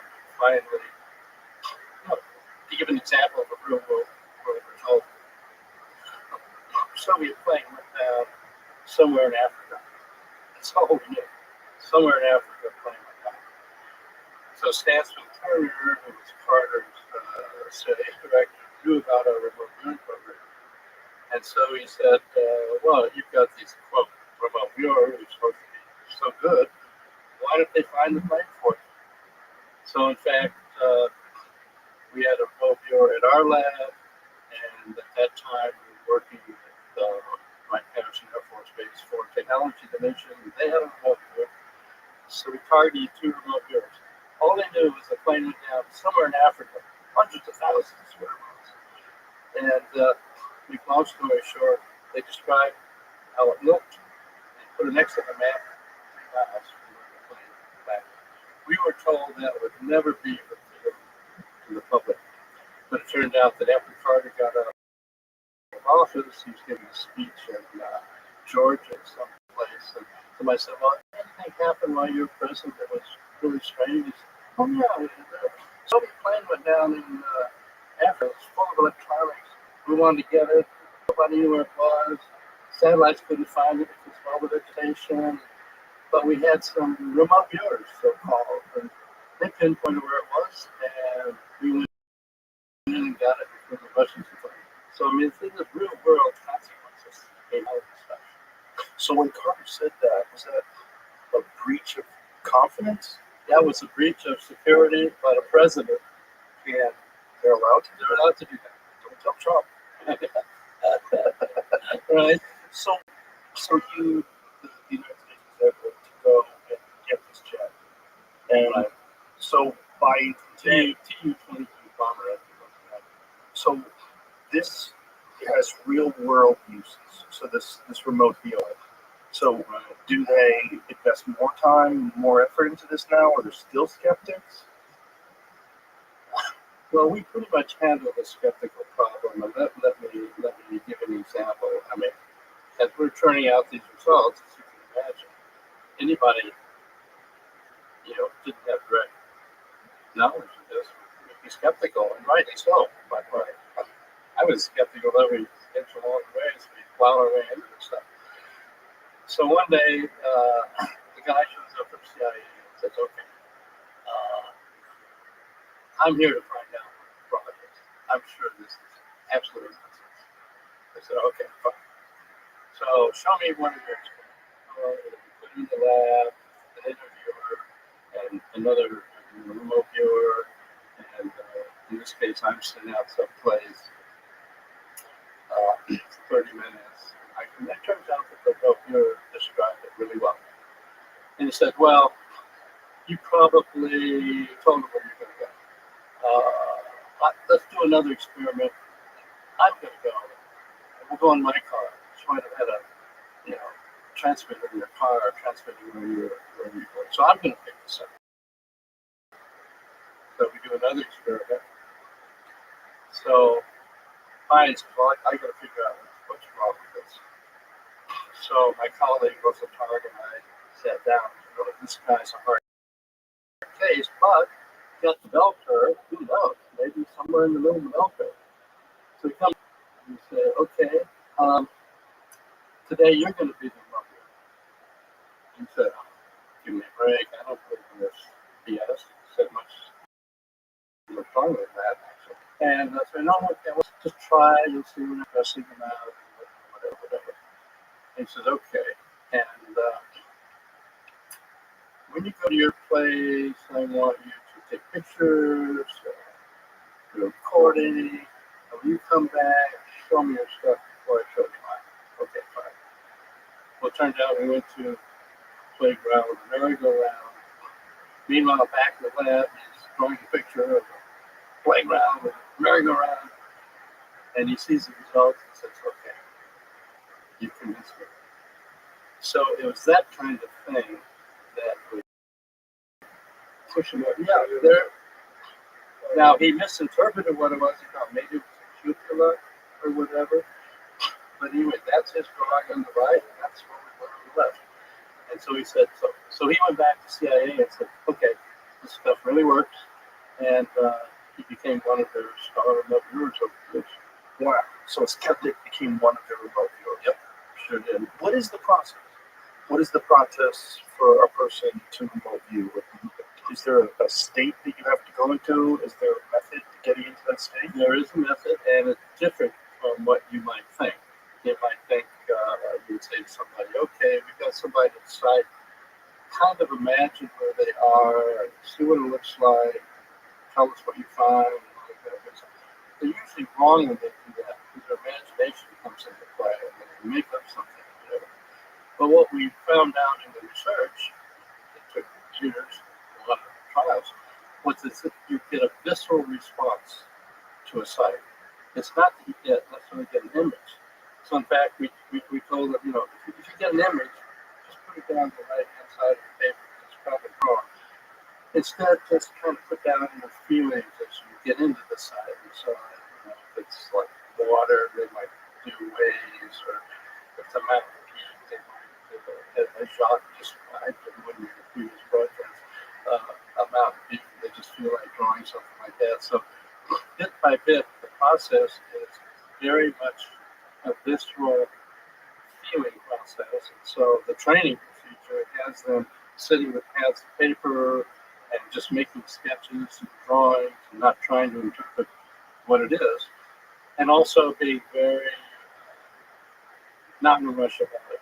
It's sort of like you've got a door, you drill a hole through, you drill another hole through, another hole, finally the door crumbles, and you've got a pretty good feeling towards the science. So the process that we use to train people involves this multi-test where they're to go by feelings, colors, flashes of things.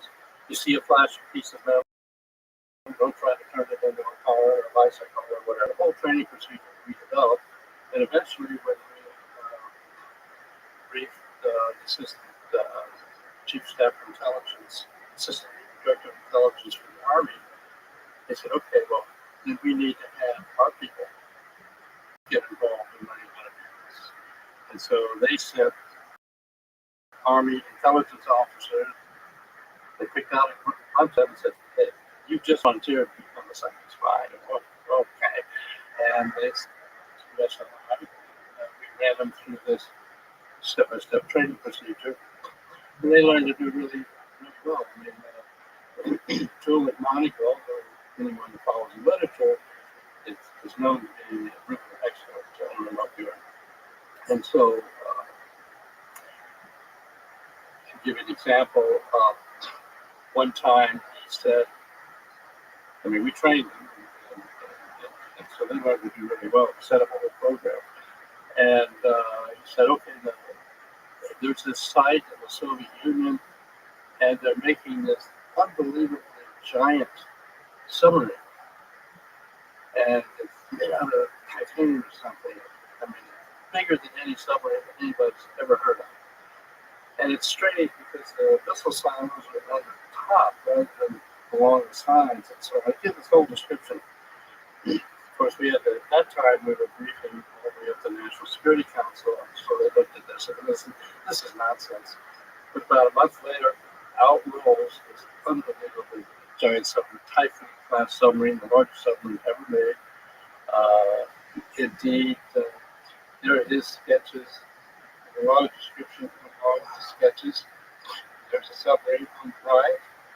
And so finally, the people in the National Security Council said, okay, we better start taking this seriously. So, make a long story short, he eventually joined a National Merit Award for over 2 credits. Great viewings he did for CIA, National Security Council, FBI, I mean, you name it. So, anyway, that grew into a whole industry. So this is still kind of mystery even to you. Even someone who studied this for this long, you know that it works, but you're not exactly sure how it's working. Is that a fair assessment? That's a fair assessment. I mean, when we, as physicists, we get to say, don't have a clue. So, well, we now know that there's so-called quantum entanglement, which seems to be connected at a level across radiances. And so, the easy answer is, well, let's see, quantum entanglement. You know, that's just words. It doesn't really tell us how it works. But to give you an example, we wondered how far you could go. So we did an experiment again with English Swan, such a really top level remote viewer, to view Jupiter, planet Jupiter, before the flyby, before the NASA flyby. And so he did, and he described Jupiter the way anybody might, red spot and all that kind of stuff. But he said, but there's a thin ring around Jupiter. I wonder if I went to Saturn by mistake, but I really see a ring around Jupiter. And nobody knew about any ring around Jupiter. Carl Sagan happened to come by the lab and said, oh, what do you think of this? We got this result. So, ring around Jupiter. That's nonsense. But when the NASA flyby finally got there, it turned out that there was a ring, a small ring around Jupiter. And so we got that in publication in the book we wrote about all this stuff before it was known in the scientific community. So that's what we find out, that apparently even distances is not a big deal. The other thing we wondered, I can tell you what it isn't. We thought maybe it was brainwave. The Russians came up with an idea, well, brainwaves, low frequency, low wave, they can seemingly get through some aspects of the environment. So we came up with a series of experiments, and one of them was, okay, let's put the ocean on submarines, take them into the depths of the ocean, As it turns out, seawater is highly conductive, and so at even at low frequencies, even at brainwave frequencies, it would be a complete shield for that. But we piggyback on somebody else's experiments. Stephen Schwartz's experiment using remote ears to go find archaeological wrecks and shipwrecks and so on, which turned out to eventually be a successful experiment. But anyway, we got to do 2 experiments. We got pristine results, even with them under the ocean water. So we know it's not ordinary electromagnetic functioning. So we can try off this. Not to know what to put up with this other than it's got to be some new field, some quantum experiment. Don't understand, but yet you could repeat it. But we could review it. Wow. I'll give you another example of the skepticism that we got. And by the way, I can't blame them. We had some ecologists at SRI, and they said that stupid ESP experiment stuff going on.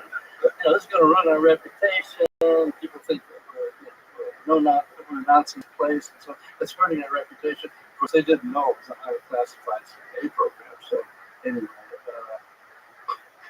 so our director said, "Well, what do you think? How would you know if this is false or whatever?" He said, "Look, make a list of all experiments, places that have been investigated, gone to as targets, and then give us the transcripts that were generated for those viewings, and don't tell us which ones were which ones, and we'll try to rank them for each place." And so they did that. Much to their chagrin, 7 of the 9 were first place matches in a 9 experiment series. Give you another example of by the way, I can't complain about the skepticism. I mean, even as we're doing all this, we haven't lost our skepticism about how could this be. But we got to a spot where the only thing was secret about this program was that it was secret. People heard that we had people coming in and doing experiments, but we weren't publishing anything. So I went to the CIA contract manager and said, you got to let us publish something. Because the only secret is a secret project. So if we publish something, that'll handle that. Did you want to do that to get more scientists involved? Yes, that's our personal aspect. So that if there was actual data, more people who were on the outside skeptical would say, well, hold on, why am I skeptical? Maybe perhaps there's something to this, and then you start considering your own life, these moments of intuition, weird coincidences. You think you had someone, they call you. Yeah. We all have this idea that there's something there, but we don't know what it is. We're very skeptical if someone tells us that they can do it. And that's reasonable to think that Right. way. So in this case, where we got permission to publish something, since we're engineers, Russell Clark, my colleague, and I, engineers and physicists, we wrote it up for proceedings that I took at the Institute of Electrical and Electronics Engineers. This is an engineering journal where we had published technical papers, so it's how we have a better chance there. Sent it off to them. The editor was Bell Labs. He comes back and says, "Well, I don't know." And we said, "Why? Are you getting bad reviews?" And he says, "Well, actually, I'm getting good reviews. But one really heavy hitter just gave me a 1-sentence review saying, this is the kind of thing I wouldn't leave it even for the truth."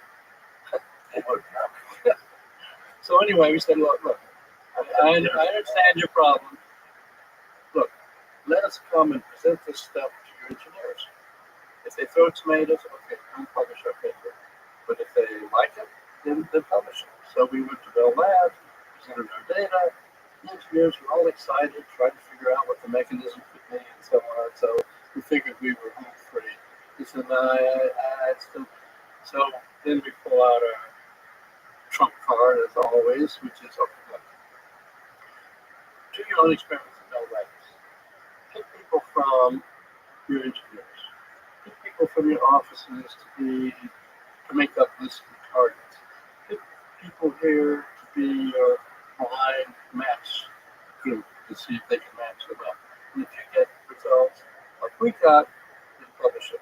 If you don't, don't. So, okay, that's fair. So it turns out we did the whole thing, same kind of results we got. Our paper got published, 1976, receiving the IEEE. And so that suddenly got other people saying, okay, well, maybe there really is something to this. So it turns out that for those who follow the field, that Robert John and the Dunn, Robert John was head of engineering at Princeton. He had a student who wanted to do these kind of experiments and thought it was nonsense. But he came out, heard our briefing, and he went back. Long story short, he set up a 20-year program, completely replicating what we were, and also doing effects on random number generators that were quantum driven. So the so-called parallel Princeton Engineering Anomalies Research Lab replicated all of our work. So pretty soon it's all over the place. So by the way, at the end of the sort of Cold War, there was a detente. Some of our remote viewers went over to Russia to talk to their remote viewers, and they traded war stories. They did the same kind of thing. So there it is. It's so interesting that we almost just imagine you not running into Ingo Swann, you not asking him to affect that quantum chip. Imagine where Russia's doing all this stuff, the United States never gets involved in it at all. That could have happened. It could have happened. I mean, it was really, the tiniest flip of a coin that happened. So what that means is, for me personally, is that even though I had no interest in all that kind of stuff, this totally random event happened.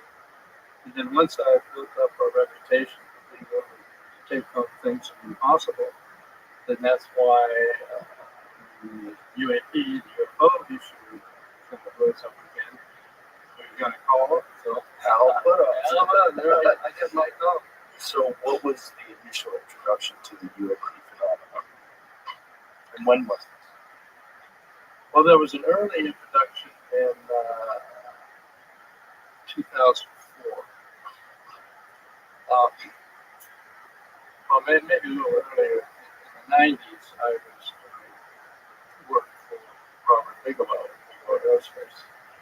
And in addition to this aerospace stuff, put two units circling the Earth, the module that got attached to the space station, all that kind of stuff. But he was also very much into UFOs and that kind of thing. And so I was involved with him.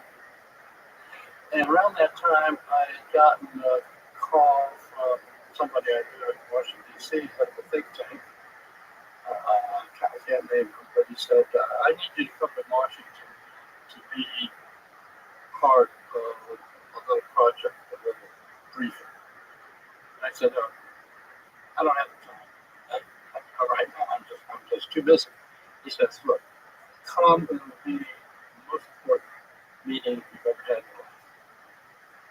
Well, since I had him calibrated, because I had done other work with him for the Navy and so on, I said, okay, I'll come.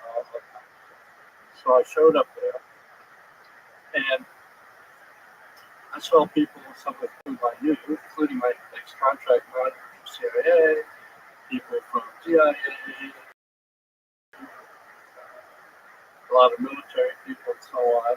So he sat us all down and said, okay, here's the deal. Here's why I've invited you all here.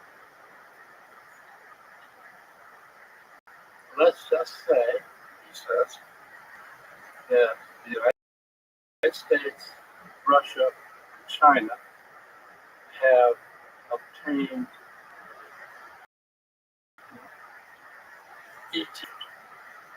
They crashed, and we have proof of that. bodies and are human. And so the question is, can this be released to the public? What effect will it have? So I and the other people I've come up and talked to later, we thought, well, this is cool. Maybe we get some kind of disclosure here. And so I said, here's what we're going to do. We're going to make up a list of what would be affected in the culture with this kind of a disclosure. And by the way, at this point, we still didn't know, is he saying that that's true stuff, or is it's a hypothetical? Anyway, so make a list. Who came up along with this? Like, I don't know, 60 items or something. You say, oh, wow, stock market might be affected, religion might be affected, whatever. Government affected, policy affected, politics and so forth. And then for each item, we had to go skip a score from +9 to -9, just how intense the effect would be, as well as positive or negative. So we broke up into groups, and our group had our list of 8 or so. So we went down our list, and it turned out that we ended up getting a net negative numbers. And let me tell you why you get negative. One of the things down toward the bottom of the list, when we got into the weeds, was, well, suppose materials from crash retrieval of a non-human craft was given to Corporation A, but Corporation B didn't get any samples. And then years later, Corporation A is making lots of money based on what they got. Corporation B is going bankrupt. And then they find out they're excluded. They're going to end up suing the corporation, suing the government. I mean, it really gets gnarly when you get into the weeds and the details. And so it turned out with our group of 8 or so, we said, we can make it a number. Well, it turned out the numbers. The outcome of that exercise was thinking about disclosure. Forget it. Was this during George Herbert Walker Bush's? No, during Bush 2. Bush 2. George Bush. George Bush. Yeah. So when this was all going on, you still didn't know what they had. Didn't know what they had. This was just, they were saying, This could be hypothetical, or Right. he'd be trying to tell us something, but he wouldn't say. interesting. And how much time did they give you to compile this list and to generate these numbers of plus and minus? 2 or 3 days. Recall right now. How did you attribute numbers to things like the stock market? How did you figure out how that would be negatively or positive? Well, it was just a gut response, basically. You were both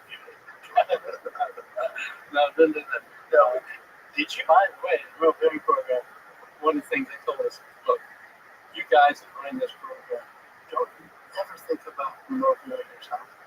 We learned in the LSD days that if the experimenters get involved in the subject they're researching, they lose their objectivity. Don't think you can sneak away and get away with it, because we'll get you on the polygraph. So no, never did. Don't remote view yourself. What a bizarre thing to tell somebody. That's a thing. So anyway, back to this. So we came up with our numbers, and I said, this does not look like a good idea. So at that time, that was the viewpoint. Now, as we'll get into, at this point, I have a different point. I think there should be more disclosure than is apparent. Well, I think that's much more common. Much more common. That thought is more common, not just academics, but even government people. I think more. In fact, I have a great example of that. And it's Edward Teller, father of the H-bomb, involved in the Manhattan Project. You think if anybody wanted to keep secrets about national security, it would be him. And one of the strongest statements he made, which actually was kind of a driver, I shifted my viewpoint about, well, should we come out with this or not? He said, in exploring nuclear energy, we had the Manhattan Project, highly classified, But nonetheless, we and the Russians kind of marched along step by step. But in electronics, we can classify electronics, circuit boards, all that kind of stuff. And we took off like a rocket, left Russia in the dust. So his viewpoint was that having more openness, even in national security areas, is a better bet. And so that made me think, even though I've been part of, as it turns out, decades long, highly classified, not for the streets, UAP investigations. That sort of affected my thinking about it and more open to the idea that we should do that. So, but the way I got actually more officially involved was, as it turns out, in 2008, I think it was, Harry Reid, who was at the time Senate Majority Leader, Daniel Inouye from Hawaii, Ted Stevens from Alaska. They're part of the Gang of Eight, so-called. They get better briefings than most people on what's going on behind the scenes. So at that point, you might think, well, UFO stuff, I mean, that's all dead. Let me get into the background first. That is, back in the 50s and 60s, we had Project Sign, Project Grudge, Project Blue Book, and then they had the Condon Committee at the University of Colorado. They examined the area and he came out and say, there's nothing here, it's not worth the Air Force spending the time on it. Actually, the Condon report, read it, there's a deep report showing all kinds of reasons why this is real, and then there's the forward, media, she says, oh, nothing here, don't worry about it. So after 1969, that report came out. If you call Air Force public affairs officer, what's going on with UFOs? They, oh no, we get all that stuff back in 1960. The truth of the matter is, during demo canceled by General Bowman down the front road, anything that might affect national security, we should keep track of. So now we come up to 2017. The senators knew that there was still stuff going on. And so they asked top physicists at DIA, Jim Lukatsky, one of the top physicists on propulsion, rocketry, and so on, to put out a request for proposal.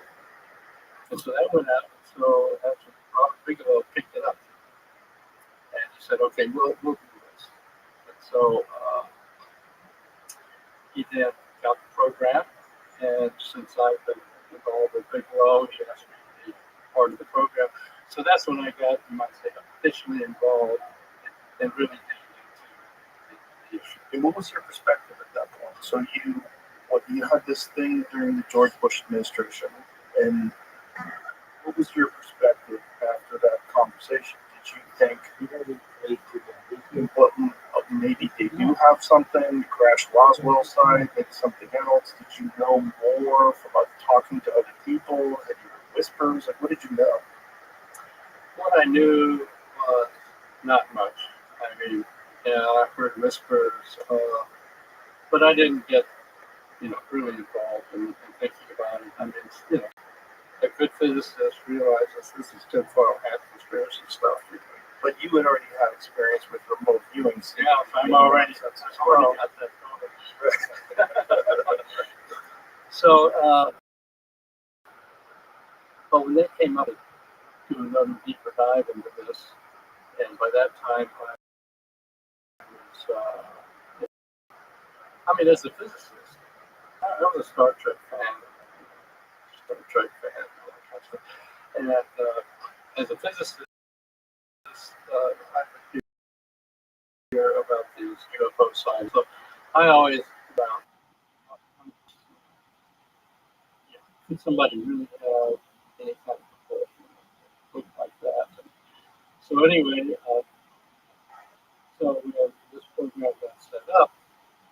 that my particular assignment was, okay, let's look at all the physics and engineering that might be behind this stuff. And by the way, we will arrange for you to get access to some materials. Okay, fine. So that was my task. So I said, okay. So I can't get into a lot of detail, but I did do a lot of back and forth with some aerospace executives about getting access in case they had any materials and that kind of stuff. So they finally said, no, if that were the case, it'd be $55. We can't share this. Even though you have an official program, you got top secret, SCI, Gamma, HCI, got all these clearances. But if we had materials, it'd be too high classified. We couldn't share it. So a lot of negotiation went on. Well, I spent a lot of time with the vice president. Unless there's something to negotiate about. Exactly. If there's nothing to negotiate about, you could say how, but we don't have materials. You wouldn't say you don't have enough clearance for us to even discuss this. Exactly.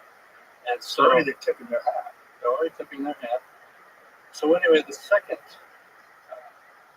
place to go then was, okay, they're not going to show their materials. But I'm almost assuredly have them. Suppose they had showed, what would we have done? Well, we would have gone to subject matter experts all around the world. We'd give them some material, say, this came from a Russian sub, or whatever. Give us your best output. So I said, okay, since we're not able to get materials and share them, let me go to all of the subject matter experts that we would have gone to and say, we're doing a survey for Bigelow Aerospace. He wants to know where would your field be in the year 2050. So we figured, okay, we'd get the best sort of assessment of possible futures from their fields. And I realized you probably don't have immediate access to this, but just to give you an idea, some of the papers that we got by going out to these people, and you'll see how serious we were. Aneutonic fusion propulsion, superconductors and gravity research, positron aerospace propulsion, warp drive, dark energy, extra dimensions, advanced nuclear propulsion. James got it up here. Yeah. So this is just the first few of 38 papers that I arranganged for leaders to come up with. So this is based on projections from where technology currently sits to, if you extrapolate where it's going to be in 2050, based on what they're working on. Right. So Space-time metric engineering, traversable wormholes, stargates. So you see, we weren't in around. Well, when you started getting the warp drive, dark energy, extra dimensions, brain machine interface. Now, did you ask any of these? So, presumably, this is just me from a civilian perspective. Presumably, you have some sort of crash thing. You have to bring in people who make spaceships. You have to bring in people who make military jets, advanced propulsion systems. Those are the people that would be able to. The people we had working on those papers were people from Hudson. How did they? This is the conundrum that if they did disclose, the companies that weren't given access to these materials did fall apart, and that the companies that got access to these materials advanced and had spectacular businesses. How do they decide who? It just assuming you would have something. How would you decide? Is it based on relationships, knowing that someone could keep secret? Like you're dealing outside the government now, presumably, if you have a defense contractor, that's an independent company. It's not necessarily, even though they work hand in glove with the government. They're not necessarily a part of the government. So in fact, if you put your thinking cap on and say, okay, this would be the way if you want to keep it out of the public, because you don't have to disclose it. you don't have to give it to a contractor. So, Right. okay, this is your stuff, and from now on, you own it. But how do you control it, though? You have to have government agents embedded deeply in that, which I assume they do anyway. But you have to have intelligence agents, I hope they do, deeply embedded in these defense contractors, where they would make sure that they maintain some sort of intense level of secrecy. That's exactly right. And when you think about, okay, these days we're supposed to have some kind of disclosure. What are these companies going to do? They're hiding things, or various parts of the government are hiding things. Misappropriating funds, lying to Congress. So you can see why it's such a big problem at this point. Well, that was that disclosure document that I saw you in as well, that appeared at South by Southwest, which was excellent. What's it called? It's called The Age of Disclosure. Amazing documentary. It's an amazing document. I really hope that gets released somewhere big, like Netflix or something like that. So I think Dan Farah, who's the director and producer of that, by the way, a very well-known producer. You know, he collaborated with Steven Spielberg, Ready Player One, right? The big hit and so on. And the approach he used, which is really very clever, he contacted people like me, people like Lou Elizondo, on and on and on, and said, you know, many of you don't want to come out really and reveal too much, podcast by podcast by podcast. So tell you what, my goal, he says, I'm going to approach 38 of the maximum insiders. And by maximum insiders, I mean includes people like Rubio, Secretary of State, Clapper, and hey, I'm going to get all of you. I see you.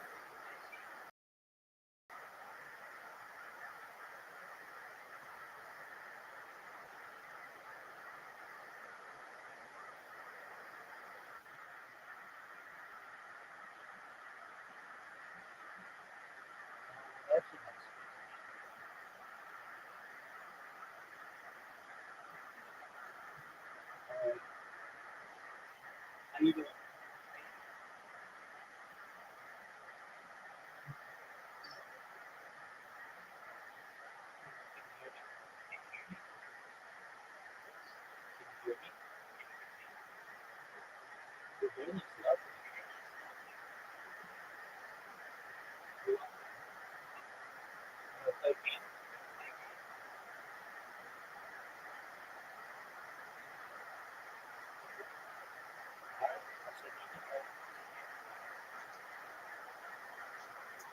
To collaborate on saying what your involvement was. Agree, you can, not say something and end up going to jail. And then we'll put out maximum disclosure evidence all at one time in this film. And it'll include people coming forward like Jay Stratton, who was head of the UAP task force. He's been involved in this field for 16 years. By the way, he has a book about to come out also, which will really be a disclosure. So anyway, we'll put this together. We won't talk about it along the way. And so 38 of us ended up being interviewed for the film, telling whatever role we felt we could tell. So in fact, when that film comes out, that's going to be disclosure. So that's going to be the maximum. When you saw the film, so no, it's pretty revealing. it's very well done. Yeah. So for your own personal journey into this stuff, you were initially introduced to it because they're talking about disclosure. You rate the pros and cons, and then when do you get introduced to it again? Well, it was when basically with Robert Bigelow got the contract that Harry Reid and the other senators asked. And how much time has passed? Well, that was in 2008. So a couple. And so that went up through 2012. And then ATIP, which you may have heard of, the Lou Elizondo grant, sort of picked up there to keep the ball rolling forward. And now it's been revealed, by the way, recently, that when the funding dried up, it dried up for the reasons you might think of, and that is it was so highly classified that when congressional statements came down that, okay, we need so much money for this, it didn't actually describe it, was just advanced propulsion and all that kind of stuff. So another group picked up the money and said, oh, well, that's what we're working on, the propulsion thing. So, but it wasn't the real deal. And so, what do you do at that point? You go, no, wait a minute, this was really for this. Well, then you'd be revealing what this was really for. So anyway, that sort of ended that way.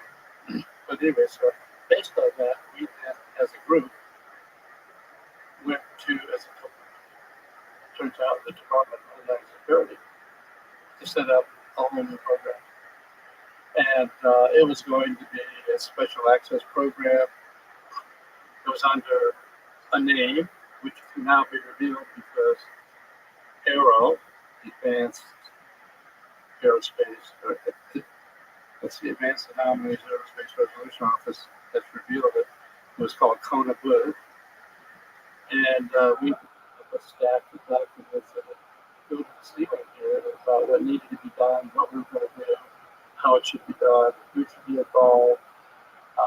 So at this point, you're convinced that this is a real phenomenon. At this point, I'm convinced that there's a real phenomenon. I mean, how far can I go? I mean, I can say I interacted with, for example, Dave Rush, that you've had on the program before, who is really a high level of intelligence officer. People in the public can hardly have any idea how high a level of intelligence officer he was. He prepared briefings for the president. He was top UAP investigator for NRO, National Defense Office, and then transferred over to NGA, National Geospatial Intelligence Office. And so in that role, he was asked, he was an official, part of the UAP task force, asked by James Bradley to find out what's going on behind the scenes at these super classified levels. And he did. And so that's why it eventually came out in August 23, congressional hearing under oath, saying, I've talked to more than 40 programs. Well, I know Dave, I know many of the people, I know many of the programs that he's involved in. And so there really is something to it. And it's only a matter of time before it comes out. I don't think we put the toothpaste back into the tube. Well, it seems like people don't want to. And I think there's so many more people that are open to discussing the possibility or what this is. Maybe not even the possibility, but addressing that there's something going on. So what is it? Is it interdimensional? Is it intergalactic? Like, what is it?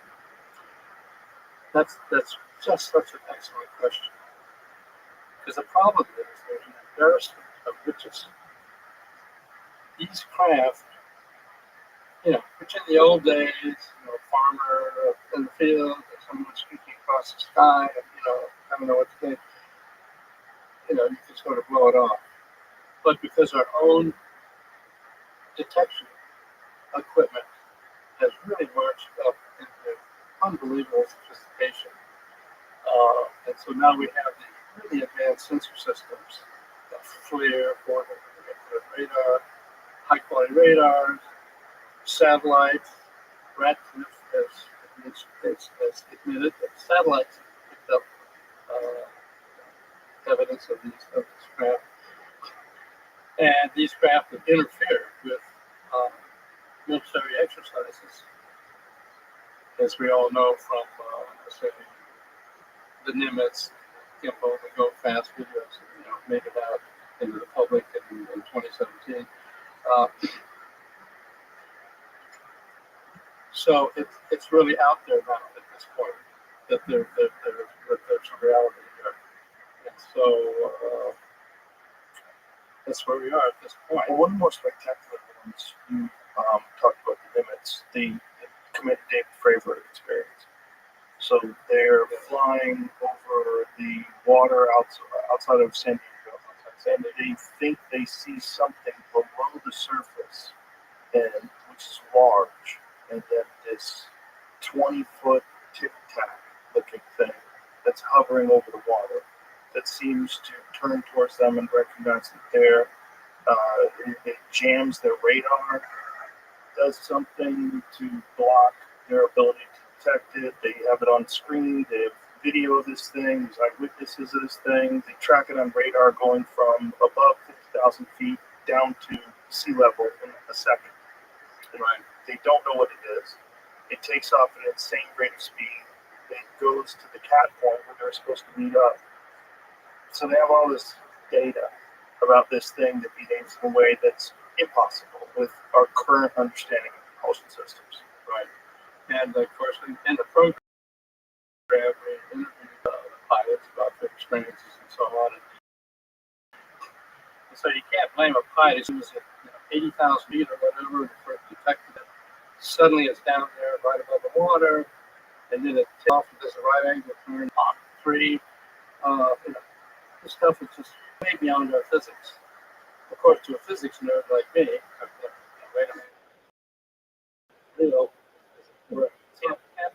How are you? Beyond our engineering. So, in fact, Can you hear me?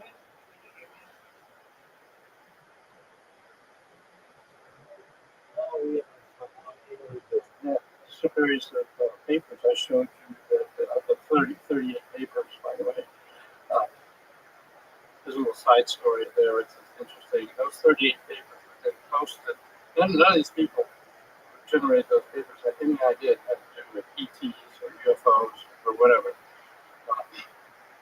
They all went up on what's called the JWIC server, classified server for the Pentagon, and intelligence officers, aerospace contractors, could get access, but nobody in the public could. And usually those things go up, they're up for a little while, and a month or so, and they take them down. This was such a set, such a popular set, that everybody screamed every time they tried to take it down. And so it was posted there like forever. But eventually, through freedom of information act, it's more than most of those papers have been released. And I was concerned that, oh my God, these guys are all going to call me up and say, what? You didn't tell me this had anything to do with ETs, UFOs. But actually, nobody seemed to complain about it. So back to the question that you mentioned a little earlier, though, about what's the source of this? Like I said, it's an embarrassment of riches. There's so much information. The idea that maybe a scout coming by from some other planet, checking us out, and heading off or whatever. I mean, there's much more than that. And of course, as you know from interviewing Jacques Vallée, he dug into the literature and found out, you can go back millennia and see descriptions of exactly what we're talking about today. So, as far as where they come from or what they're doing here, I myself have written a paper called Ultra-Terrestrials, where I try to cover the gamut. And I cover everything. Yeah, it could be spacecraft from some other galaxy, moving through here, or maybe there's some Atlanteans left over from eons ago. They're just kind of hiding out in a seabed or some mountain range someplace. Or maybe some ET group showed up here 1,000, 2,000, 2,000 years ago, and they're hiding out with somebody. Of course, he thinks that maybe it's time travelers from the future coming back.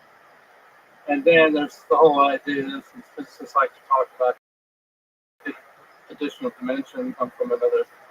So anyway, then in Treasure's paper, everyone I could think of, I'd say, we should be exploring all of these. So at this point, I would say, it's NHI, non-humans, but it's not here with sources. Maybe at a higher level of classification that I had access to, maybe it's known, but right now, I'd say we don't. Do you have a suspicion?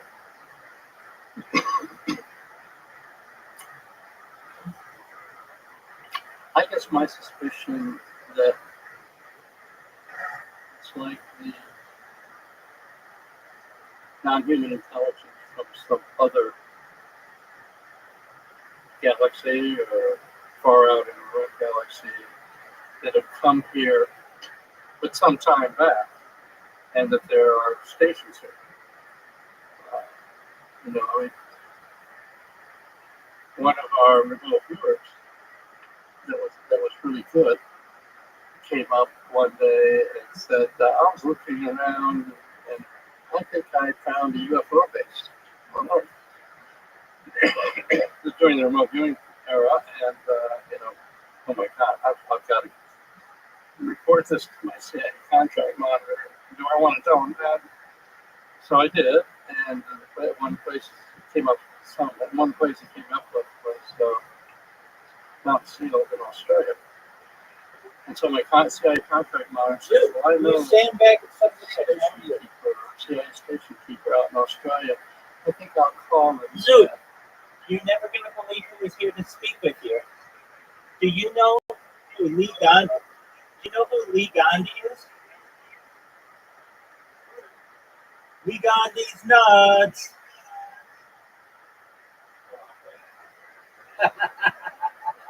Dude, I've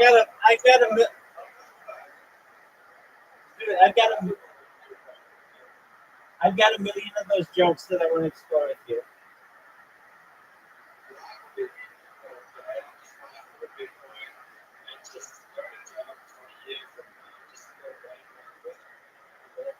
Dude, that was all a fake thing, wasn't it? All right, so give me the lowdown. What happened? What did she say? Yeah.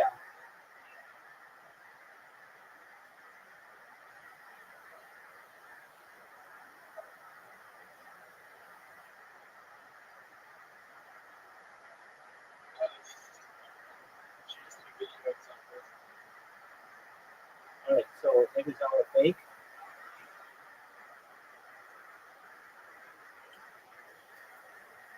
Dude, I expect you to give me my valuable information so that I don't follow it.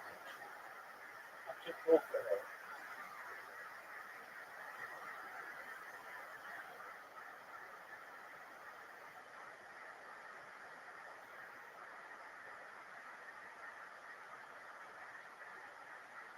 So what's your deal?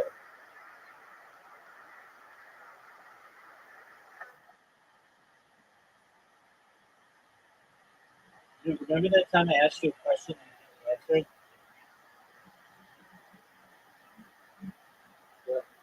Yeah, why don't you answer my question, dog?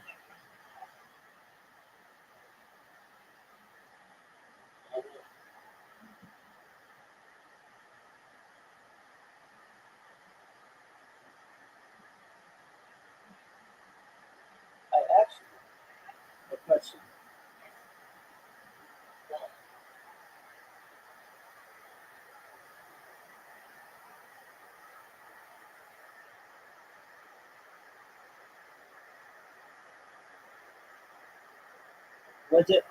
It was all a hoax. Why was it a hoax?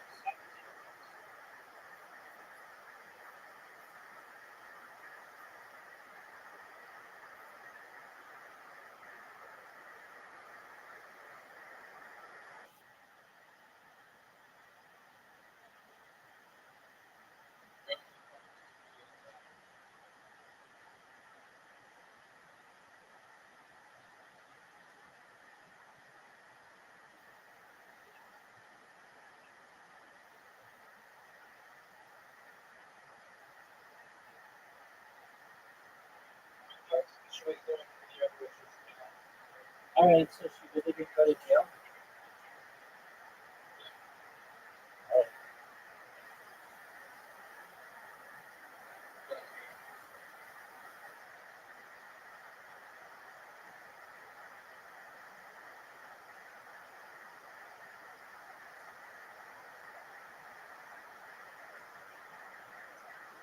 All right, folks, I'm almost done playing this game with Ari, and I'm gonna beat the shit out of you in any game you want.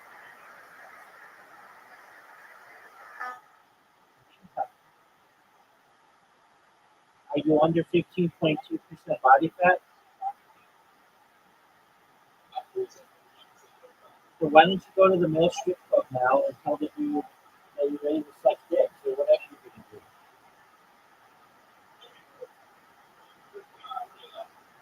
When are you gonna do that? Yo, pimp. Okay, sounds good. See you then. Sounds like a plan, Stan. All right, I'll make sure Lee Gandhi says hello.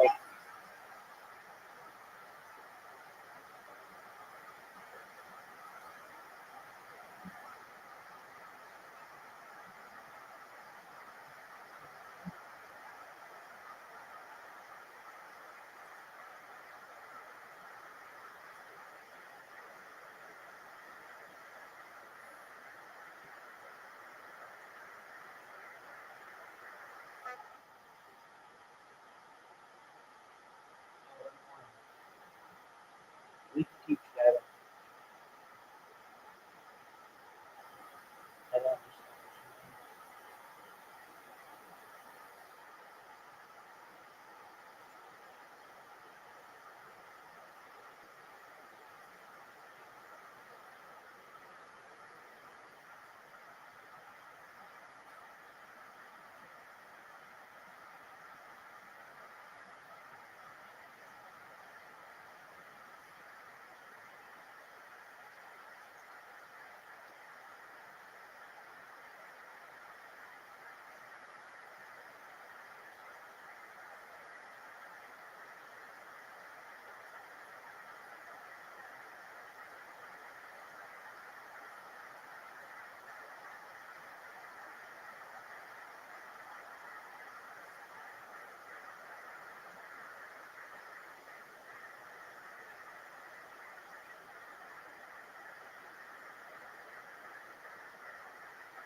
Hello.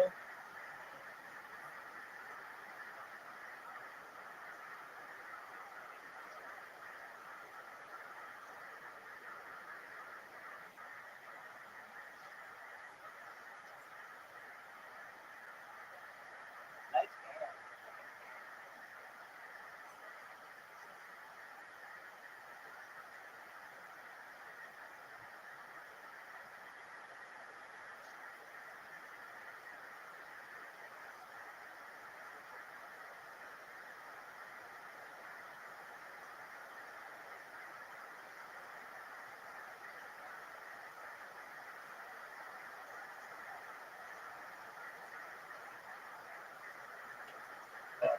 I won't tell him why I'm asking, but I'll ask him about Mount Seal there.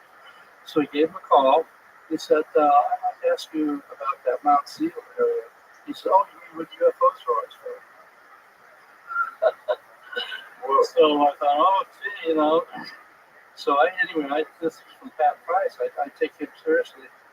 Let me give you an anecdote. I mean, I know it's hard to believe because some of the stuff could possibly be real. Here was the real game changer for me. One day, Pat Price, during the Military program, came in the office and he said, I got bored last night, so I started looking around, and I decided to look at the Oval Office. And as I kind of did my way around the Oval Office, I realized there's something in the Oval Office that will harm him, and he will not get through the second term. And I'm thinking to myself, oh my God, well, I have to report that to the CIA contact, which I did. And so they sent a team over looking for hidden microwaves, hidden toxic substances. We didn't come up with anything. Of course, we now know from history, it was the tape recorder that did them. And he couldn't make it through the second term. This is during the Nixon administration. Yeah. So interestingly enough, when he reported that, I said, oh my God, that means Spyro Agnew will be president. He's the vice president. And he says, no, he goes first. Now, it turned out he did go first because of something I didn't know. So when I sit down and try to say, okay, what are the statistics of having somebody see that a president is going to make it through his next term and his vice president is not going to take over because he goes first?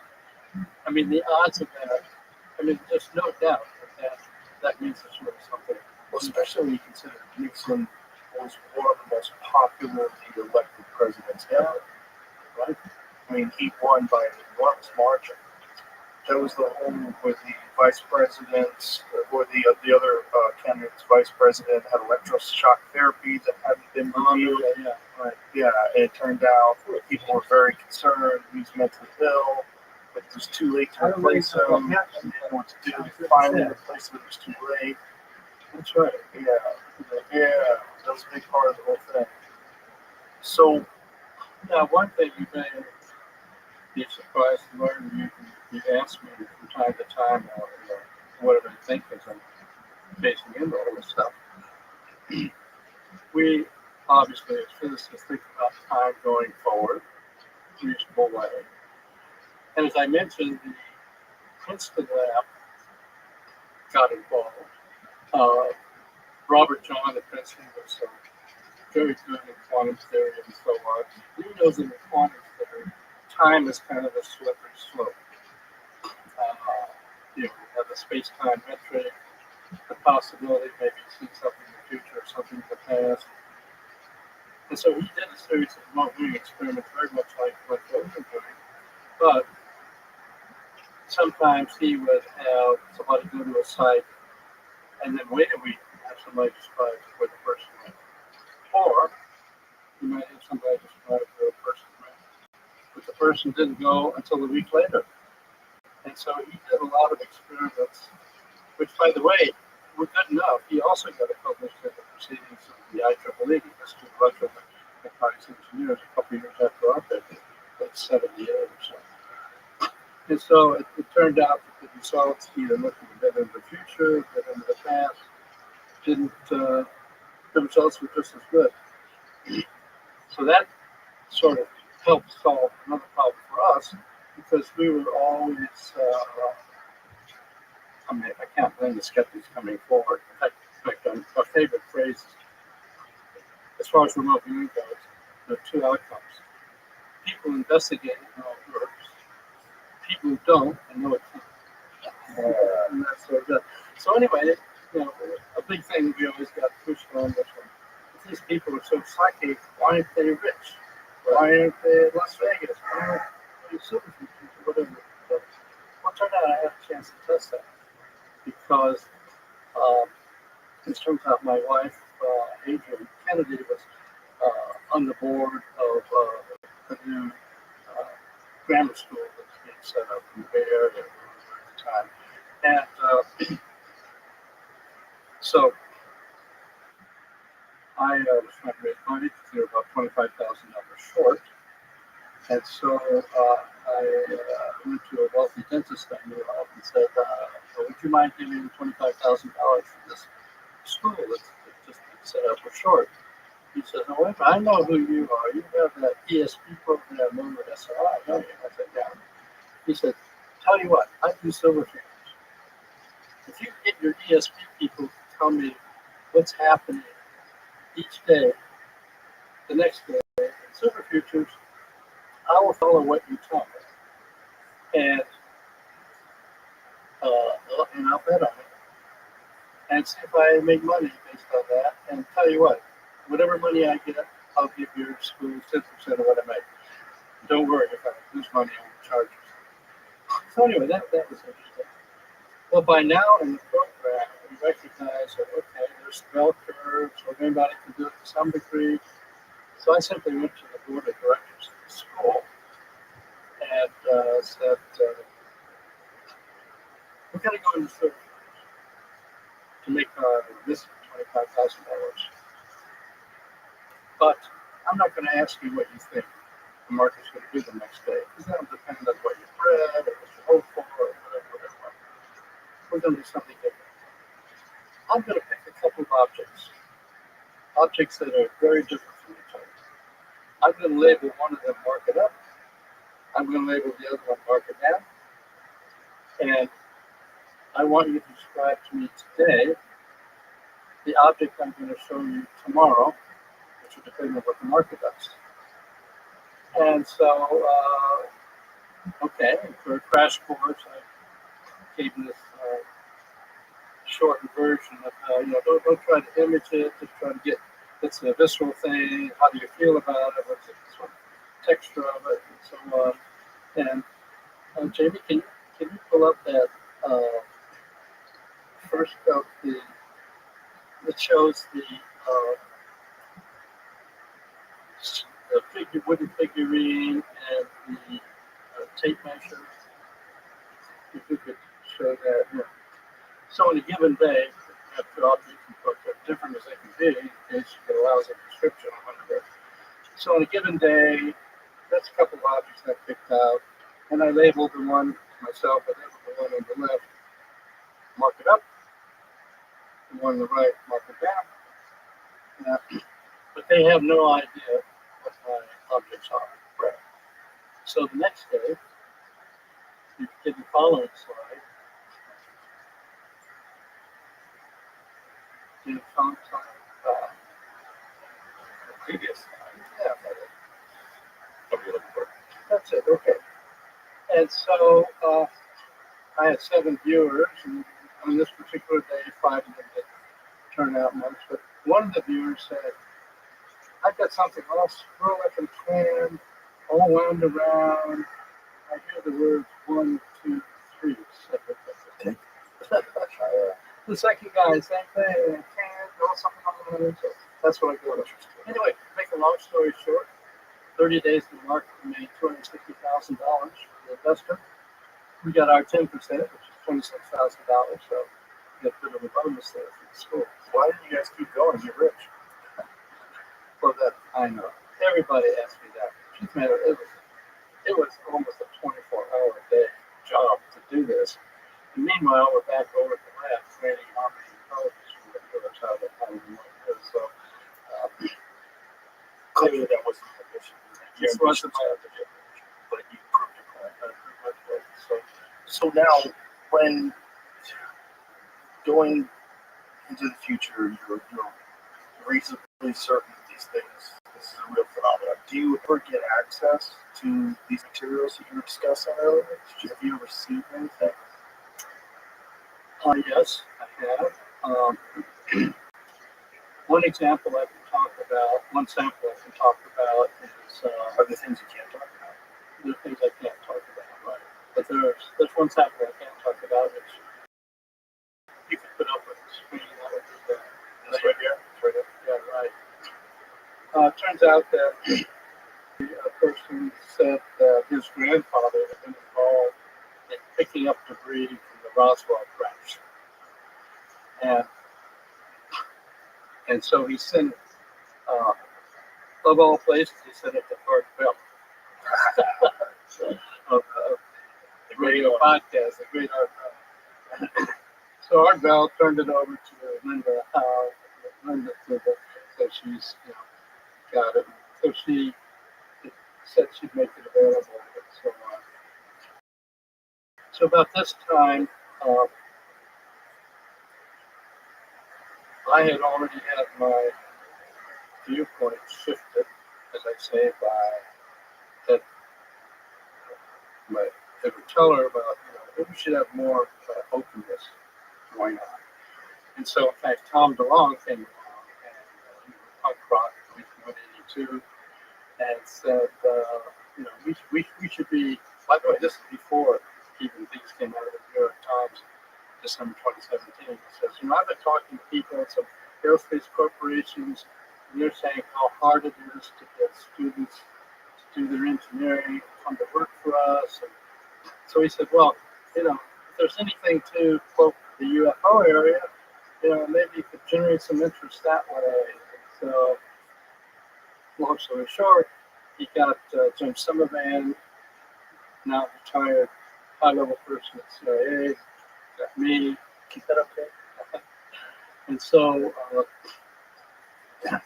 anyway, we started To the Stars Academy of Arts and Science. And so we were part of what was behind helping Leslie Key get that story out of the New York Times to break out that something was really going on behind the scenes. Back to this material. So anyway, on this material, she came up with this material. How big is this? Who we're looking at? Oh, it's about this big. So 4 inches. So Okay. And so, on the one hand, it's just guys submitting some stuff. There's no chain of custody. Right? You don't know if he's fraud, making it up, or whatever. But anyway, it turns out those are layers of feeding the business. We found along the copy, and so we said, okay, we're gonna do everything we can to get this stuff. So we actually set up a contract with the Army office, and then they arranged for Arrow, the Whole Domain Anomaly Resolution Office, to consider, and so they arranged that this could be analyzed by Oak Ridge National Laboratory. And so we provided this to them to analyze. But what were the results were that there's no obvious proof that it comes from out of our solar system, because they're very isotopes that are different if it came from some other solar system. So that would be the first thing we look for and say, oh, this really is ET. So that did. The second part, though, is a little more interesting, and that is these layers of magnesium bismuth. I mean, those are the size of the human hair, some of those layers. And they said, we can't find any evidence in the history of development of materials like that. Can't even imagine anybody want to make it. So it's an anomaly. So